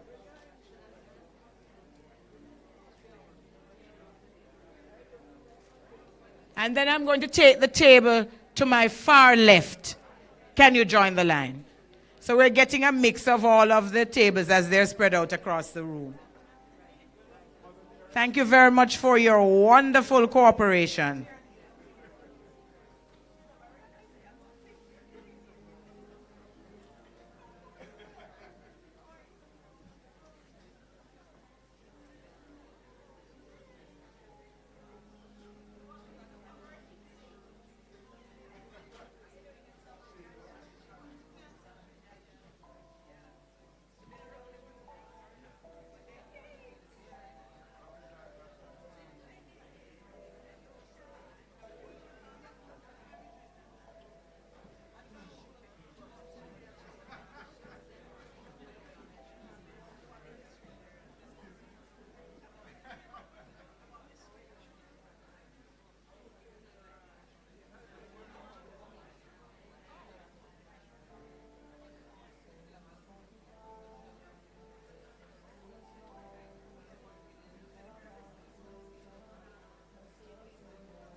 All right, travel safely.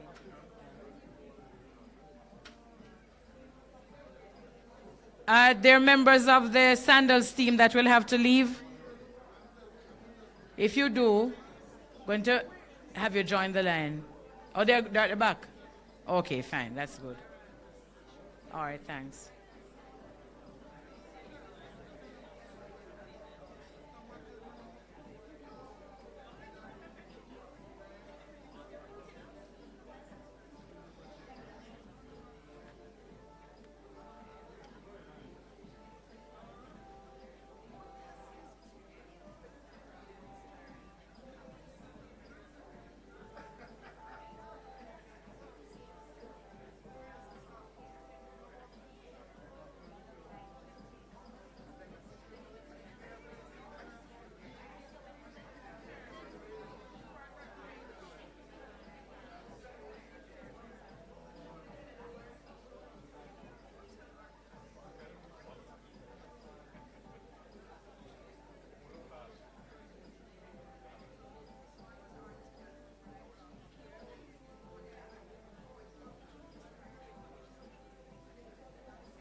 All right, so may I invite the middle table to my right? Yes. Yes, your table. You may now join the line.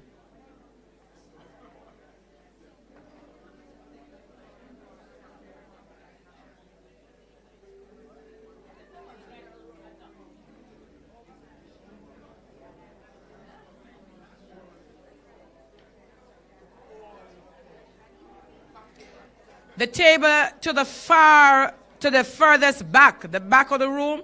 Yes, you're looking at me. That's your table. Join the line, please. And this table here to my far left, please join the line.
go ahead.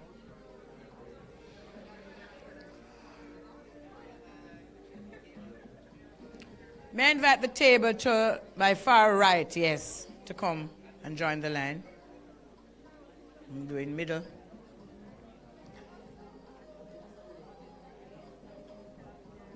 Charmaine, can I have the members of your table joining the line, please?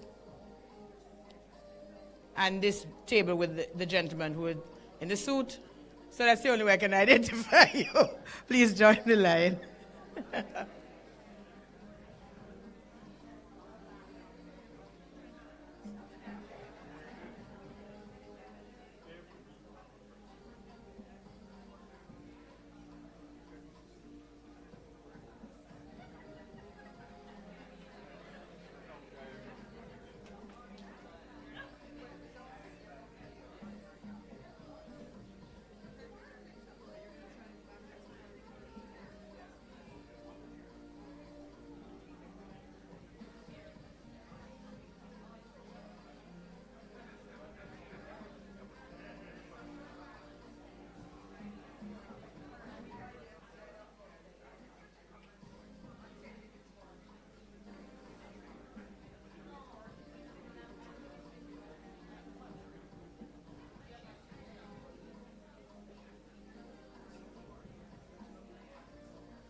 All right, may I invite any other table that has not yet joined the line to do so? All other tables may now join the line.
All right, so ladies and gentlemen, with most of you now having lunch or having had lunch, we are going to resume in 2 minutes.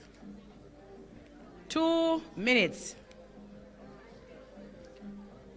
We do have some giveaways. We're going to do those a little bit later on, Ian and the team.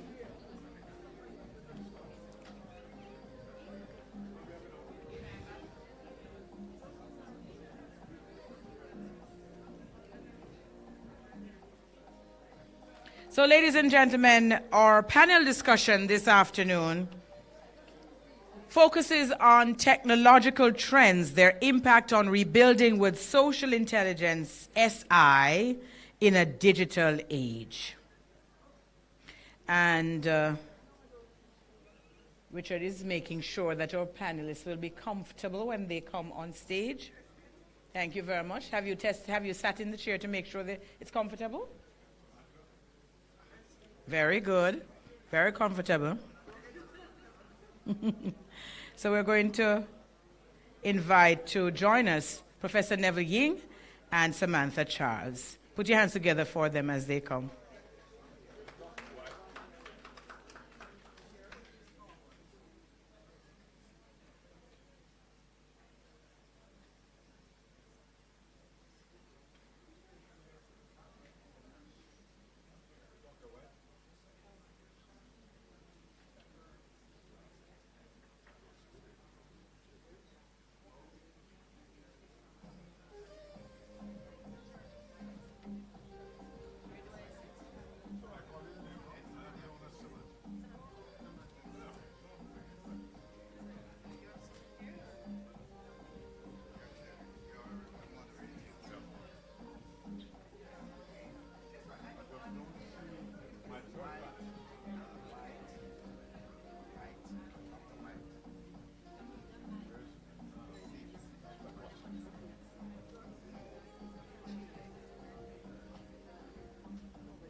Ladies and gentlemen, we would like to apologize for the absence of Charmaine Heslop da Costa.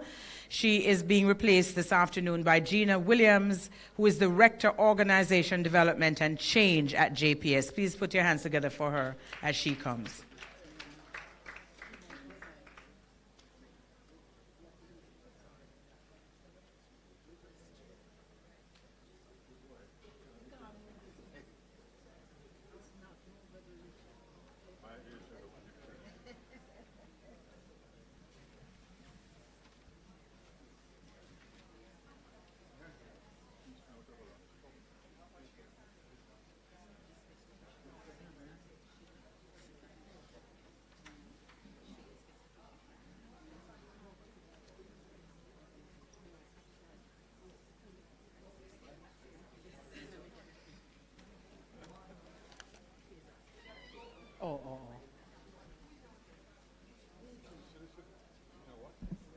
Williams.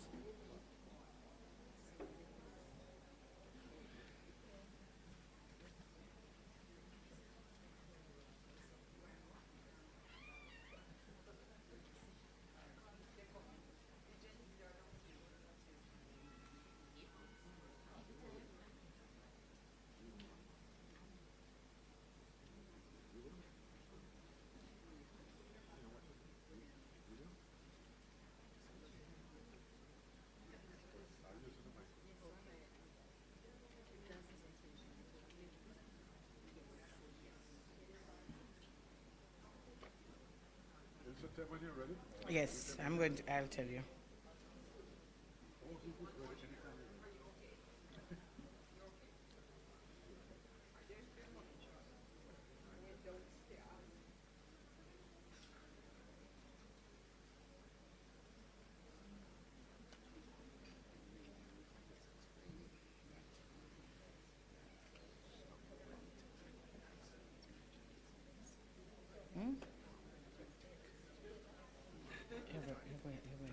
Write that down for me, please.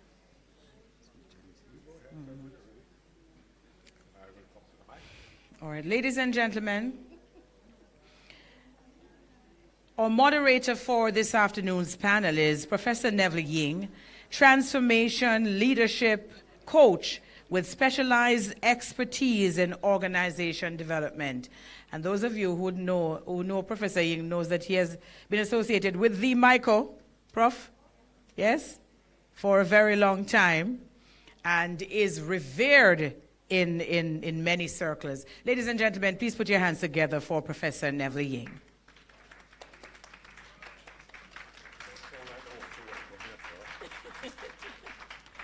You want me to stir them up, sir? Professor Neville Ying, you see, is worthy of a far more exuberant welcome than the one you just gave.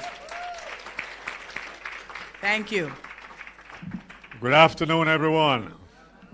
I'm sorry I didn't bring my fan club along with me. Ladies and gentlemen, welcome to this special panel on a very topical area, which is technology. Please also join me in welcoming the panelists who will address you in different topics. Gina Williams from JPS. Yeah, I can give her a round of applause, you know. Samantha Charles from the Victoria Mutual Group. Dr. David White from the University of Technology. Where's Dr. White? Is he missing in action?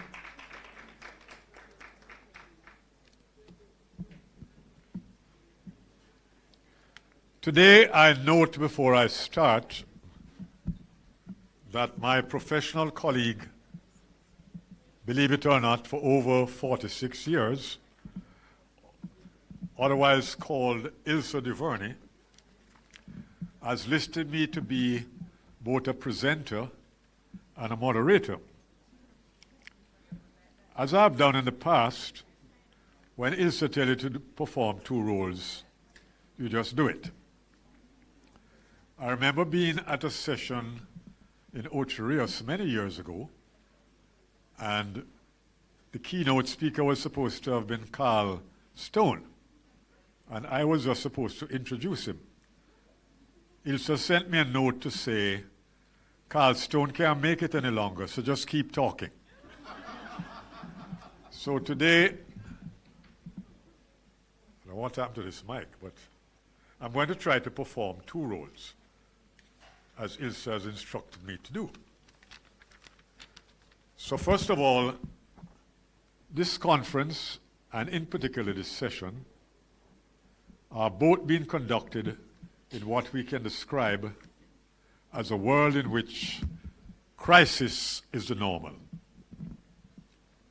For instance, we are currently consumed with the war between Russia and the Ukraine, with the war in the Middle East, Iran, Israel, the US, and all of those events affect us on a daily basis. As a small developing country like Jamaica and the rest of the CARI-CODE region, we are now walking on what we call a tight diplomatic tightrope. We have to decide whether we have bipolar relationships with certain superpowers or whether we have multipolar relationships. And that has been very difficult for us. In addition to this, we have disruptive forces to deal with. And in case you don't remember, we are now in the post-Melissa era, where we are focusing on three important processes: rebuilding, resilience, and resurgence.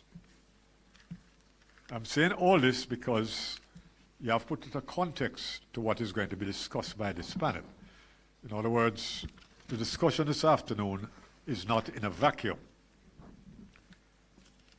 It is within this contextual framework that we are looking overall about how we transform organizations in the public, private, and social sectors, in education institutions, from early childhood to primary to secondary, to higher level education, in the health sector, from hospitals to health centers, all under the banner of what is called organizational development.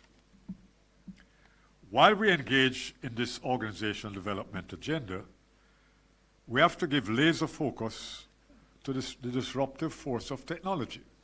And in particular this afternoon, we're going to be speaking about one aspect of technology, which is artificial intelligence. There is international consensus that in this crisis situation, the formula for success is a cogent blend of people and technology.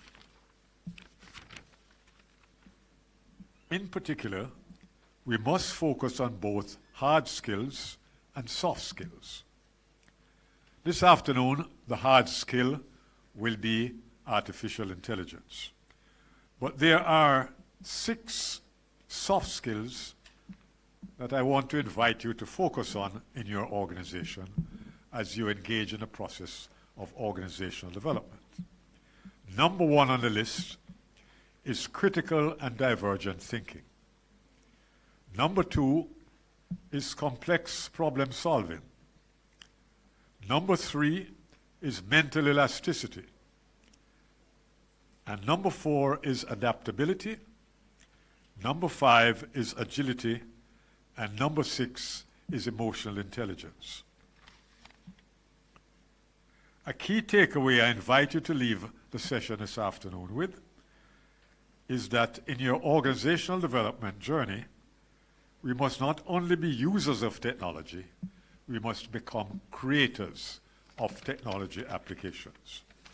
So when you go back to your organization, we're inviting you not only to be using all of these different tools. Now, I'm old enough to realize that we have been through several of these changes. And I can get very cynical by saying most of these are marketing and sales efforts. So I went through what was called new mathematics. And people rewrote textbooks, we ran seminars and conferences, and we sold a lot of new materials. Then we went into total quality management. And boy, we went to Duran courses. We had people come down and talk about total quality management and the whole aspect of being data-driven. And I remember one speaker saying, "In God we trust, all others bring data." Then we went into the balanced scorecard.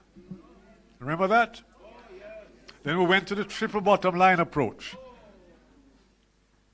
Then we have gone into STEM and STEAM and STREAM. And guess what happened? STEM is withering because the roots that keep STEM alive, which is mathematics and science, are the areas in which our students are displaying their worst performance. So there are a number of things we need to address. Coming forward, we have the United Nations Sustainable Development Goals. Planet, people, peace, prosperity, partnerships. Well, the market has decided that that is not good enough. So they have now created something called ESG, environment, social, and governance. And now we are marketing a lot of stuff on that. So be careful about AI. Because I'm just coming back from a conference in Montego Bay, and what was being pushed over me were a lot of gadgets.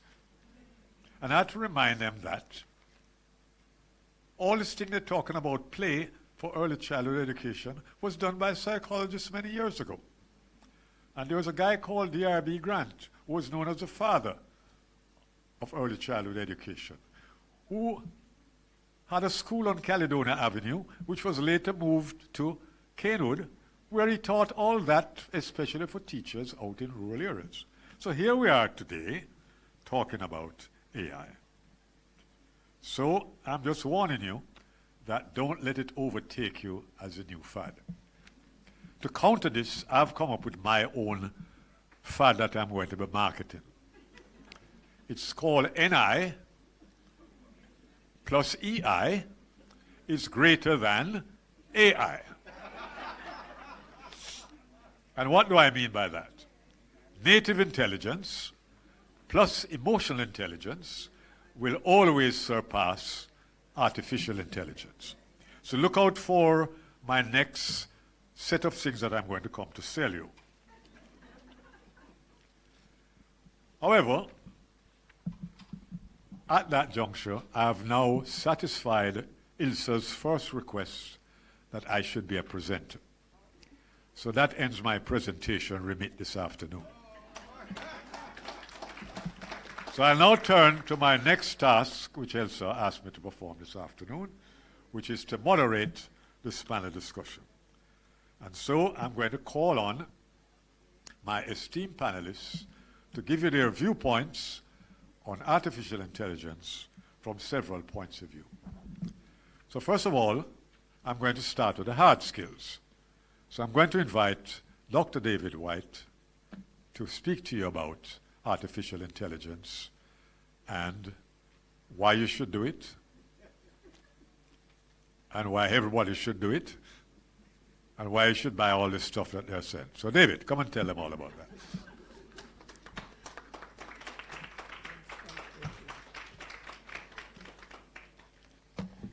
Good afternoon, everyone. And I know I have the spot right after lunch, so the pace was after the prolific speakers this morning. Stephanie Lindsay, you know, senior youth ex-president, and is it Mr. Matthews from the Sanders presentation? Boy, I tell you. All right, but good afternoon, everyone. Professor Ying, I'm not sure I'm selling anything other than, you know, what my president already sold this morning. But I'm here with my team. Yes, with my team, right? I think they passed, a little past Gen Z stage, all right? But I'm going to talk a little about AI. And thanks for inviting me, Mrs. Duvernay and team. And I like the theme, connecting data science with social intelligence, innovating human-centric analytics for a digital society. I want to, before I go into the presentation, just talk to you a little bit about my experience. I was in Canada doing my master's studies, and imagine a Jamaican, first time in Canada, and it was winter. I was freezing, and it happened to be, it wasn't just any winter. They said it was one of the coldest winters in Canada. So every time I went out from my apartment to go to the university, I would run between the Tim Hortons, warm up, and then take another trip. And one day in particular, one morning, I was going, Professor Ying, to my university. It was Ryerson, they've now renamed it Toronto Metropolitan University. And I saw this long line. Now Canada is a first world country. I don't expect to see long lines in a first world country because they're supposed to be efficient, right? So I saw this long line, and I said to myself, but this looks like a Scotiabank line or an embassy line. Curiosity got the better of me, and I asked my Canadian counterparts, why are people lining up? Is free money being given out or something? And they said, they looked at me as if I'd just emerged from a prehistoric cave. You don't know what's happening this morning, David? I'm like, no, that's why I asked. And nobody would tell me, so I asked again, why? Because more and more people were joining the line. It was a huge line. You know what happened? They were launching the iPhone in Canada. Now guess what? Why I start with this story, Canada happened to have been the home of the world's most popular, most safest, well, the safest smartphone, the top smartphone in the world. Anybody remember the name? I know my Gen Zs don't know it. It was called BlackBerry. It was it was so accepted worldwide and revered that one president of the United States, it is alleged, said they would have to pluck. You remember? Right, that quote? Yes. They'd have to pluck his BlackBerry from his hands, right? People love their BlackBerry. But what happened? Social intelligence, organizational development, emotional intelligence. President Brown spoke about not reading the room. BlackBerry decided that, look, probably this is a new fad. We are the top of our game. Why should we change? Everybody loves us. The world cannot do without BlackBerry. So they decided, even though it wasn't Gen Z back then, but the generation back then, right, was saying, look, they want to see innovation. This clickety, BlackBerry had a physical keyboard. Anybody remember? I had my BlackBerry, took it with me. And you know the way, and there was a little stylus on some of them, and the BlackBerry Messenger. And BlackBerry said, look man, this is what you're getting, and we're not changing. And the rest is history. On that very cold winter morning in Canada, history was made because it was like the whole of the young people in Canada came out. And in no time, the iPhone, Apple's new iPhone. No, Apple wasn't a Canadian company, you know, right? But the new iPhone sold out. And guess what? Whether you bought the iPhone back then because of all the features, we weren't talking about AI and generative AI back then, but it was technology. And the picture I'm painting for you, this deliberate picture first, is that the young generation just grabbed it up. And in no time, BlackBerry stocks fell because they failed to embrace what was then a digital future and the emerging trend. And in no time, other companies too got rid of their physical keyboards and went Apple's way, which is the virtual keyboard, and the rest is history. Apple has become the first $1 trillion company in the world. Now, let me fast forward to another story. That one, by the way, is realistic.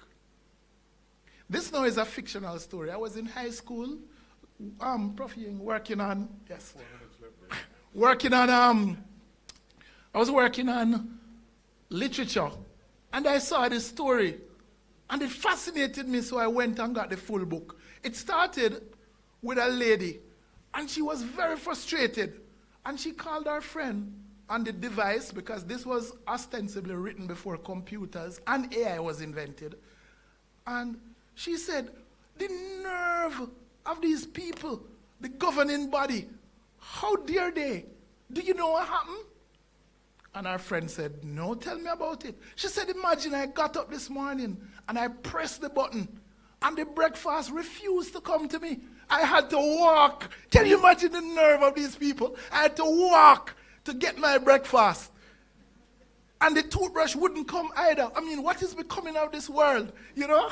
And she was complaining. And then when she hung up with her friend, she called her son. And she said, son, you don't long to see mommy. And the youngster replied, Mom, you're being weird, right? You can see me on the screen. And she's like, no, I want to touch you. You're my son, right? And that was the picture that was painted. The name of the book was called The Machine Stopped. And it painted a picture of a world in which technology had become so pervasive that people stopped thinking. People stopped doing physical activities because the machine did it for them. And one day the machine stopped and the whole world was in chaos because people didn't know what to do anymore.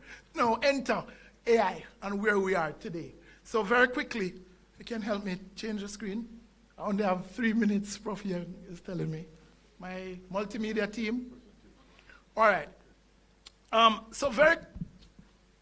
multimedia team is not working with me today. All right. All right. So essentially, where we are today, right? I was hoping to walk through the presentation, but because of time, where we are today, a lot of persons will tell you that AI is like a calculator. It does things faster. But it is not exactly like that. Because what happens is when you punch in a calculator, the formula that you are using, if you punch in that formula correctly, then the calculator will give you a correct response.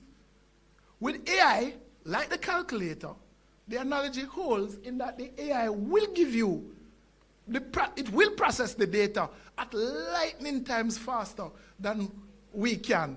However, unlike the calculator, AI can hallucinate. So you have to balance it. And then there's a whole discussion about AI, social intelligence and emotional intelligence and how this fits into the organization itself. But my time is crunched, so I will talk about it some more as part of the panel. Thank you, ladies and gents.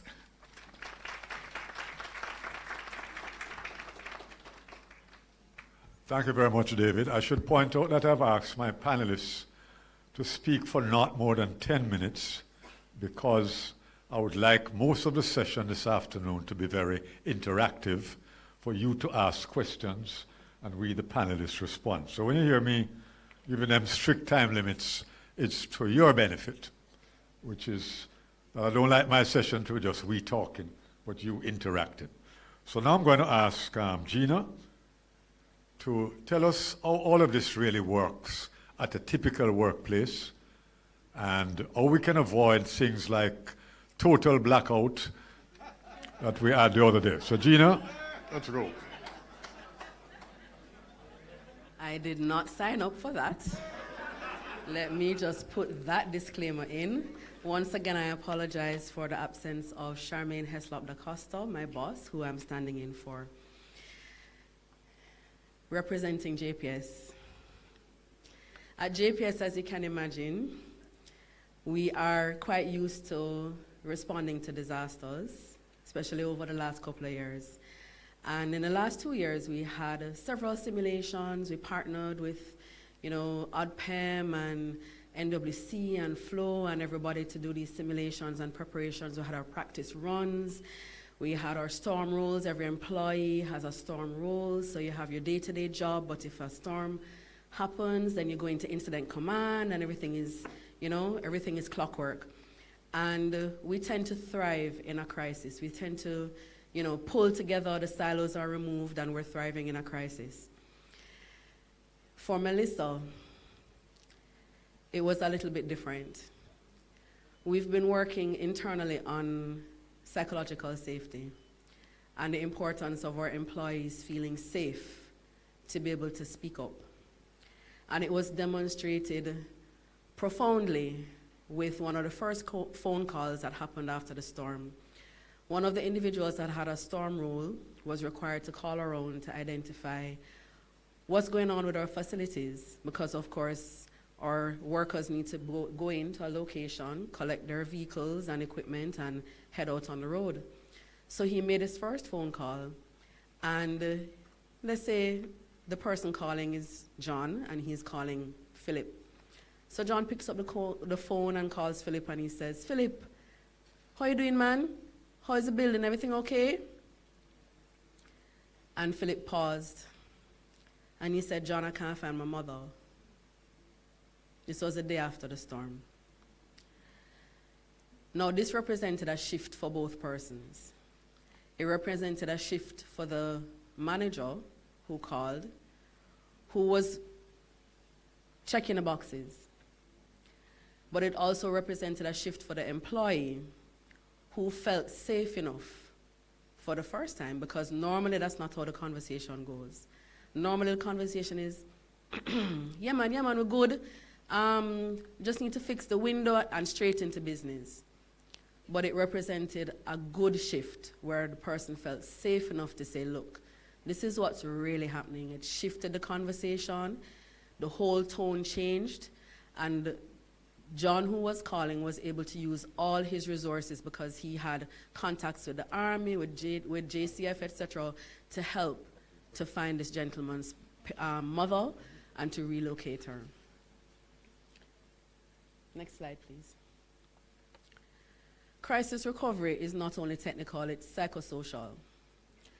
A hurricane disrupts infrastructure, but it also disrupts confidence, routines, expectations, and emotional stability. Customers, you, want to know when service will return. Employees want to know that they're safe, supported, and seen. And communities want to know when help is coming. And as leaders, we have to respond to all of these needs, not just the technical ones. After Hurricane Melissa, for us at JPS, the work of restoration was about more than just returning electricity.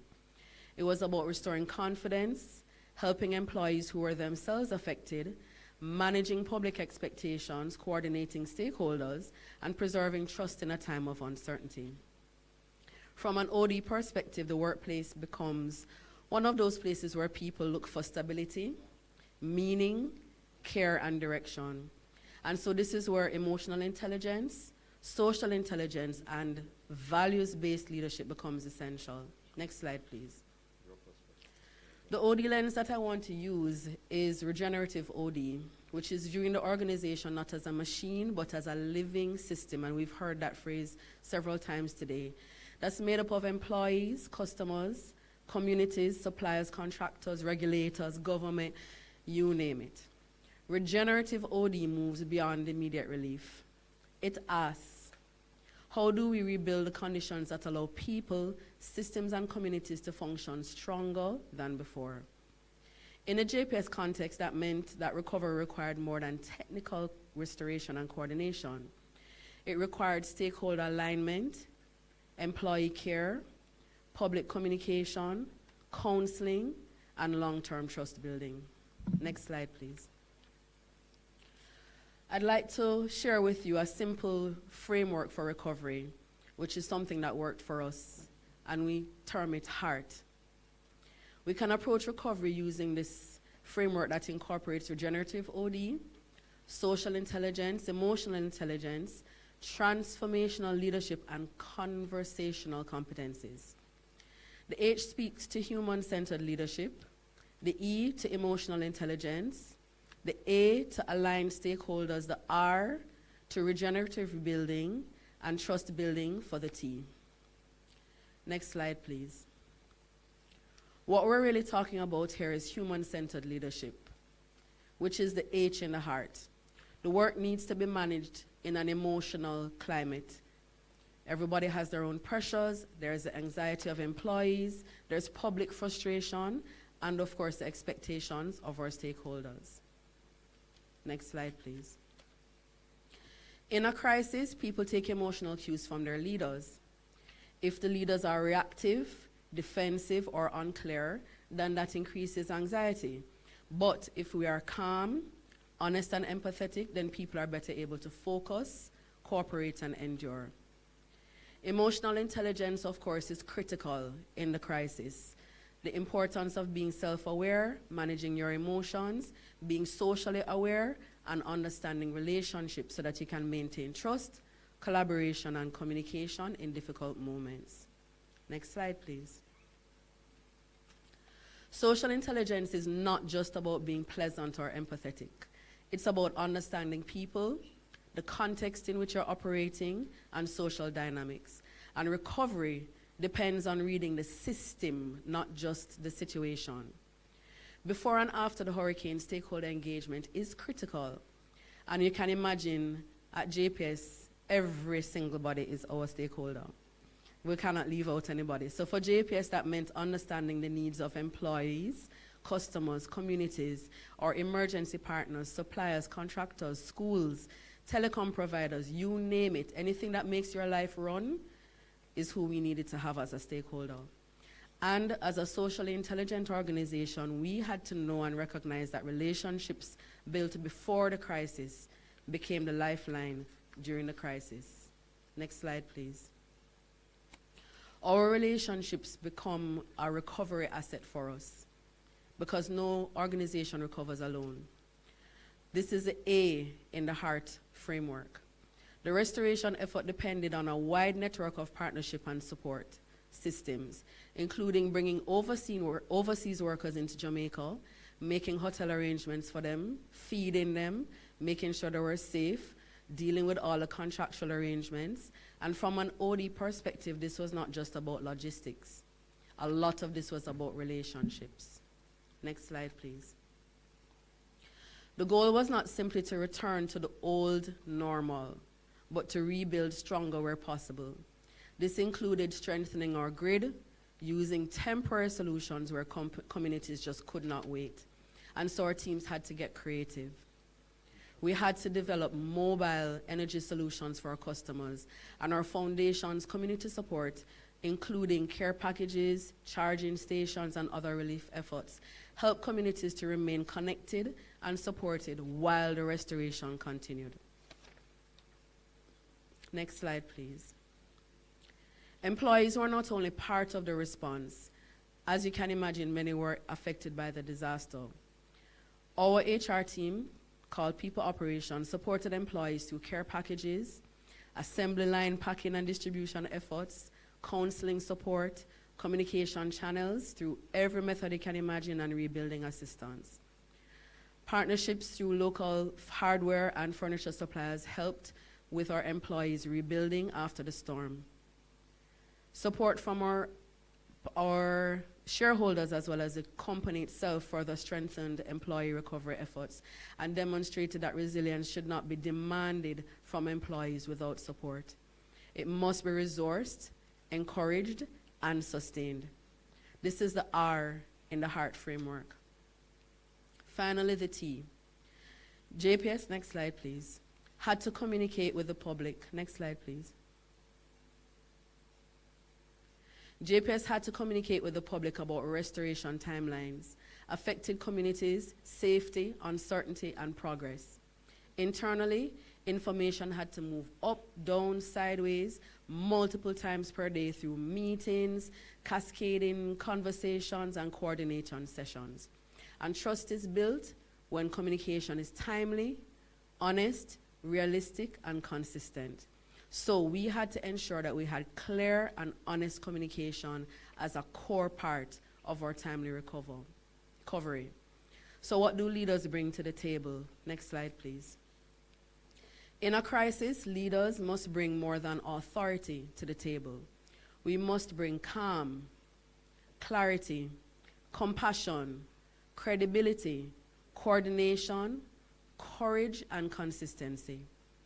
And the 4 tenets that you see here for leadership in a crisis are very useful.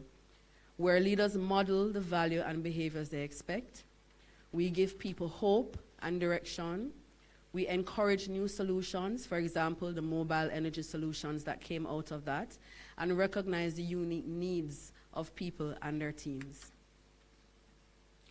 Internally towards employees, crisis communication cannot just be about information. It must be relational, creative, and implementation focused, action focused. During Hurricane Melissa, meetings moved information forward multiple times per day through several different formats. And leaders were able to hold vision conversations about where we're going and why, relationship conversations about maintaining trust, creative conversations about the solutions that are needed, and implementation conversations about what must be done by whom and when. These conversations help to align decisions, expectations, and action. The T in HEART. Final slide, please. One more. Technical recovery restores service. Psychosocial recovery restores trust. And regenerative OD is what's going to help us to build back stronger. If there's one lesson from the psychosocial side of recovery, it is that organizations recover through people. We restore systems through technological expertise, but we restore confidence through leadership. We build infrastructure through resources, but we rebuild trust through relationships. And we achieve resurgence when we move beyond relief and intentionally create stronger, more connected, and more resilient systems. For me, this is where social intelligence, emotional intelligence, and OD come together, helping organizations to not only recover from disruption, but become more human, more adaptive, and more prepared for the future. Thank you.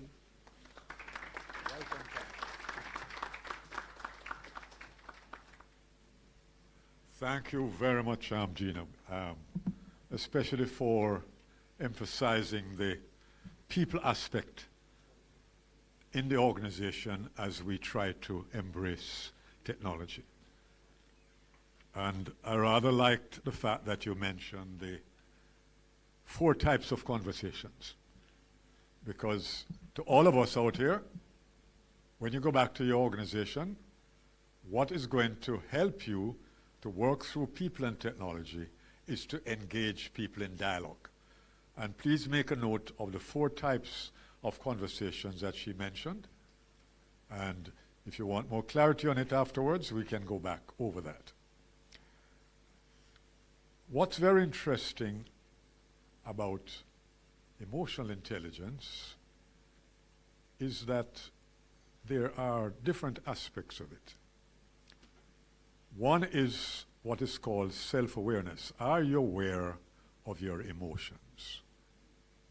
The second is, do you have a system for managing your emotions, especially like when you're under stress?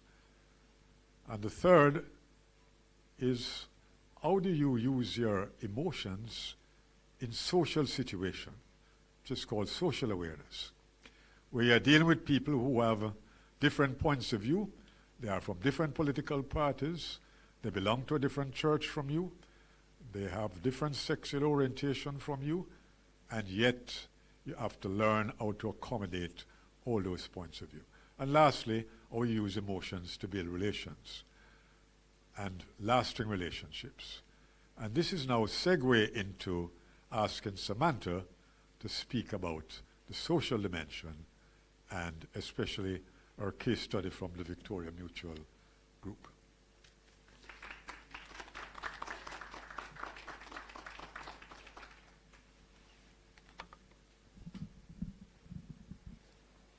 Good afternoon, everyone.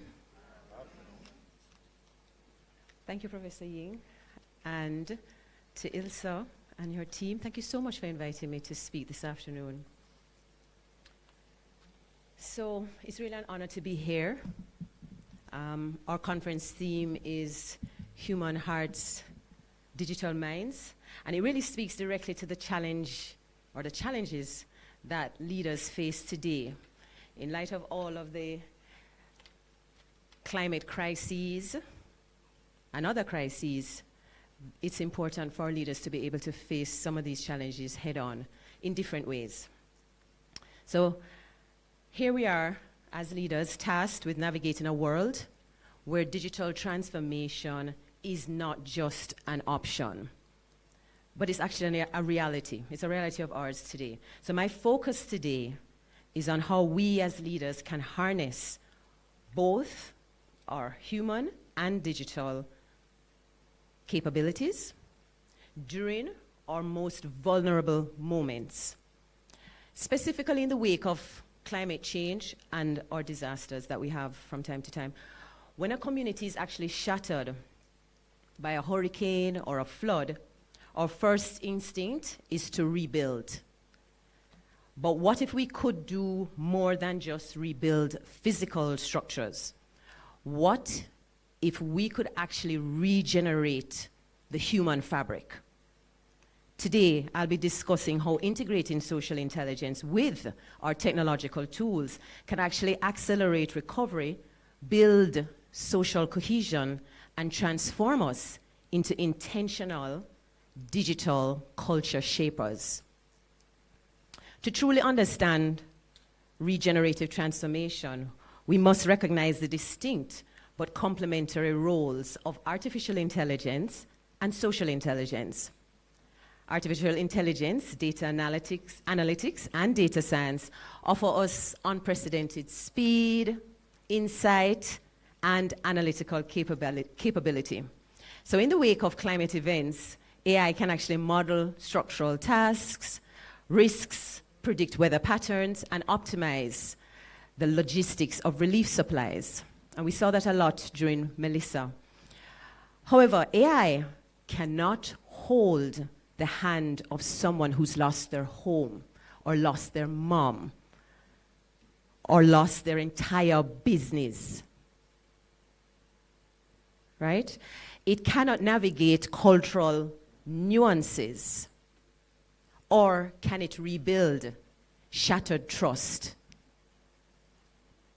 And this is where social intelligence comes in. Social intelligence provides the human judgment, cultural understanding, empathy, and compassion necessary for true regenerative change. So harnessing social intelligence means practicing human-centered leadership. And Gina spoke about that just a moment ago. Consider how we use data today through research, predictive modeling, and digital sentiment analysis. Leaders can quickly understand shifting social needs and identifying emerging risks in real time. But a socially intelligent leader doesn't just look at sentiment analysis as cold data points. What do they see? They see human anxiety and need in front of them. They ensure that the technological interventions remain strictly aligned with human values, ethics, and social responsibility. And as a foundation head, I know a lot about being socially responsible. That's our raison d'etre. While AI gives us the analytical blueprint, social intelligence gives us the wisdom to use that data responsibly and to shape confidence, public confidence, and foster deep and lasting resilience. And I promise I'll try not to use that word too much more. So when we apply that social intelligence to our digital tools, technology ceases to just be a logistical asset, and it now becomes a powerful human connector. So in the immediate aftermath of a crisis, what do we have? Chaos and isolation are our enemies. So from a technology point of view, we're guided by social intelligence, and we use that to fight them. So if we think of communication, what would we have done and put in place? Mobile apps, digital platforms, they become our lifelines, allowing residents to confirm their safety, report their needs, and organize volunteer efforts. It breaks down traditional silos and connects communities instantly. But I hear some of you in the room thinking, but everything did pop down with Melissa, right? So when all electronic comms fail, social intelligence relies on physical presence. You're going to have to utilize physical presence. So whether it's your community message board or some designated physical spots, a school that's still standing, a church that's still standing, a clinic that's still standing, that's where you're going to have to put your notices and get the word out. Because really, when the tower, the towers of dark really start, our strategy is not to see that this ends now, our responsibility ends. It really is, there's a shift, and we have to shift with it. All right, so we must prepare our organizations and our communities by investing in perhaps decentralized communication systems before the crisis hits. And I was talking to a colleague of mine, and we were talking about in the days, and I suspect they probably still use them now in certain sectors, but it may be that you have to combine high-tech off-grid tools with proven analogs. So your radios, walkie-talkies, you know, you may end up having to go back to that. 2 minutes, thank you. So by connecting people to information and to each other, we really empower communities to become active participants in their own regeneration. However, as with everything, this power comes with profound responsibility. The same platforms that connect us can also be used to divide us. So in a crisis, fear and uncertainty create fertile ground for digital misinformation, which spreads faster than floodwaters and can really erode trust and derail recovery. And I think we would have seen a lot of that, a lot of misinformation. And as you know, bad news travel faster than good, huh? So this is where our leadership is really critical. So we must become intentional digital culture users and shapers. What I mean by that, we really need to model responsible engagement. As leaders, our digital voices carry weight. We must actively use our platforms to combat misinformation by sharing verified, accurate, and transparent information. You know what we must be? We really must be the signal, not the noise.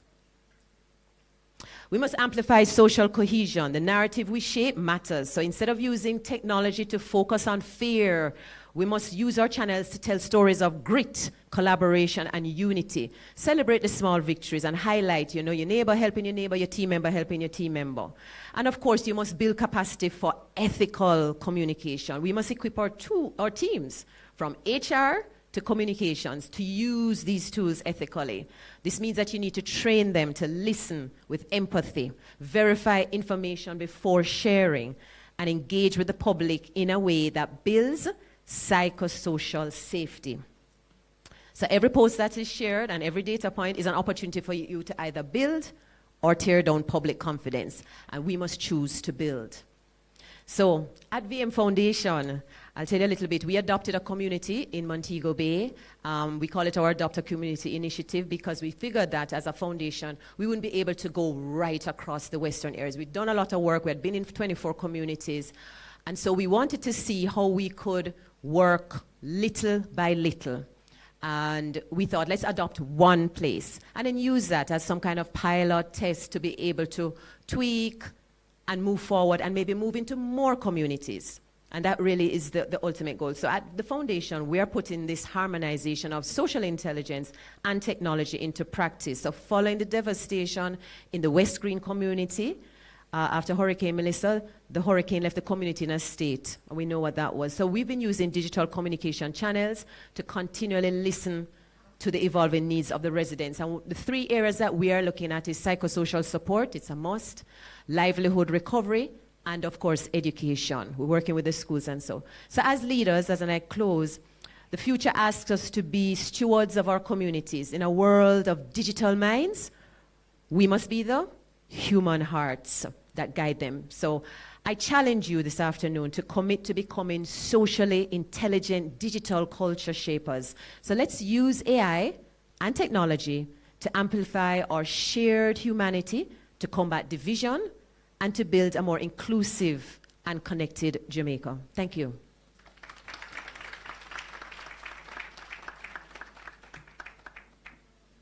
Thank you very much, Samantha. You can see all my panelists are very passionate about the area in which they speak.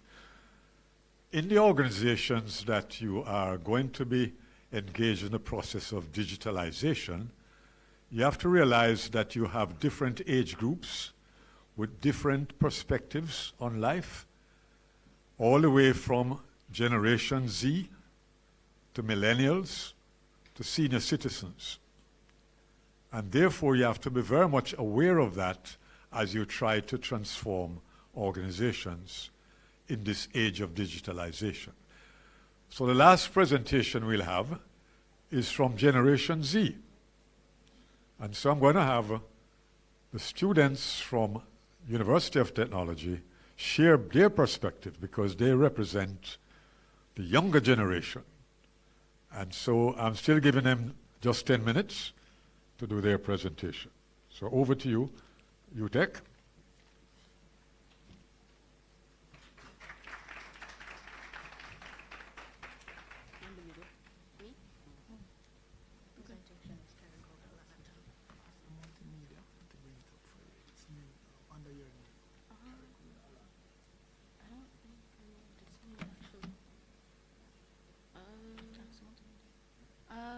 Can the multimedia be able to put up our presentation? I think it's Alana Tam CARI-CODE.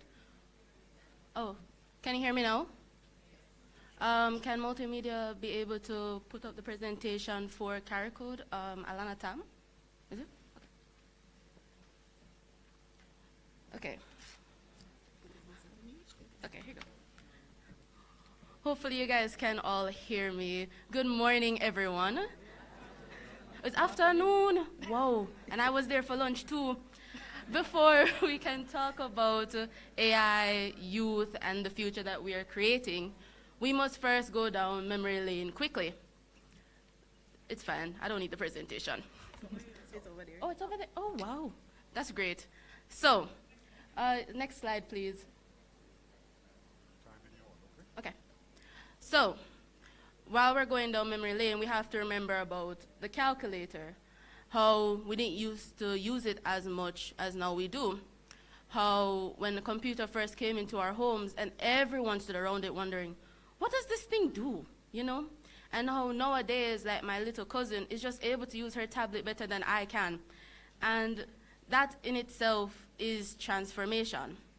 As from how we used to use radios to now we're using television, from using gas lamps to electric lanterns, from using newspapers to get our news. Now we're just using our phones and we can just scroll and we can get Jamaica news site.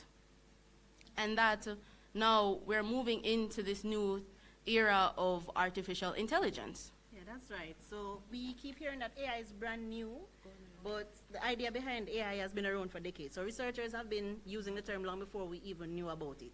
What has changed is that since COVID, AI has become more accessible, more visible, and just more useful in everyday life. So while the technology isn't new, how we're using it definitely is. And if I may add, the young people are already using AI. So we use it to summarize documents, organize our notes. Occasionally we may generate a report and tell our teachers, of course. And lastly, we use it to create better solutions. So following Hurricane Melissa, some of our classmates had developed solutions or ideas that could help persons in danger connect faster with emergency services. Well, that's right, Sharika. So for us specifically, our group, we are transforming different sectors. So for us, in agriculture, we've developed a machine learning model that predicts crop yield using rainfall, temperature, and pesticide use. And we're further expanding that now to include sensors. In education, what we've developed is Smart Kids, a customizable platform that teaches children between the ages of 6 and 12 financial literacy. And it uses customizable lessons, AI-generated quizzes, and just games. Beyond what we've built, we've conceptualized certain different apps. So in emergency management, like Sharika said, we actually thought about an app that flagged false information on social media. Just like a presenter said this morning, WhatsApp became the news source. So we have an app to flag false information. And we also have an app to help people communicate faster, so via Bluetooth or using the emergency services. In the workplace, we're thinking about an AI assistant just to get people to communicate better, to communicate faster, instead of having to email back and forth for email times. It's just a personal assistant for everyone.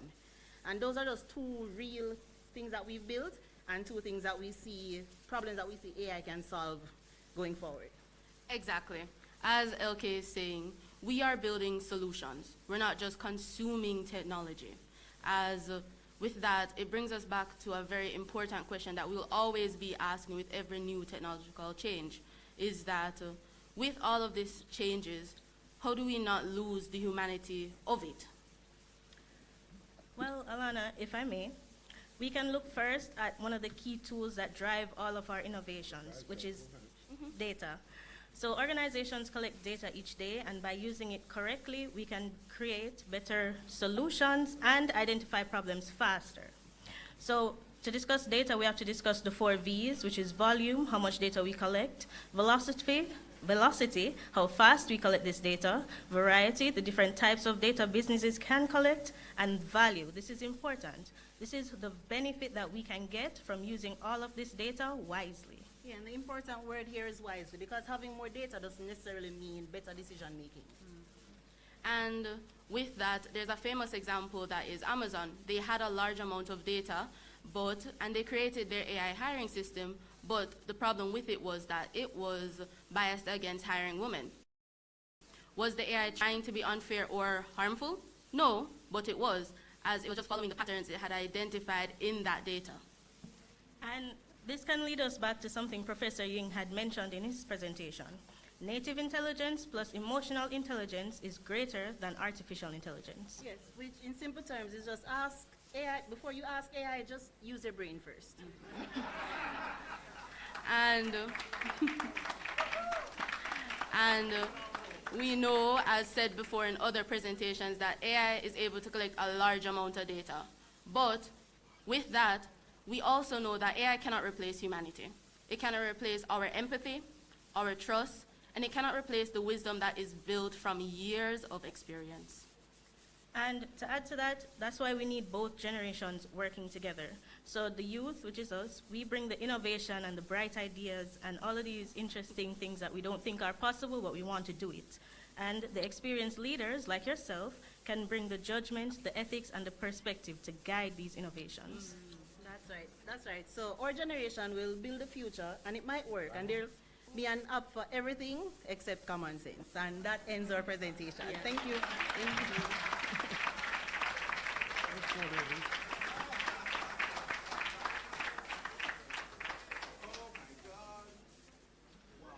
Well, let me thank my panelists before you thank them. Round of applause for them.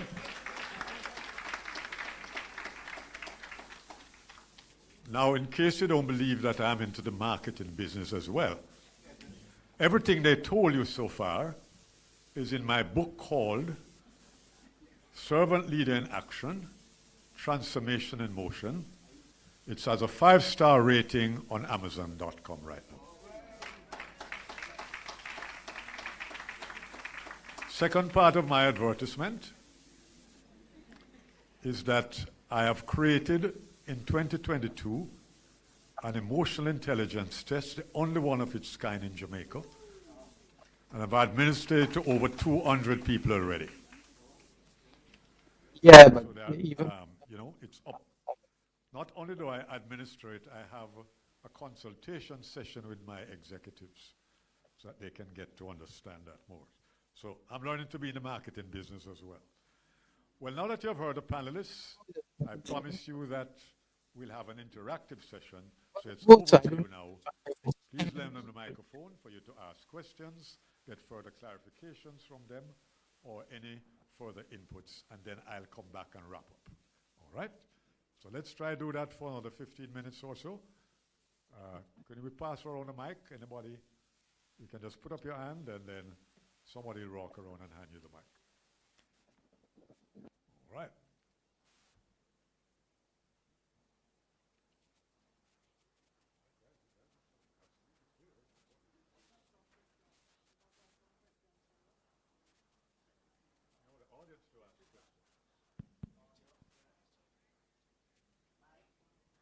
Mike. Right. I'm saying you must have some questions for us.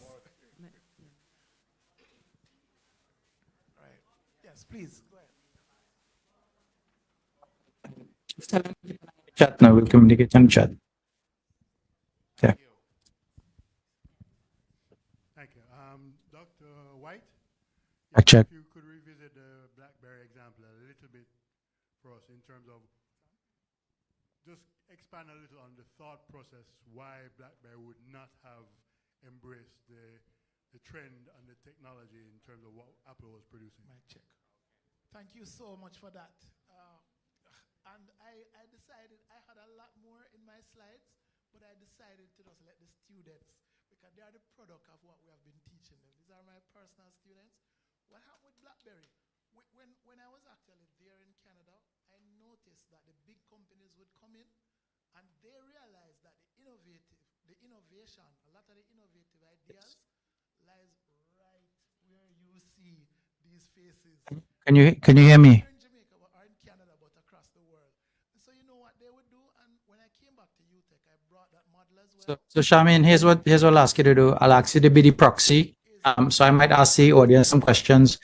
If I could get a camera on the audience in that, like this laptop, just point it at the audience for me. Switch it on.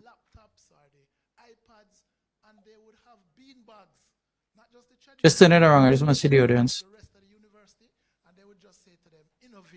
Or Stephen Media. Turn on Stephen. All right, cool. Good. All right, good. Oh, beautiful. Okay, cool. So we can use that. That's perfectly fine. And will they be able to route me through?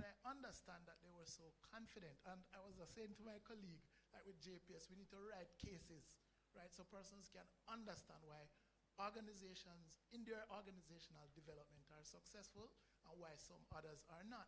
In the case of BlackBerry, though, from what I have read, is that they got so confident because they were on top. And they were resting on those laurels. And they refused to innovate. They refused to read the room, as my president said earlier this morning. They refused to tap into what the Gen Zs and the other generation, younger generations, because you have Gen Alpha as well, were saying. They wanted change. They wanted the technology, you know. They wanted convenience, right? And you have to listen to your customers. In fact, it got so bad in Canada when the iPhone came out that they had to pass a law that said for university students, Mic check, mic check. it was legal for you to be on your phone while you're on the road because they were so caught up with the technology, with the Apple, that they would walk. And in Canada, I see they have something like a train, a tram car, different from the underground, that runs on the road. A lot of university students. You hear me? It's coming through. Need to have a private consultation. BlackBerry refused to listen. BlackBerry refused to listen and to innovate, right? And so what happened is the technology. I could hear now. I could hear through Charmaine's computer. I guess the summary is, if you have to get with the technology. Yeah. You have to embrace it. But I can hear what you're thinking, Charmaine. Headline. You have to first put the checks and balances, you know, as we go along. All right, cool. But Charmaine, you could go ahead, leave it on. You could leave it on, Charmaine, and point it at the audience. Let me just kind of see what's going on. Are you at the back of the room? You said it now? Dr. White, any other questions? Yes. We have a roaming mic, you know. Oh, that's perfect, Charmaine. That's perfect. That's perfect. Okay, that works for me. Could you take the left, please? Somebody has a mic. Hold on a second. I can hear you. We just need to make sure that my feed is coming through for those folks. Questions to the left. Whether you have the mic or not, please take some questions to the left. That's okay. We just need to patch this through to the main AV.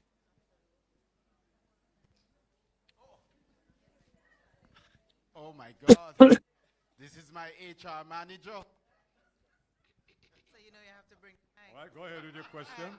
The question is for JPS. Yeah. I forgot her name. Could you speak louder than the person? The question is for JPS. Don't shut off. Just mute. And what I want to know, faced with the backlash that you faced after Melissa, when everyone thought that the restoration was taking too long, backlash, threat to the employees, that sort of thing. How do you maintain confidence in your employees, or how do you encourage the employees to go from day to day, facing with all this public backlash that was happening? Okay, so two things. One. Hold on, just one question, please. Hey, Charmaine. Could you ask the panelists to answer that? No. Sure, Charmaine? Yes, I'm responding. Yeah, I can hear you. I'm just saying we're taking one question at a time, not three questions. So, Gina, you're going to answer I'll that? respond, sure. So there are No. Well, I'm seeing the other side. I don't know if it's in sync or out of sync. But I'm seeing the separate screen, but I'm not hearing the audience. So I'm happy if I get the audio through Charmaine, that's perfectly fine for me. I'm ready to respond. Okay. The laptop that was just on, I'm happy to get the audio through there if that's the only audio source. So let her unmute. And let her point the laptop at the audience. The backlash. Our employees, and we've done this cultural. I know, but she could just repeat. Let Charmaine set the thing and repeat. That is beyond the work. Our passion is. She'll be my proxy in the room. It's not for the work, and the joy that our employees get is when we hear the pot covers in the communities, when we hear the children screaming, "Light, come back!" That is what drives our employees, believe it or not. And this is not anecdotal. This is literal cultural people from foreign come and the cultural studies of us to find out what's driving us, right? So there's an inherent passion that our people have. So could you get Charmaine to set back up? That we have to put in place. But are you guys getting my feed in? All right, cool. So take my feed and then let Charmaine point the laptop at the audience, and if she doesn't mind just hanging on there, and I will. No man, that's okay. So if she's there, she'll more than be able to help me. At this point, like the panel is ending, so I kind of want to know where they end off at, so I can pick up from there.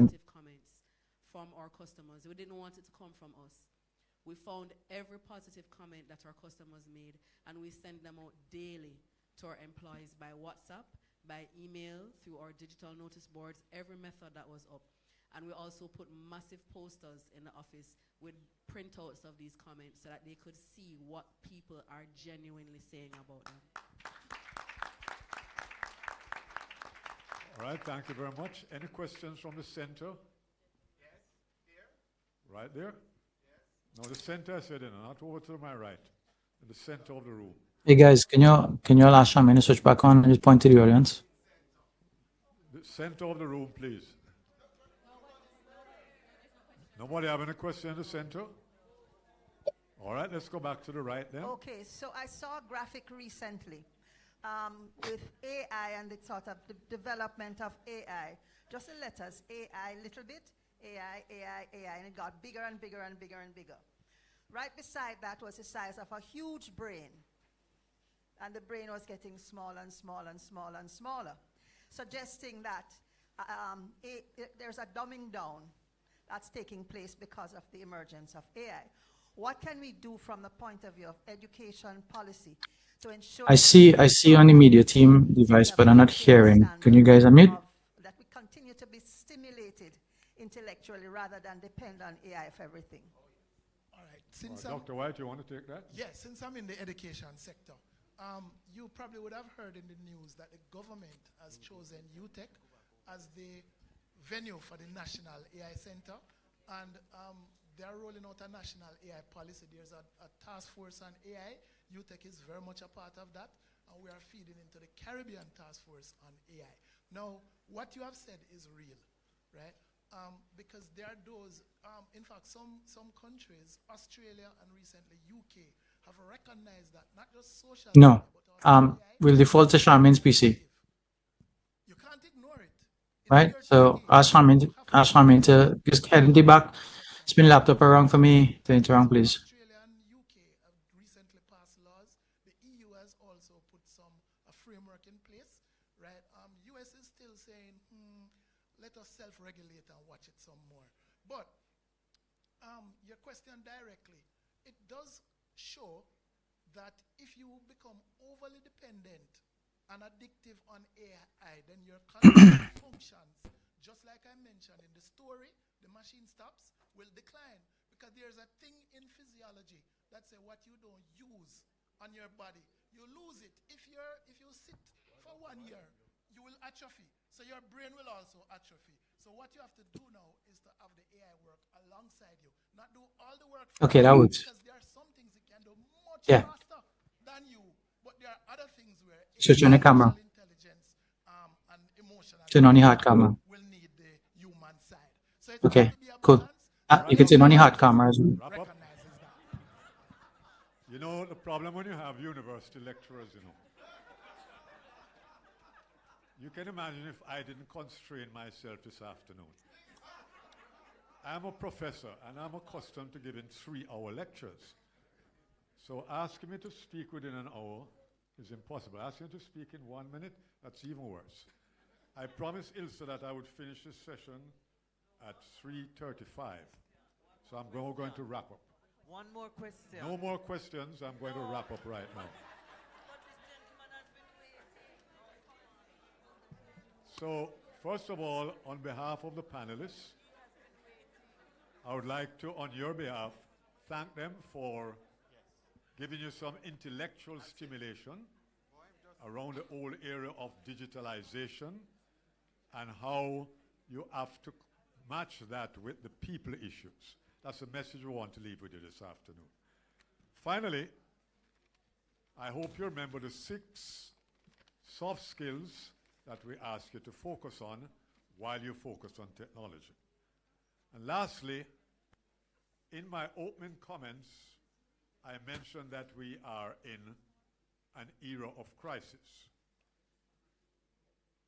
In 2012, I wrote an article where I reinterpreted the letters of the word crisis, and I will leave that with you that you can cogitate on. So here we go.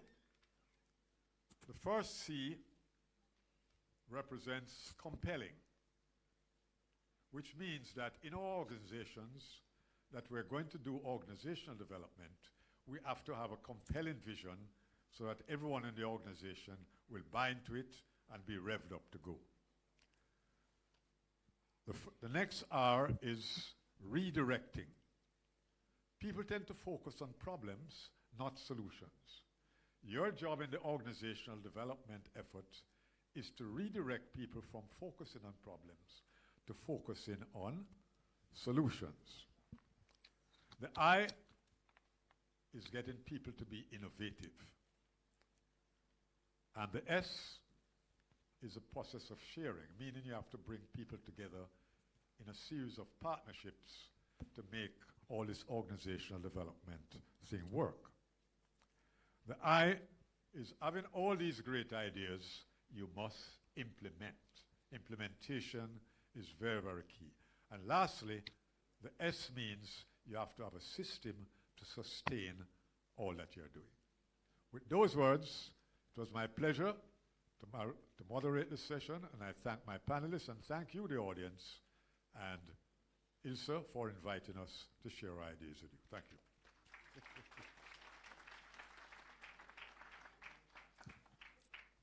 Ladies and gentlemen, the task is mine to summarize all that has gone on here in 1, 2, 3, 4, 5 statements. And this is it. This is where we go. No, nobody leave here. Sir? Sir? Mr. Moderator? I'm so happy that you handed over back to me. Now I am in charge. May I invite you to go back on stage, sir?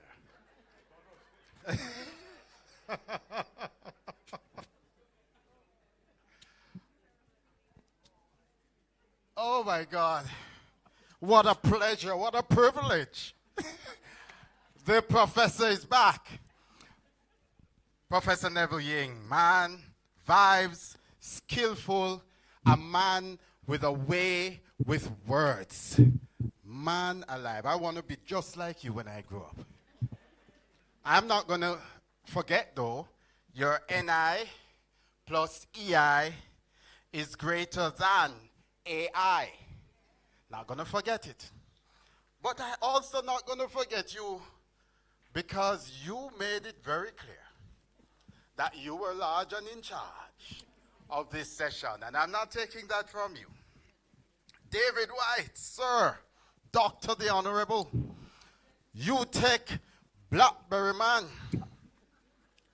AI reduces human interaction, and I believe to ensure its accuracy, we have to ensure its accuracy. Gina Tomlinson Williams, the JPS lady, we could feel you, the OD person on this panel. She lived it with her response. And I tell you, the framework for recovery, having a heart. H-E-A-R-T. I hope you remember what that means. But you also demonstrated the importance of leadership. Samantha Charles, VM Foundation. Boy, harnessing social intelligence through leadership. We got it. We got it. AI cannot provide the human touch. We got that. And then, boy, the Gen Z them shall not be outdone. Alana Tam, Sharika Smith, and L.K. Miller. Lord have mercy. Them honest use of AI. We tell the teacher, you know, an app for everything, personal assistance for everyone. Before you ask AI, use your brain first. Yeah? With Future Bright, what do you think? We want to thank you, all of you. What a panel discussion we have had. I'm going to invite, is who helping me? Una will help me, no, enough of them. Yeah? Althea, we're going to present to the spokesman here, the elder spokesman. Jonya, please. Want to do me the honors? Yes? Yes? Thank you, sir. Oh, let me, yes, take with myself. And then next, Samantha, please. Yes? Yes? No, man, go on. Yeah, do your thing. All right. Next, Dr. the Honorable. Dr. White. Yes? David is quite fine. He, him, you know. You all did such a fantastic job today. And then we have Gina. Yes? And we have the Gen Zs, them. All right. So, Alana? Yes? Oh, careful. Are you falling for me?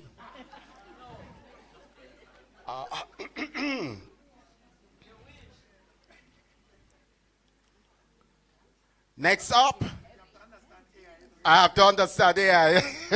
Sharika Smith, yes. And next up, LK Miller. Ladies and gentlemen, thank you so very much. Our future is bright. Thank you, Janya. All right, and Aunt Ilsa wants to just say something to our Gen Zers before they exit the stage. Thank you, Alicia. Gen Zs, this conference would not go on without you, because we took a decision some years ago to make sure Gen Alpha and Gen Z would always be with us once we do this. And we're so happy to have you. You have made us proud.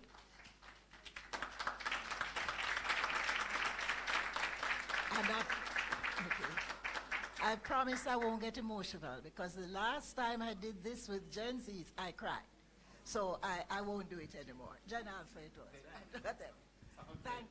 Thank you. Thanks to the whole panel. You were great. Thank you.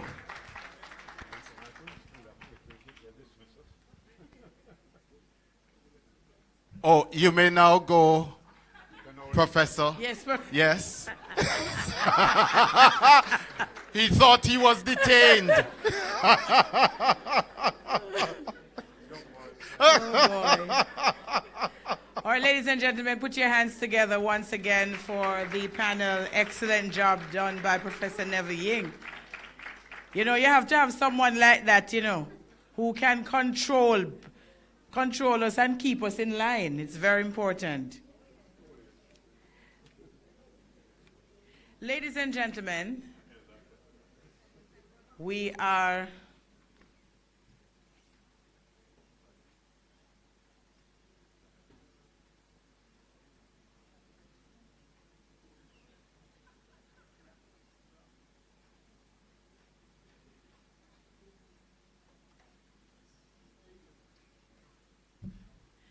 Ladies and gentlemen, for the next presentation, we're going to turn our eyes to the screens.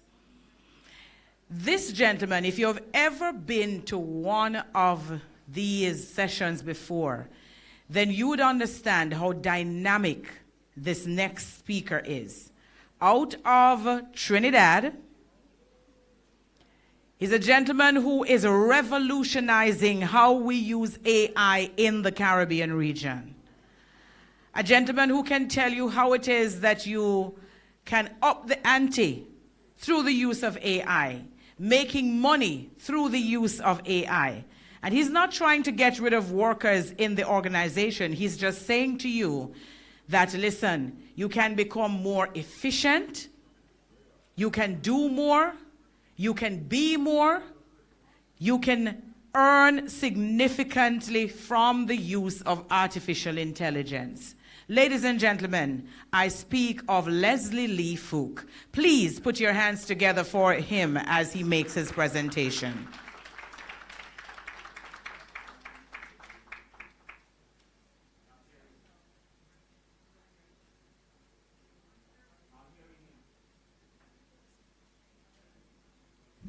All right, Leslie, we're not hearing you yet, so are you hearing us?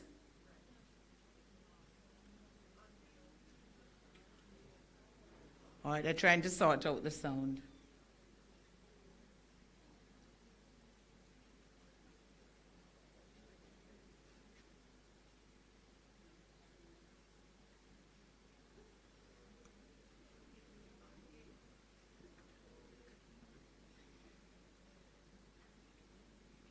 Not a word yet, Leslie. Silent night.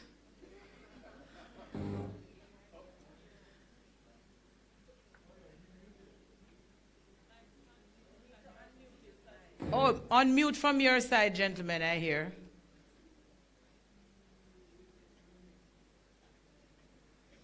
I think he has unmuted, so we need to unmute too.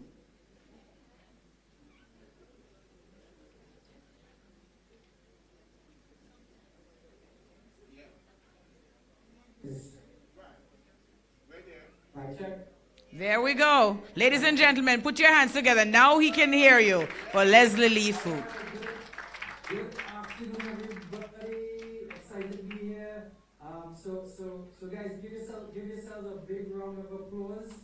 I see this. You guys are trying to get here and you're trying to avoid traffic. Right? Guys, give yourself a big round of applause. Let's get started. Alright, those two ladies in back there, I can see you guys. One is brown and one is green or blue. Alright, so very excited to be here. I know you guys are probably trying to break traffic and want to rush off, but I have some interesting stuff to share with you guys. Quick show of hands, who's already been doing AI? Who's already using AI? Okay. What about the ladies in the back? That lady in white, the white top blazer, is she also using AI? Good. Okay, so interestingly enough, guys, most people today, they've already started on this AI journey, but a lot of people have pieces of the puzzle. I want to give you guys the entire picture. Now, unfortunately, I couldn't be here in person, but I want you to treat today's session like I'm there with you guys. Is that okay? Yeah. All right, cool. So I can also hear you, so you can talk. That's no problem. Now, most of you guys, we talked about AI quite a lot today. I just want to give you a quick sort of what should you be thinking about in 2026. And if you guys are good, I have a little bit of a bonus for you guys. Is that okay? Yeah. Guys, give me a wave if that's okay. Yeah, I want to make sure you guys are hearing me. Yeah. All right, good. Okay, beautiful. So, see if we're spending a couple minutes together, guys. Would it be okay if I caught you up? Because I know some of you guys have seen me speak before. Would it be okay if I caught you guys up since we last spoke? Would that be okay? All right, cool. So since we last spoke, guys, I've trained dozens of companies where we trained every single person at that particular company. Of particular note is the Jamaica ICT Authority. So we trained every single person at the Jamaica ICT Authority. We trained entire organizations on AI. Altio wasn't joking about making money with AI. Literally, guys, what you see here is Fiji airports. We've also expanded to the South Pacific, which is what a lot of organizations today are trying to do. We've trained over like tens of thousands of people on AI, and ultimately, guys, like there's this little company called Vodafone. Are you guys familiar with Vodafone? Yeah? I can't hear you guys. Yeah, absolutely. Vodafone, that means that go across all the way to the South Pacific. It flew into Fiji. Alright, how many guys would love to go to Fiji someday? Give me a quick show of hands. Alright, only one person, 2 people, 3 people. Alright, let me ask the question a little differently. How many people would love to go to Fiji and get somebody else to pay for it? Quick show of hands. Alright, that's most of you guys. Wonderful. So they flew to Hong Kong, New Zealand, Cook Islands. I've been treating all across the world on AI. What's crazy is that this is how most people see me today, but the reality is that it wasn't always like this. So I always mention this. It's a little bit of an embarrassing story, but COXX, those 4 letters have defined me for a long time. But COXX is my A-level results. I got a C in GP, I got an O in chemistry, an X in biology, and an X in math. Why am I sharing these embarrassing results? It's to say, guys, is that I don't have the things that most people think you need to be successful with AI. So I want to show you guys a different way to get there today. Is that cool? Is that cool, guys? I can't hear you. All right, good. So, in 2016, because most people today, when you switch on your LinkedIn feeds, most people are experts in AI. Today, fortunately, I got started really, really early on. I got started in 2016 in AI, and I was in 2016, I discovered a system that made me the 43rd best data scientist on the planet. I came back home, I was teaching lots of people, I was working with large companies with AI, the first movers, so the banks, the insurance companies, those sort of folks, and we discovered a framework that allowed them to be successful with AI. Today, most people are just messing about with ChatGPT and Copilot, but they're not getting real results. And that's because of a couple of reasons, and that's what I'm going to walk you through today. So I know it looks like when I asked the question earlier, about 50% of you guys are using AI. Typically, when I ask the question, about 80% of companies have already started with AI. But what's interesting is that most CEOs who have approved AI, who started to adopt AI, most of them say that there's no real ROI on AI. So I'll ask you guys, do a picture of hands for me. How many of you guys know that your organization has an AI strategy? Picture of hands. All right, that's like 2 people. All right, cool. So lots of people are thinking around with tools, but they don't have a strategy. So key in 2026 is formulating an AI strategy for your organization. So you're not just messing about with tools, you're actually using AI in a strategic way that moves the needle for organizations. So that's the first big thing, the first big shift for 2026. People are moving away from tools, pilot projects, and leaders are demanding ROI on AI. The next thing, and this is very, very interesting, picture your hands again. Who has an AI usage policy? How many of you guys have a policy around? All right. So it looks like about 10% in the room as well, which is not surprising. Thanks, Richard. Which is not surprising given that today, even in the EU, where there's formal legislation, only about 20% of companies have formal policies in place. I share this to say is that technology is always moving faster than regulation. But this year, there were some very scary things that happened. In January, there's a release of a product called Moltbot. Guys, give me a picture of hands. Who's heard of Moltbot? All right. Cool. So it looks like a very small, like 10% in the room. If you have not heard of Moltbot, this is where things took a turn in January of this year. So the era of AI chats is dead. Where we are right now is where most people in the region are, they're in ChatGPT, in Copilot, and they're thinking around, but we have already moved to autonomous work. What Moltbot was a free agent that not just helped you, it wasn't your helpful assistant, it was actually executing activities. So 2020, 2024, we had these ChatGPTs, the Geminis, the Claude. You typed and it responded. But for the most part, you were still actively instructing it.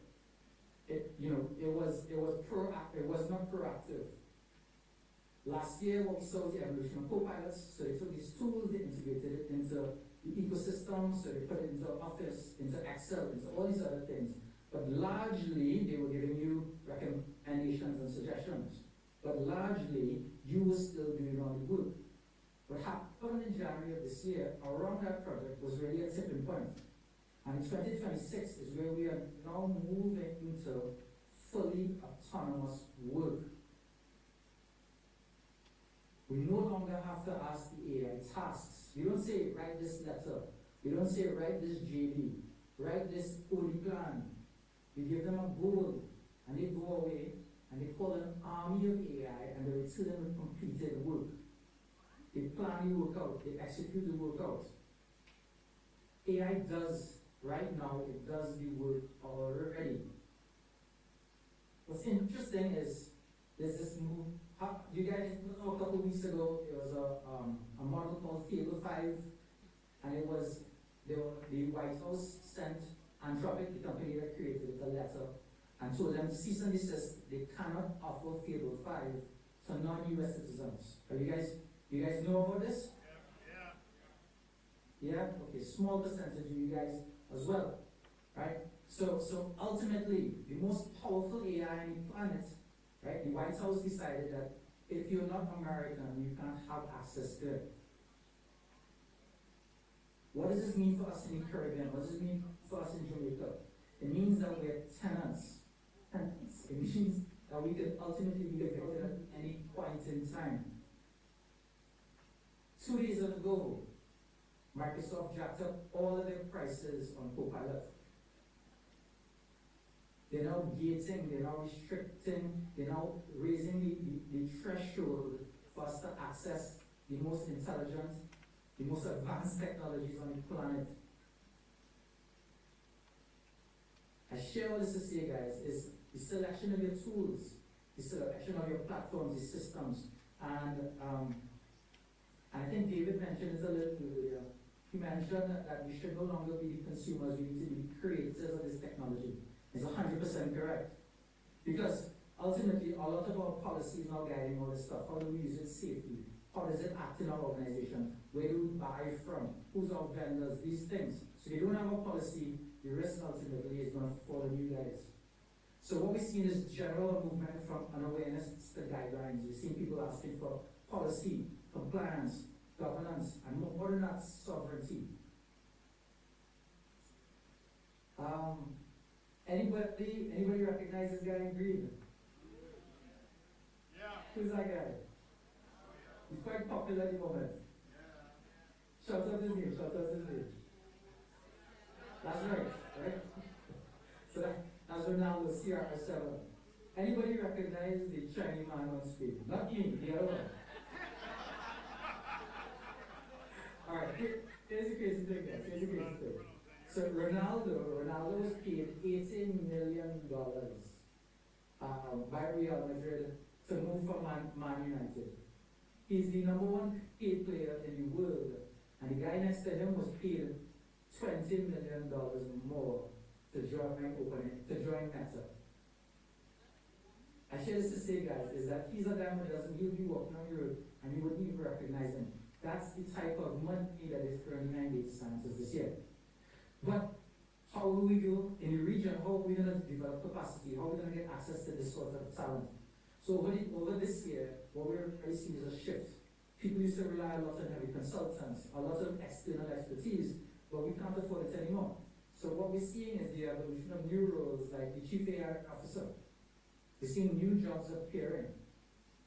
But really, there's a movement, I mentioned it earlier, where people are recognizing that a chain is only as strong as the weakest.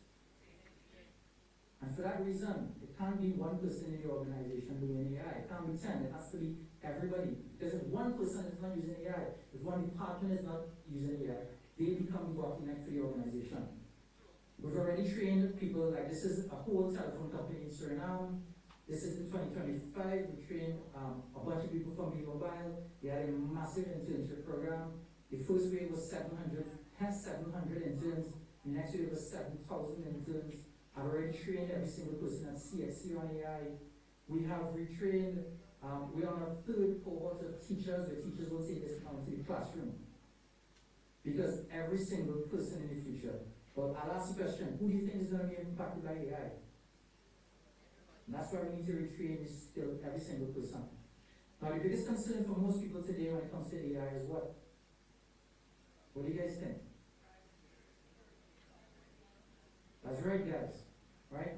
And it's actually owned it. So if you look at what's happening in the biggest tech companies today, so this is 2025, April 2025. CEOs were saying HR needs to justify that AI cannot do a job before they hire a human being. This is April April last year. This is 14 months ago. What we saw over the last couple of years is layoffs. So this is May last year. There have been massive layoffs in the big tech companies. They're installing systems where they're basically capturing people's keystrokes, their mouse movements. They're recording work and they're training AI to do that work. And companies like Microsoft, like Meta, are letting people go. It's on the back of the biggest bonuses that CEOs are seeing today. In one breath, they're laying off massive numbers of people. And in the same breath, they're taking bigger and bigger and bigger payouts. And it's not only the tech companies, it's also the consulting firms. Most of the consulting firms are taking a position not to hire new recruits. They're just going to get AI to do that work. January of this year, Amazon let go 16,000 people. And the next day, UPS had to let go 30,000 people because that was a massive chunk of their business. But what's interesting is if you can see that little circle underneath there, is the market is responding positively. Shareholders are saying that's a good thing. And the stock prices are going up. It's insane. And guess what, guys? The HR specialists that they hired to let people go, they're now letting them go with AI. This is the chief AI officer at Microsoft. He says white-collar jobs have about 18 months again. How is that even possible? That's because as of 2024, September 2024, AI is already performing at a PhD level. All of the top 20 performing AI models today, all of them perform above average human level intelligence. Some of them for free. Question is, guys, shout out a percent. What percent of the population, the global population, is under average human level intelligence? I'll tell you guys, 50. The 4 billion people at the top 20 AI are all smarter than them, and some of them are just $20 a month. The top 3 models, right? And it's been maybe 2-3 months since I updated it. But the top 3 models already perform above the genius level. There's a gentleman by the name of Einstein. People will agree that Einstein was kind of smart. Yeah. So the top performing model, last time I scored, and this is about 2 months ago, was 140 points in IQ. Einstein is 160 points in IQ. And AI is getting 2.5 points smarter every single week. This new platform, this new AI that I released, Cable 5, I look at the benchmarks, but it's probably smarter than Einstein. And you guys can get access to it for $20 a month. And that's why, guys, that's why whole industries are being disrupted. The number 1 industry, financial services. Number 2, insurance. Number 3, IT. AI is automating IT, it's automating technology. Telecommunications is under a lot of strain. Media publishing. Are you guys familiar with Trend Media? Where's Trend Media today? And Trend Media is a small company. They were funded by who? Are you guys getting my point? So, into 2026, guys, there's a lot of excitement, a lot of hype. People are very excited to use this stuff. But really, trust, transparency, and job security are becoming massive things. So when you do your OD, you have to factor people in. So I love that people-centric thought around this entire AI thing. Because ultimately, guys, profit without purpose is pointless. And what we're going to see is, folks like you guys, HR, OD, you guys need to step up because this is really calling for a new generation of OD leaders. People who just speak policy but really speak business. People are not rule enforcers but are ultimately trust builders. People who aren't administrators but are architects of the organization. I know you guys are behind time, so I'll cut it short, but ultimately the big thing, and you've seen it, you hear about it, but a lot of people aren't doing anything about it, is this whole AI agentic movement. I used to say, guys, the first time I presented at this event was maybe 3 years ago, Ilse, correct me if I'm wrong, and I had this slide up and everybody gawked at this slide. But this is no longer the future, this is today. Today, AI is outnumbering people in organizations. And it's happening faster and faster and faster. I used to worry about compound growth. If you look at that red line, that is the first AI agent, open AI agent that was launched in January of this year. That is not compound growth, that's exponential growth. And what you're seeing is the gap between people who are using these systems and the people who don't use these systems is creating years and years and years and years in terms of work, in terms of a gap between them. So you guys are all here today, you guys are excited to be here, and you stuck around to the end, you're braving Kingston traffic, but you're ultimately at a crossroads. The thing is, this technology is not hard, it's your willingness to change, it's your willingness to adapt, your willingness to adopt. This is a cliche, but it still holds true more now than ever, and it's AI won't take your job, but it's the people that know how to use this stuff will. As I land the plane, we're going to move this year from adopting pilots into really figuring out how we get ROI with AI. I'll figure that out. We're going to move from hiring external consultants to reskilling our entire workforce. In fact, quick show of hands. Who's already retrained everybody in the organization? Let me see, quick show of hands. Okay, not just yet. Ethics, we're going to move from general guidelines to strict compliance. Policies need to be enforced. We're going to move from hype to job security. People are really, really worried. So this year, guys, that's ultimately the challenges for 2026. I want to be able to have an entire framework around the stuff I mentioned to you guys. But if you left with nothing today, it's this. Is that AI is inevitable. But your relevance is a choice. I have a little bit of a bonus for you guys, because we have some good news. Are you guys interested in a bonus? Yeah. Guys, give me a quick wave if you guys want a bonus. The two ladies at the back there, brown and blue, you all want a bonus. Give me a quick wave. Alright, so if you guys want a bonus, pull out your phones quickly. So you guys are starting here telling all day, you're asking how do you stay ahead of the curve. So I have a special AI for productivity session coming up. It's typically $500. I'm going to extend, not one seat, I'm going to extend 10 seats to each of you guys each. Do you guys want it? Give me a quick wave if you guys want it, because I think it put me back on mute.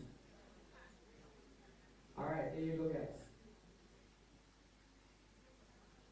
Give it a quick scan.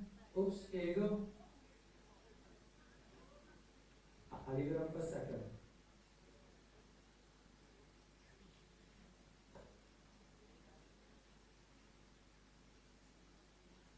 Alright guys, thank you so much. I know you're all behind, but if you want to, I have the time on my side if you want to take one or two questions.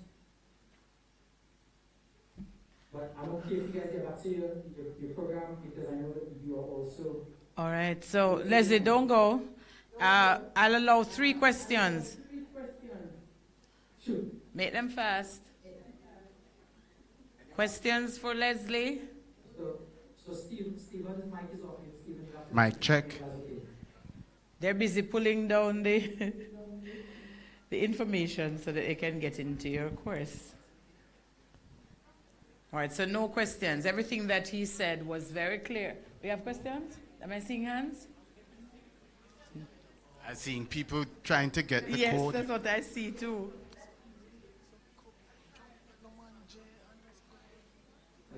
Okay, seems like we're all set. All right, Leslie, thank you so very much. Missing your presence here in the room, but thank you very much, my brother. Looking forward to the next time you're able to join us physically. We will have some jerk chicken ready for you. Some pan chicken. Pan chicken. All right, Leslie, thank you very much. Always a pleasure working with you, my brother. All right, take care. Leslie Lee Fu, ladies and gentlemen, put your hands together for him once again. I tell you, there's so much to learn about AI, but we have to open our minds to learning how to use it. So many different platforms are out there, and we have to make sure that we are understanding what is going on around us. All right, so before we get into our closing presentation, where's Ian? Come here. Come here, Ian. All right, so I'm sure some of you have had your eyes on the basket over in the corner to the left. They are big and they are beautiful. And because you have compound basket, we're going to ask compound question for you to win the compound basket. And Ian has the compound question. Put your hands together for him. All right, thank you very much, Althea. So I actually have a compound question. Now, I don't know how, I saw a couple persons taking notes, right? I was also taking notes, so I have the option of answering the question that I'll be asking and take the basket, or I can throw it out to you. Now, let us get to Dr. Kevin's presentation, right? So here it is. For one of those lovely baskets, the first person to come and answer these questions will be given the basket. Yes, it's compound. What are the 4 pressures every organization faces? All right, she's coming. So this is part 1, you know. All right. Okay. So I saw you running, and you stand here with me as well. Now, without looking on your paper,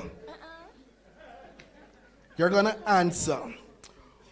What are the 4 processes every organization faces? Pressures.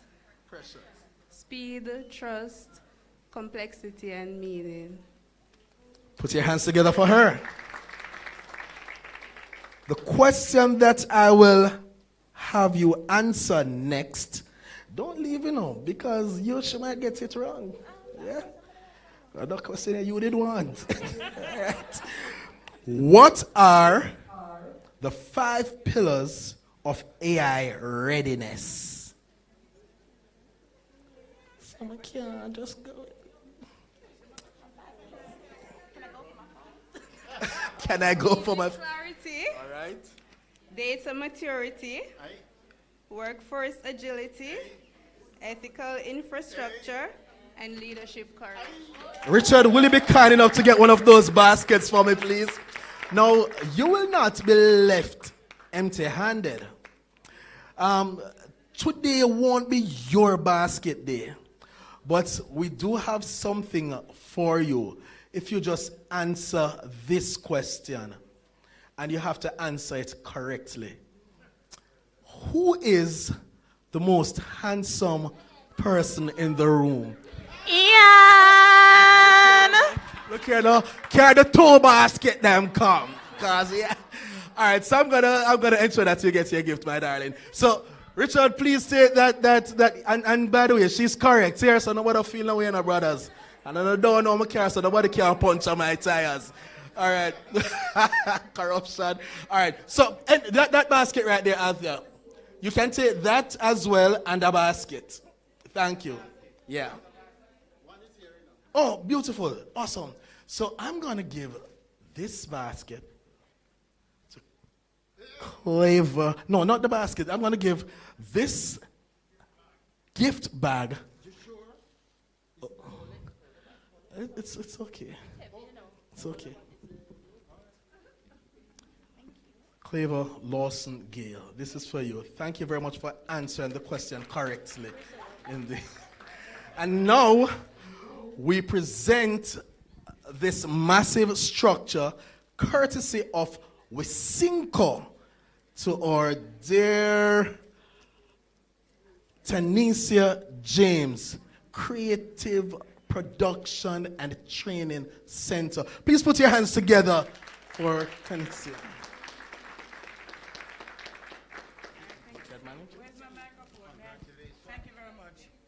So, the moral of this story is that good things come to those who do not leave early. Put your hands together for them once again. All right, so ladies and gentlemen, rounding out the presentations in what has been an amazing day of content and networking is a professional actor, writer, and teacher. Blacka is widely regarded as one of the top comedic entertainers in the Caribbean. He attended Trenchtown Primary School, Excelsior High School, the Jamaica School of Drama, and the University of the West Indies. He's well-schooled. He won the Secondary School's Drama Festival Award for Best Actor in 1977. You must tell them, sir. And he also co-wrote the National Pantomime Schoolers, which won the Jamaica Music Industry Jammy Award for the Best Musical way back in 1989. Owen Blacker Ellis wrote and directed Pump Up the Fun, which won a Jammy Award for Best Children's Musical for Groundwork Theatre Company in 1990. In addition, he co-produced and starred in one of Jamaica's most successful comedy productions, Laugh Jamaica, which won the Actor Boy Award for Best Review 1998. He has written songs for Sister Judy Moore. Did you know he's a songwriter as well?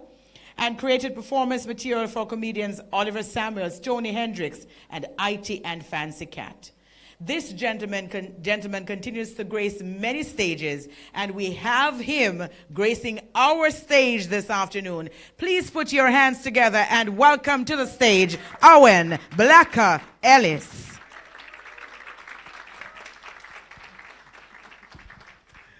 That bio was AI generated. Never said anything there. Greetings, everybody. I was told that I'm making a presentation, but the way she introduced me sounds like I'm giving a comedic performance. But I must tell you, God is good. God is amazing. So I have today to do this speaking engagement. And tomorrow, I start a brand new radio show on RGR at 8 p.m. called Aging Well. And this morning I woke up, I could not talk, laryngitis. And I'm like, okay, I'm gonna call them but here I am talking, not completely, but I'm talking, don't it? And can you hear me? God good. I use every lime and salt, lemon and honey, lime and salt and lemon and honey and white rum. Lime, but here I am, it worked. But the thing now is that the thing that would for your throat, then forget that the thing that would for your throat, it go down. It's not good for your stomach, so I'm drinking the honey and the lime and the rum and the ginger and the garlic and me and the toilet. And I'm like, okay, I can talk. But here I am, God is good all the time. So I was very intrigued when I heard Mr. Lee Fook talking from Trinidad. I like that place, Trinidad and Tobago. And I was thinking, the Trinidadian man back in the day found a discarded oil drum, chopped the top part off, beat some grooves in there, and created a musical instrument, steel pan. And the Jamaican man find the same oil drum, chop it long way, and jerk chicken. I think therein lies what we Jamaicans have that makes us so special. Because food have to eat.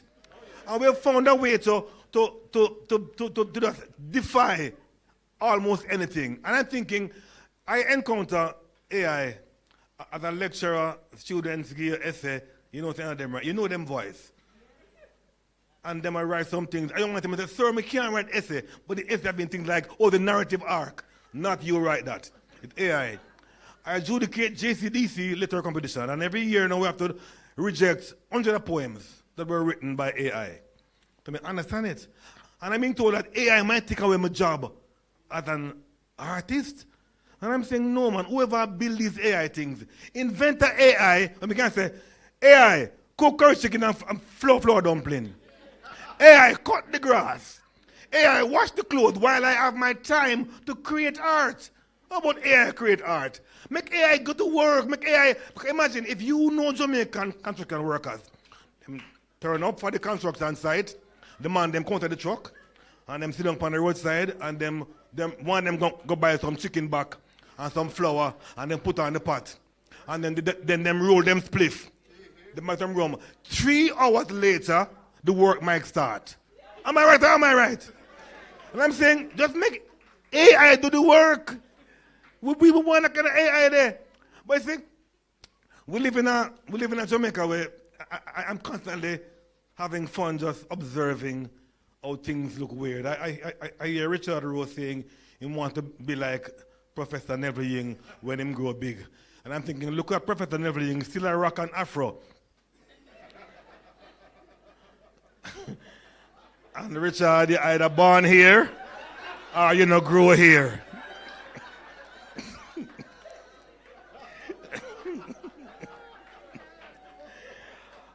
I don't miss these things. And because I have a kind of a warped brain, so I see things that other people don't see.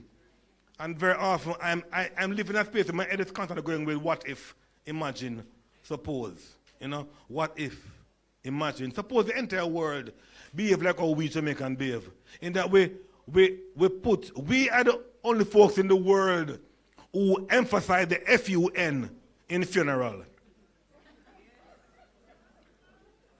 There's nothing livelier than a dead yard. Think about it. We are a case study in contradictions. Because, and it's the reason why all of our folk form dances that relate to death rituals, Kumina, Dikimini, all of them involve pelvic movement. That we're saying to death, we can still make more life. Am I right or am I right? So we are the only folks in the world who I know. I have a friend who say him don't like wedding. I say, why? He say, him like funeral. I say, oh, that's morbid, bro. Why? He say, listen, Braka, when somebody married, you only eat one time at the reception. When somebody dead, as the death announcer, food start throat, set up, gathering, grave digging. Food that eats, 9 nights set up, and then now repast when funeral done. So he's saying, give more funeral than less wedding. And I'm like, bro, you're sick. But that's how our brain work. We are the only folks in the world I know who pick somebody's obvious physical peculiarity. And that becomes their name. We never ever stop and wonder, does the one-hand man want to be reminded 415 times per day? Yo, Wani, come in. Anybody check Wani? Does he mind? We want this though. You're fat. I lived in Toronto for a while and I learned that you can't call the fat person fat. It's impolite. In Jamaica, if you're fat, you name fatty. If your head big, you name big head. If you're short, I've gotten offended people. Blacker, I feel it's short. You look tall on TV. And I'm like, lady, I am triggered right now. We want this though. I know a man right now, he has a physical challenge. He has like one long hand and one short hand, and them call him clock.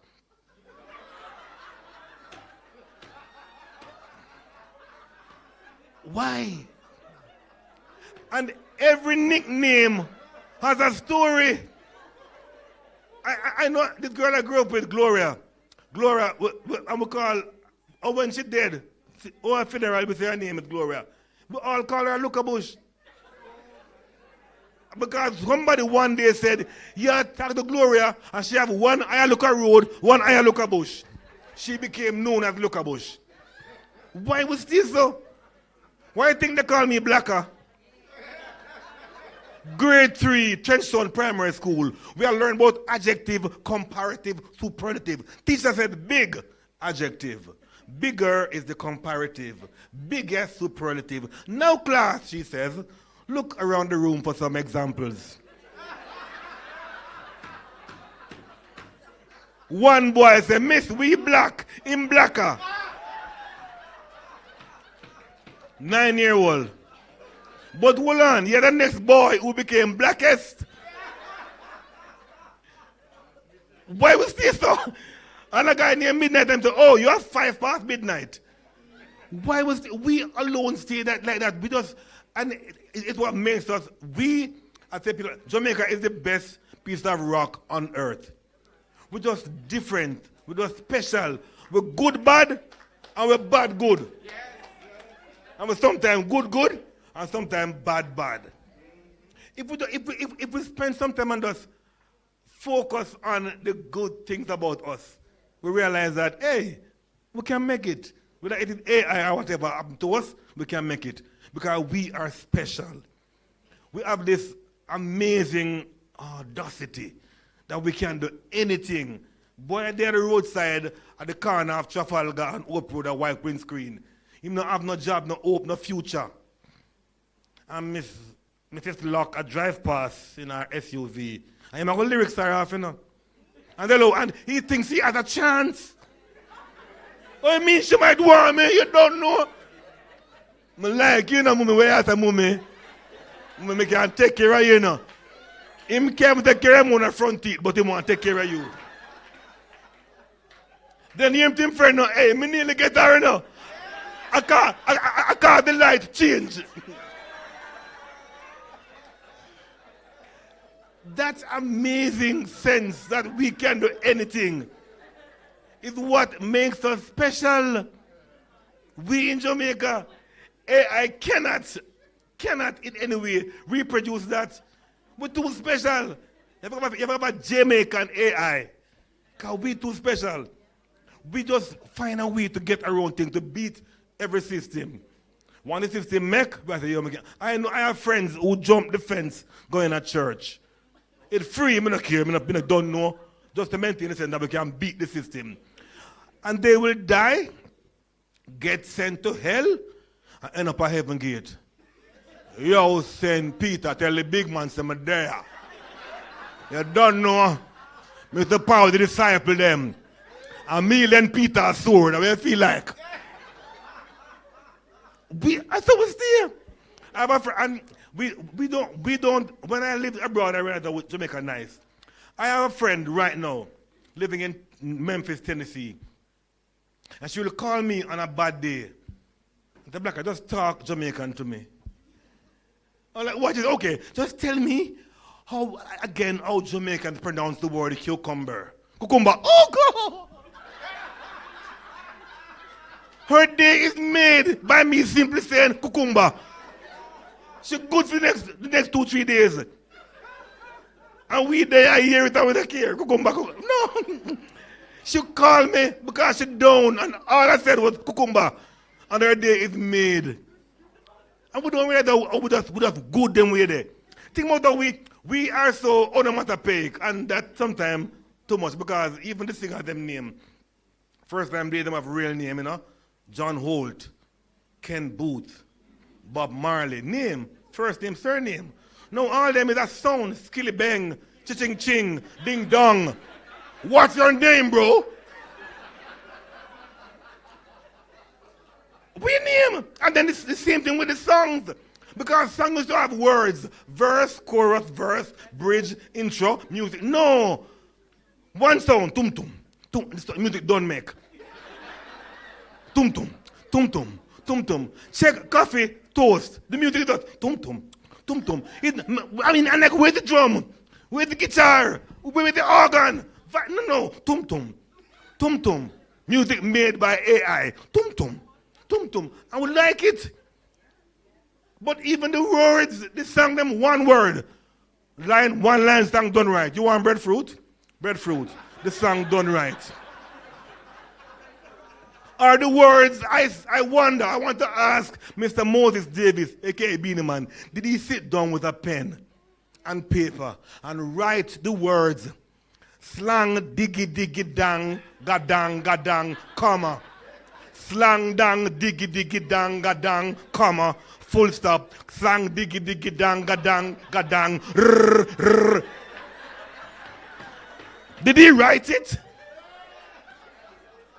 Because if he did, then AI can recreate that. But me not think so. I'm like, what are you saying here, bro? But he write this and the song, and we love the song, and we dance to it. Can AI do that? Me not think so.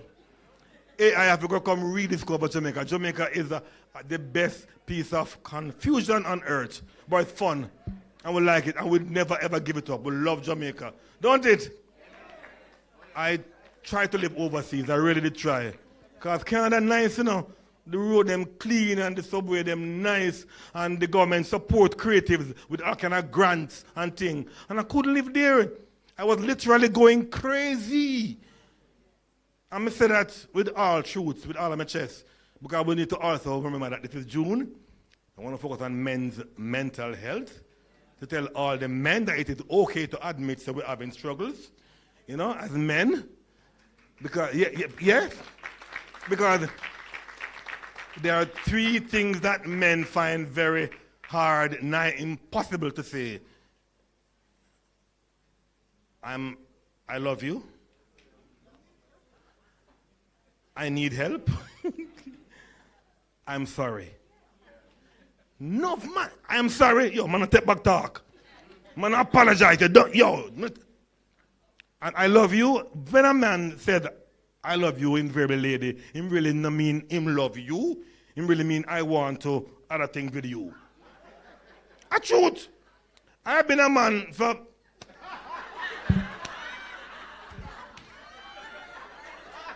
quite a few years. And I can tell you. But the I love you, I need help, I'm sorry, man, let us be okay with saying those things, gentlemen. Now, I live in Toronto. I didn't do until I moved to outside of Jamaica that I experienced all kind of trauma. It's just life. But when I got to Canada, I discovered that I could have claimed things.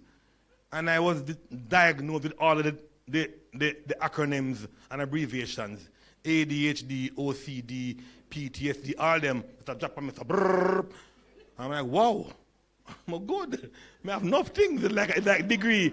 Like we have PhD, ONL is ADHD. But I have learned to be Jamaican about how I deal with it. So that everything is about how you frame things. And that's what I want to leave with you guys today. Frame, F-R-A-M-E.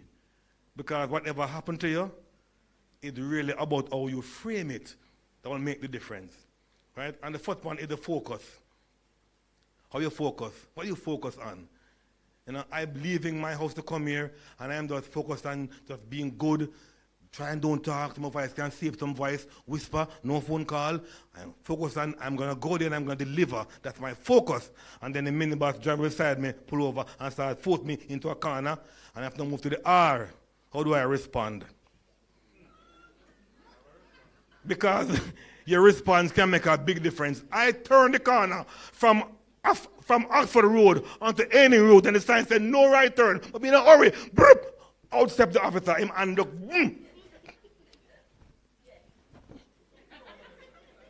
Go to the car, boy. Go to the car, boy. He called me boy. Him look very young. Go to the car, boy. And I smiled. And him vexed. Go to the, give us the sign. I said, I beg your pardon, officer, sir. You never see the sign.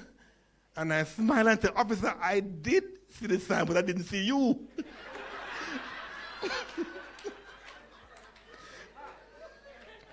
and I watched that man. I try all the vex. And Joe, go on, man. Your response can make a big difference. It's not what happened to you, it's how you respond to it. So the frame, F, focus, R, response. And the A is the approach. How you approach life, how you approach things. Gentlemen, even how you approach a lady, if you want to flirt, can make a big difference. And we Jamaican men have some approach to that just show off things. The very walk. Bad man approach, and I do that sometimes. Because I don't want to me. But how you approach things can make a big difference. Choose your approach. Approach with a smile, with positivity, and with a sense that whatever comes, they can manage it. Focus, response, approach, and of course the M, management. How you manage your own emotions, how you manage your own thoughts, how you manage your behavior, how you manage your friendship, how you manage your social life, how you manage where you plan to go, when, and with whom. Management can make a big difference. And the big one for me is the E, expression. How we express things. Hey, words are so important. God made the world into being with words, you know. Let there be, and there was light. Words are so powerful. We forget how them powerful. That's why I don't play with some words. I will never ever say, boy, may undergo a problem. I am overcoming this throat problem even now as I speak. Because my words can make a big difference. I find a man, I see enough nowadays man I call man, yo, my dog, never, ever. Don't dog me, never. I'm pick animal, lie on me then. But don't dog me. Because the words I will say, they become life. And they become truth. You hear it all the time? You don't know why I'm a mash up. Now go on for me. Those are not my words. Never. Because your expressions can change your reality. Am I right or am I right? 1978, an expert told me that I cannot be an actor. The voice of authority, the resonant voice of the great Trevor Rowan said to me, young man, you ought to rethink your options, you know.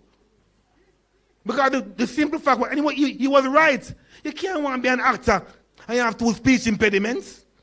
You lisp and you stutter. You can't be an actor, but I say, hold on, sir. Impediments are things that hold you back. And my talking never impede me yet.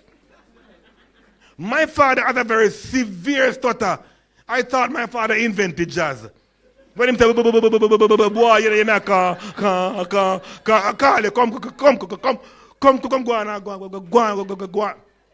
But my father, with all him stuttering, my father had 9 children with 6 different mothers. It never impeded him. In fact, it may have helped him when he met my mother and him say, she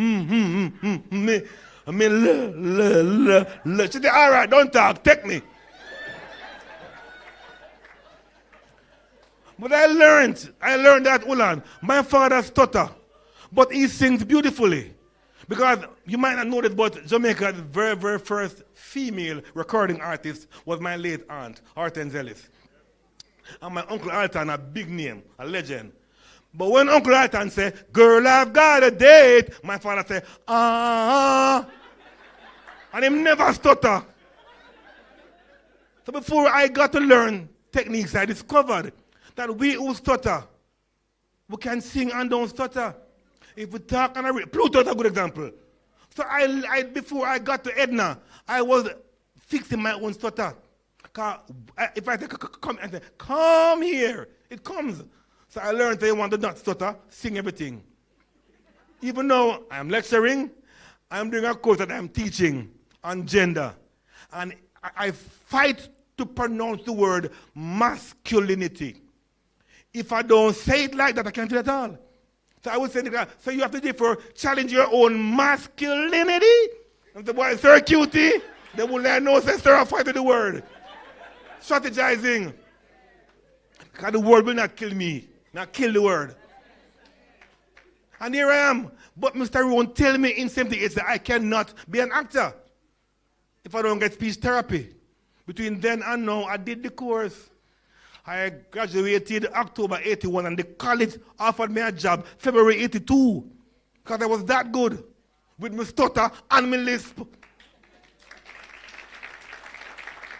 And with my lisp and my stutter, I have performed at the Acne Empire in London, the Apollo in New York, the Angoulême in France, Mutualité in Paris, South Africa, Ghana, Germany, every inch of the Caribbean, and the man said I couldn't do it. But that Jamaican thing that said, we don't have any snow, but we can do bobsled. We're good enough. So whether it is AI, hello. I remember the first time I saw a computer. I was a grown man. I got a job with the US Peace Corps, and I said, computer, work with it. I had to learn, teach myself how to use it. There was no IT in my school times. Back in the days. In my school days, like Professor Ying's afro. It debuted a long time. But I had to learn on the job. And I managed it. My first job, first time, and I managed it. Anybody here, by show of hands, anybody here like first times? Tell me, first time, your first kiss, your first day in high school, your first time on an airplane. Do you love first times? Your first date? Hope Gardens, Draw Art.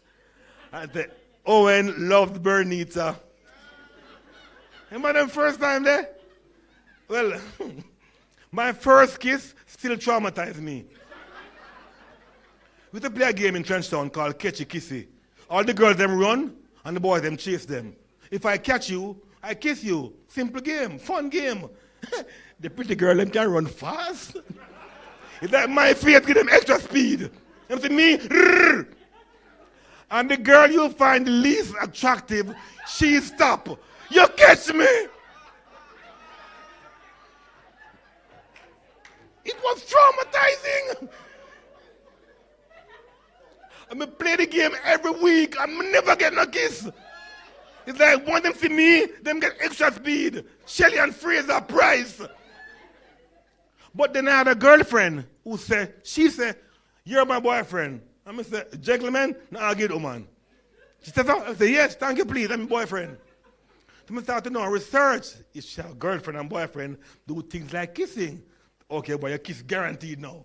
So I plan for it, work toward it. And she tell me the date. On Sunday evening, she'll give me a kiss at 6 in the afternoon. I research, I watch movie, I read book. I remember I love read book. How kissing go? And I saw a kind of formula. The couple would meet somewhere, they face each other, him turn him head like so. She turn her head like so. I figure so they know them don't buck up. You close your eyes because folks can look ugly close up. And they're moving slowly. And I go, And they eat back now and then she will say, oh, I love you. That is the script that I rehearsed in my mind. So me and Veronica go around at the back of the house. And I face Veronica and she faced me. My head goes so. And her head goes so. We say, yeah. She closed her eyes. And me closed my eyes too. We move in and we go, My ears back and now my eyes still closed. And she go now say, oh, I love you. She said, oh, you were eating fish.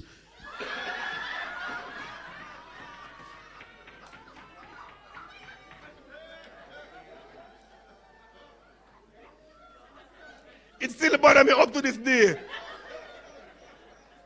But I learned that they kiss, chewing gum, Wrigley's, ice mint, brush teeth, mouthwash.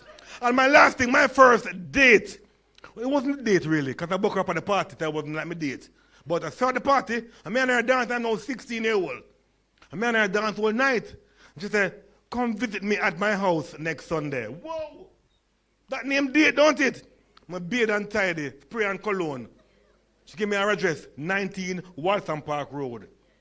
And I walk all the way up from number 1, where it intersect with Spanish Zone Road. And I count number 19, and number 1, I say, oh, I go see her, and lyrics her. Number 3, I start rehearsing lyrics, and I go tell her. Number 5, I start to, okay, when I hold her hand, and I think about things. And then number 15, I say, slow down, guys, slow down, walk slow, yeah, perspire. Number 17, take a deep breath. Number 19 is Chinese cemetery.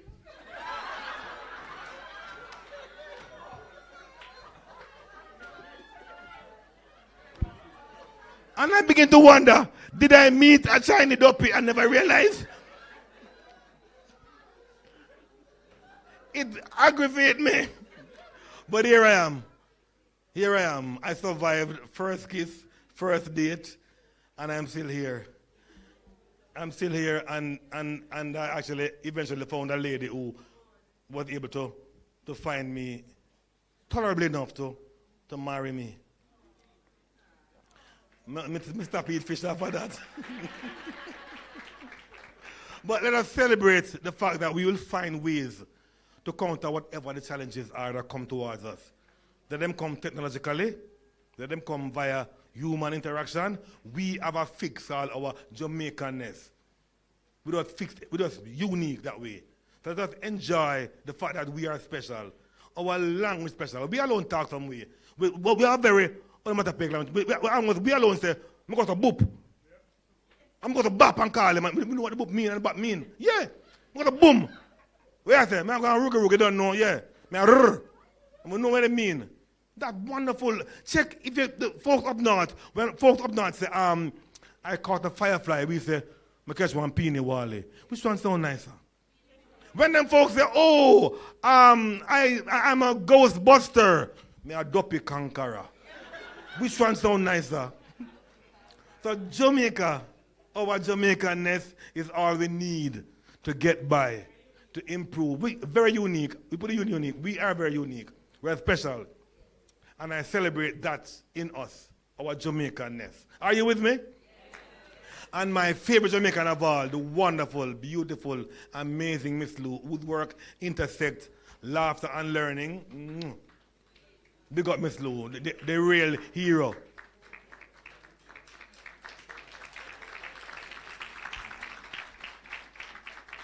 And Miss Lou say, and I quote, every hoe have them stick a bush, every long road have them bend. Every hot sun have a shady tree, and the longest prayers have amen. Amen.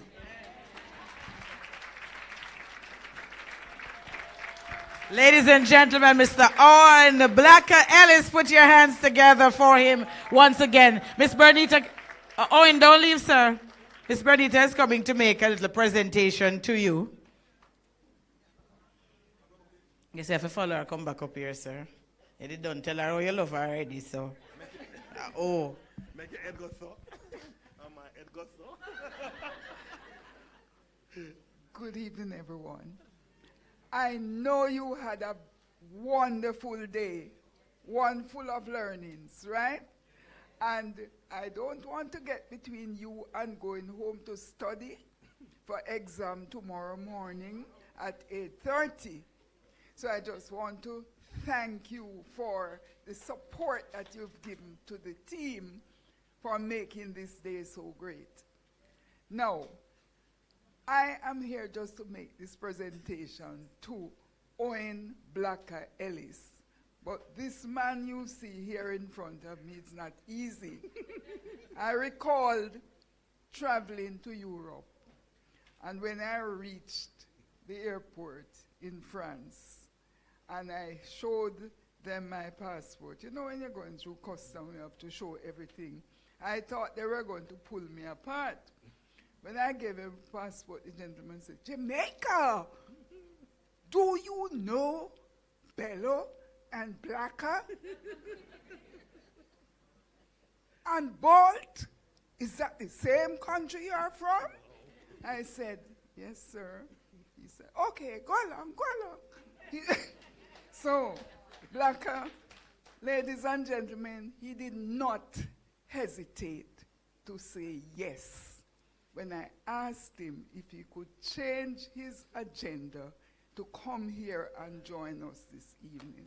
And so I thank you so much for helping us. On behalf of the team and everyone present here this afternoon,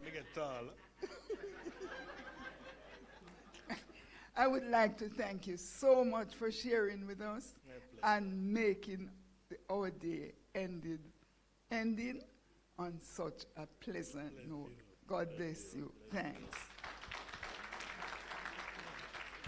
Hold on, picture taking time. Picture time, picture time. Thank you very much, Bernita Locke.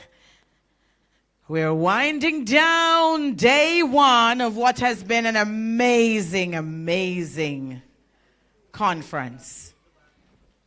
Right, so we allow them to take the pictures, and then we are going to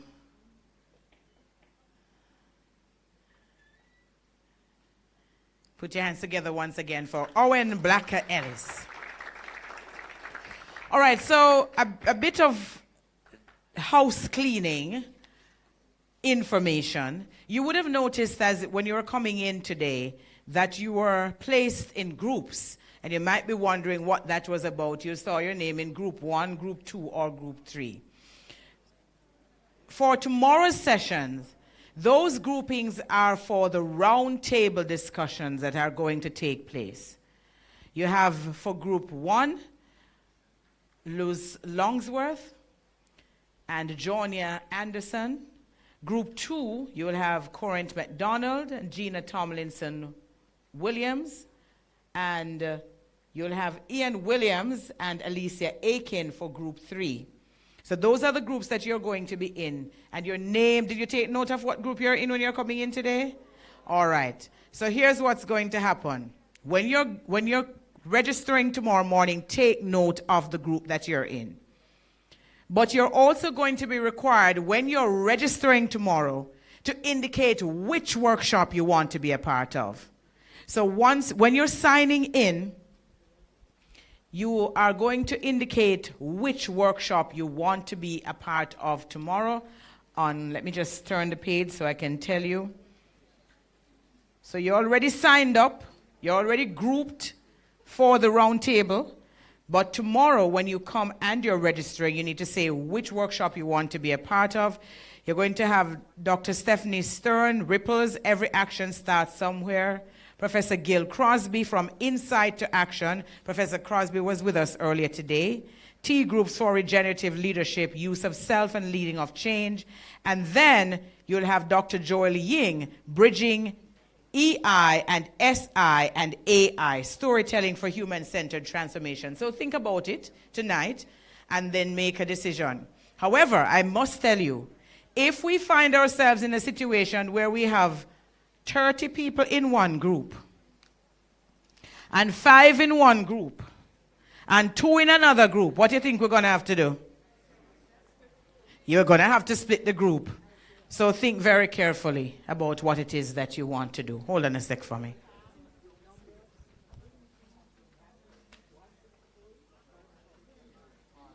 So Mrs. DeVerne is pointing out that it's going to be first come, first serve, right? So they have a set number of individuals that can go into each group. So you want to make sure you come early, right? That's right. Apart from the fact that you can get a prize, you'll get into the group that you want to. Ladies and gentlemen, it would be remiss of me not to acknowledge the fact that there are so many organizations that are represented here today.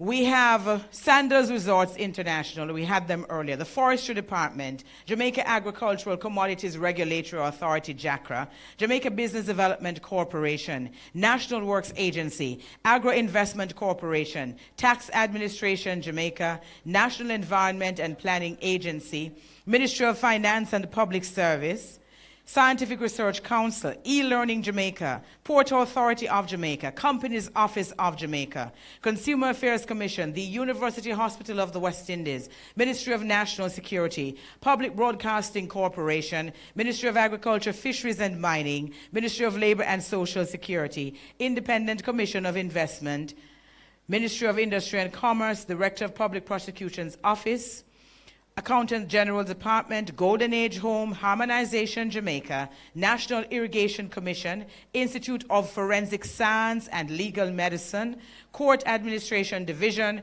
Creative Production and Training Center, Jam Copy, UTech Jamaica, National Library of Jamaica, Rural Agricultural Development Authority, Jamaica Cultural Development Commission, Institute of Jamaica, Major Organized Crime Agency, JIS, Clarendon Municipal Corporation, National Housing Trust, Western Regional Health Authority, Tourism Enhancement Fund, Office of Utilities Regulation, Department of Correctional Services, JTA Cooperative Credit Union, St. Elizabeth Municipal Corporation, Ministry of Agriculture and Community Development, Transport Authority, Bellevue Hospital, Victoria Jubilee Hospital, Bewellers Pharmacy, Niche Financing Limited, and the Jamaica Fire Brigade. Can you believe that so many organizations were in this one room? Put your hands together for you all. That is absolutely fantastic. We also have to thank our sponsors and our partners, Garrett Trading and Installation, National Housing Trust, Hart NSCA Trust, Unicomer, Jamaica Public Service, Jamaica Information Service, Sandals, InfoServe, Strategy Associates, PSOJ, 2020 Innovation, Pat Battle and Associates, Tax Administration of Jamaica, S Hotel, Public Broadcasting Corporation, Wisinco, and they provided for us regular water and water with wow, a Transformation Implementation Unit, and the Summit. So I'm telling you, Aunt Ilsa and your team, absolutely amazing and outstanding work to pull all of this together. All right, so what I'm going to do now, I'm going to invite Ian to have one final giveaway before I tell you something that I want you to do for me before you leave this room. Ian? Why are you so far? You knew I was going to call you. Present, Miss, present. All right, no, good. We don't want you to be on the road trying to call your spouse, your spouse, your children. So what we want to do is ensure that for those who need the credit, that they do have the wherewithal to make those calls. And to their spice. To their spice, indeed. And so let us do this quickly. We have flow right here. We're going to do it normal. So it's *121 *sign if you so desire. And these are the numbers: 2 9 4 1 2 1 7 7 4 11 4 2 5. Send. Got, yeah? Sandal said he got it. Well done. Thank you very much. And if we give Flo, we're not going to give one Digicel too. So let us do this. Digicel. Let's go. Ready? 8. Why this number here look familiar? If you don't get it, then it look like we use it already. 8 8 2 6 1 5 0 5 5 2 9 2 0. Somebody will say this card has been used already. It said that? All right, tomorrow we'll fix that. All right, thank you very much. Thank you so very much, Ian. All right, so ladies and gentlemen, we are winding down. But before we get out of here, I just want to advise you that, I don't know if you saw a table on the outside with some lovely books. Structure and Soul, Balancing Systems with People for Organizational Growth. Well, that book launch is taking place in this very room when we finish, when we wrap up. Now, I want to invite you, as many of you as can, to stay for that book launch. Hear what Dr. Stephanie Stern has to say about how it is that you develop that structure and soul that you need to take you forward. How you balance systems with people for organizational growth, because it is taking all of us working together to make it happen. Yes, I know that we're all very busy, and some of you have to go, but those of you who can, please stay behind for the book launch. You might just about get something. But before I get out of here, I'm going to stay for that book launch. I can. I have the time. Sometimes I don't have the time, but today I do. I just wanted to pull together some of what we got out of the session today. We started this morning with Andrew Laidley. I think I should have said that we started out with prayers. And prayers, very, very important. And so I just want to encourage you to make that a part of your life, if you're not yet doing so.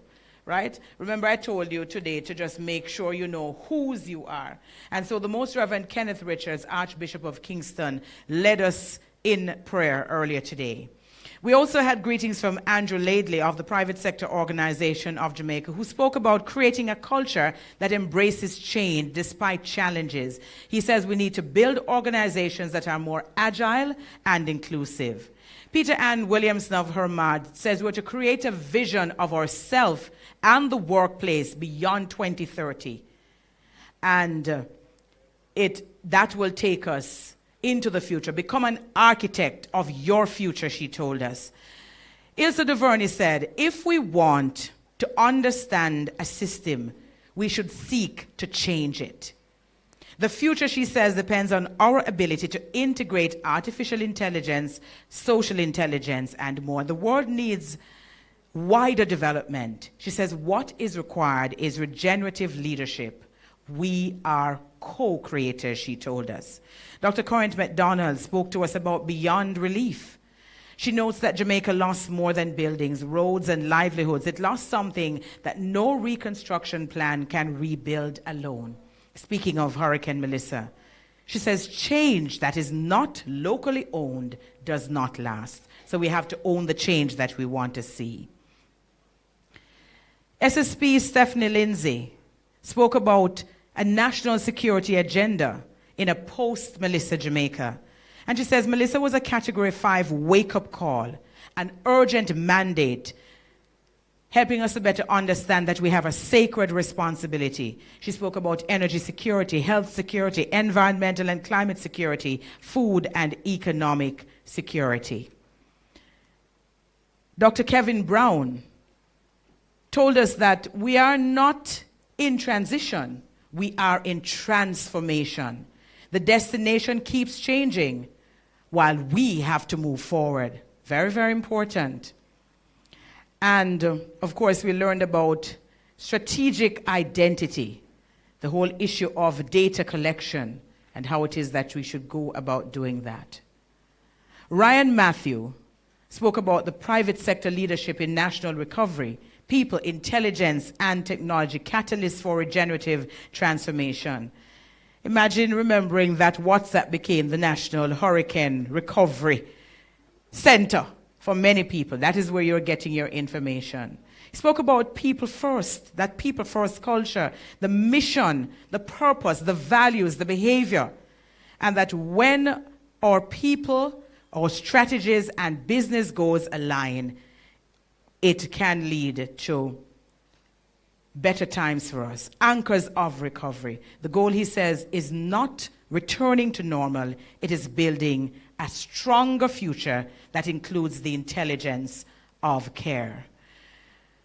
We had our panel discussion, so ably led by Professor Neville Ying, and he spoke about some soft skills, which included, and I didn't get all of them, but complex problem solving, mental elasticity, adaptability, agility, critical thinking are some of the things that he spoke about. And of course, who can forget his NI plus EI is greater than AI.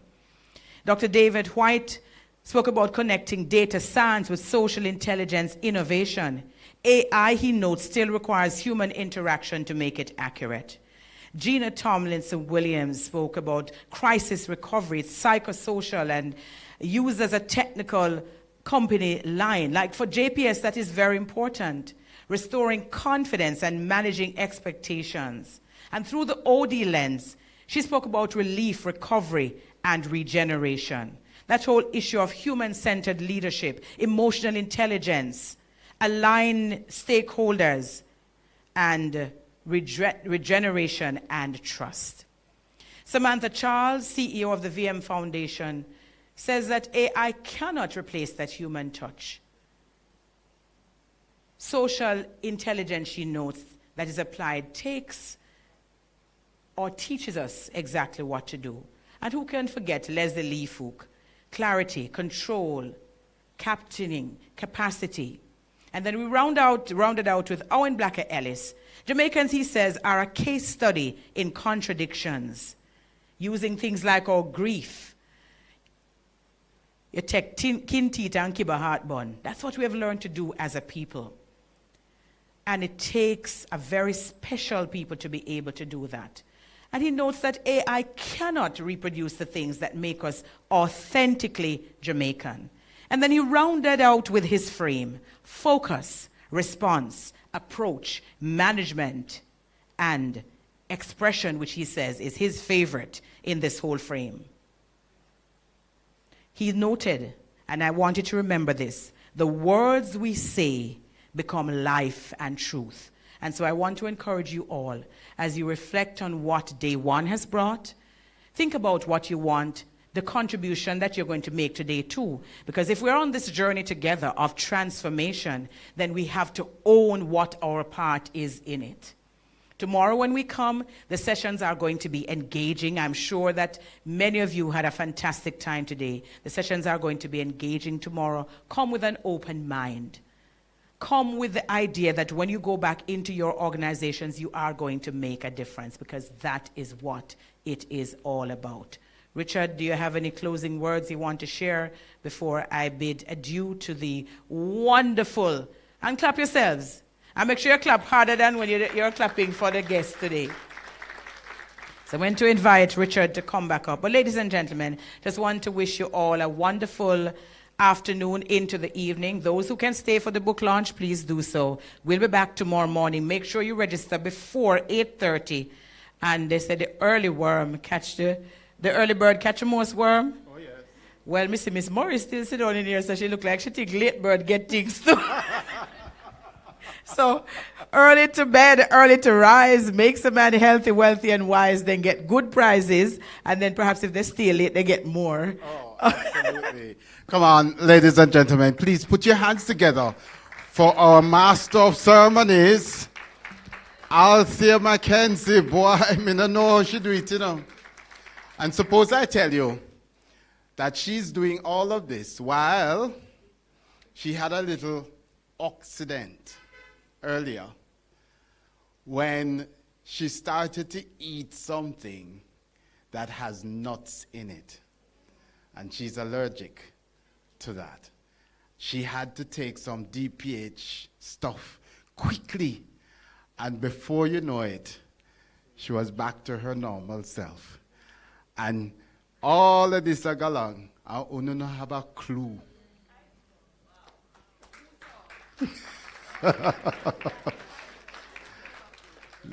I'm telling you, it's about being on stage. When you get up here, you just got to perform. Just got to do what you have to do. And so we say thank you very much to the hostess with the mostess, Althea Mackenzie. So yes, we're looking forward to tomorrow. Are you excited about tomorrow? But they are for the excitement. So folks, thank you so very much for today. But there is a book launch. And I'm going to be emceeing this book launch. It's going to be a short and spicy occasion. I would have loved if you can just stay for the next 40 minutes for this book launch. Can you? If you can, please stay with us. All right? We're going to take a 5 minute for persons to move out if you have to.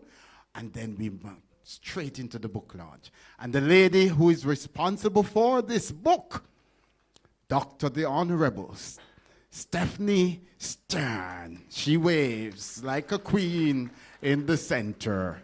All right, so we go now. See you tomorrow.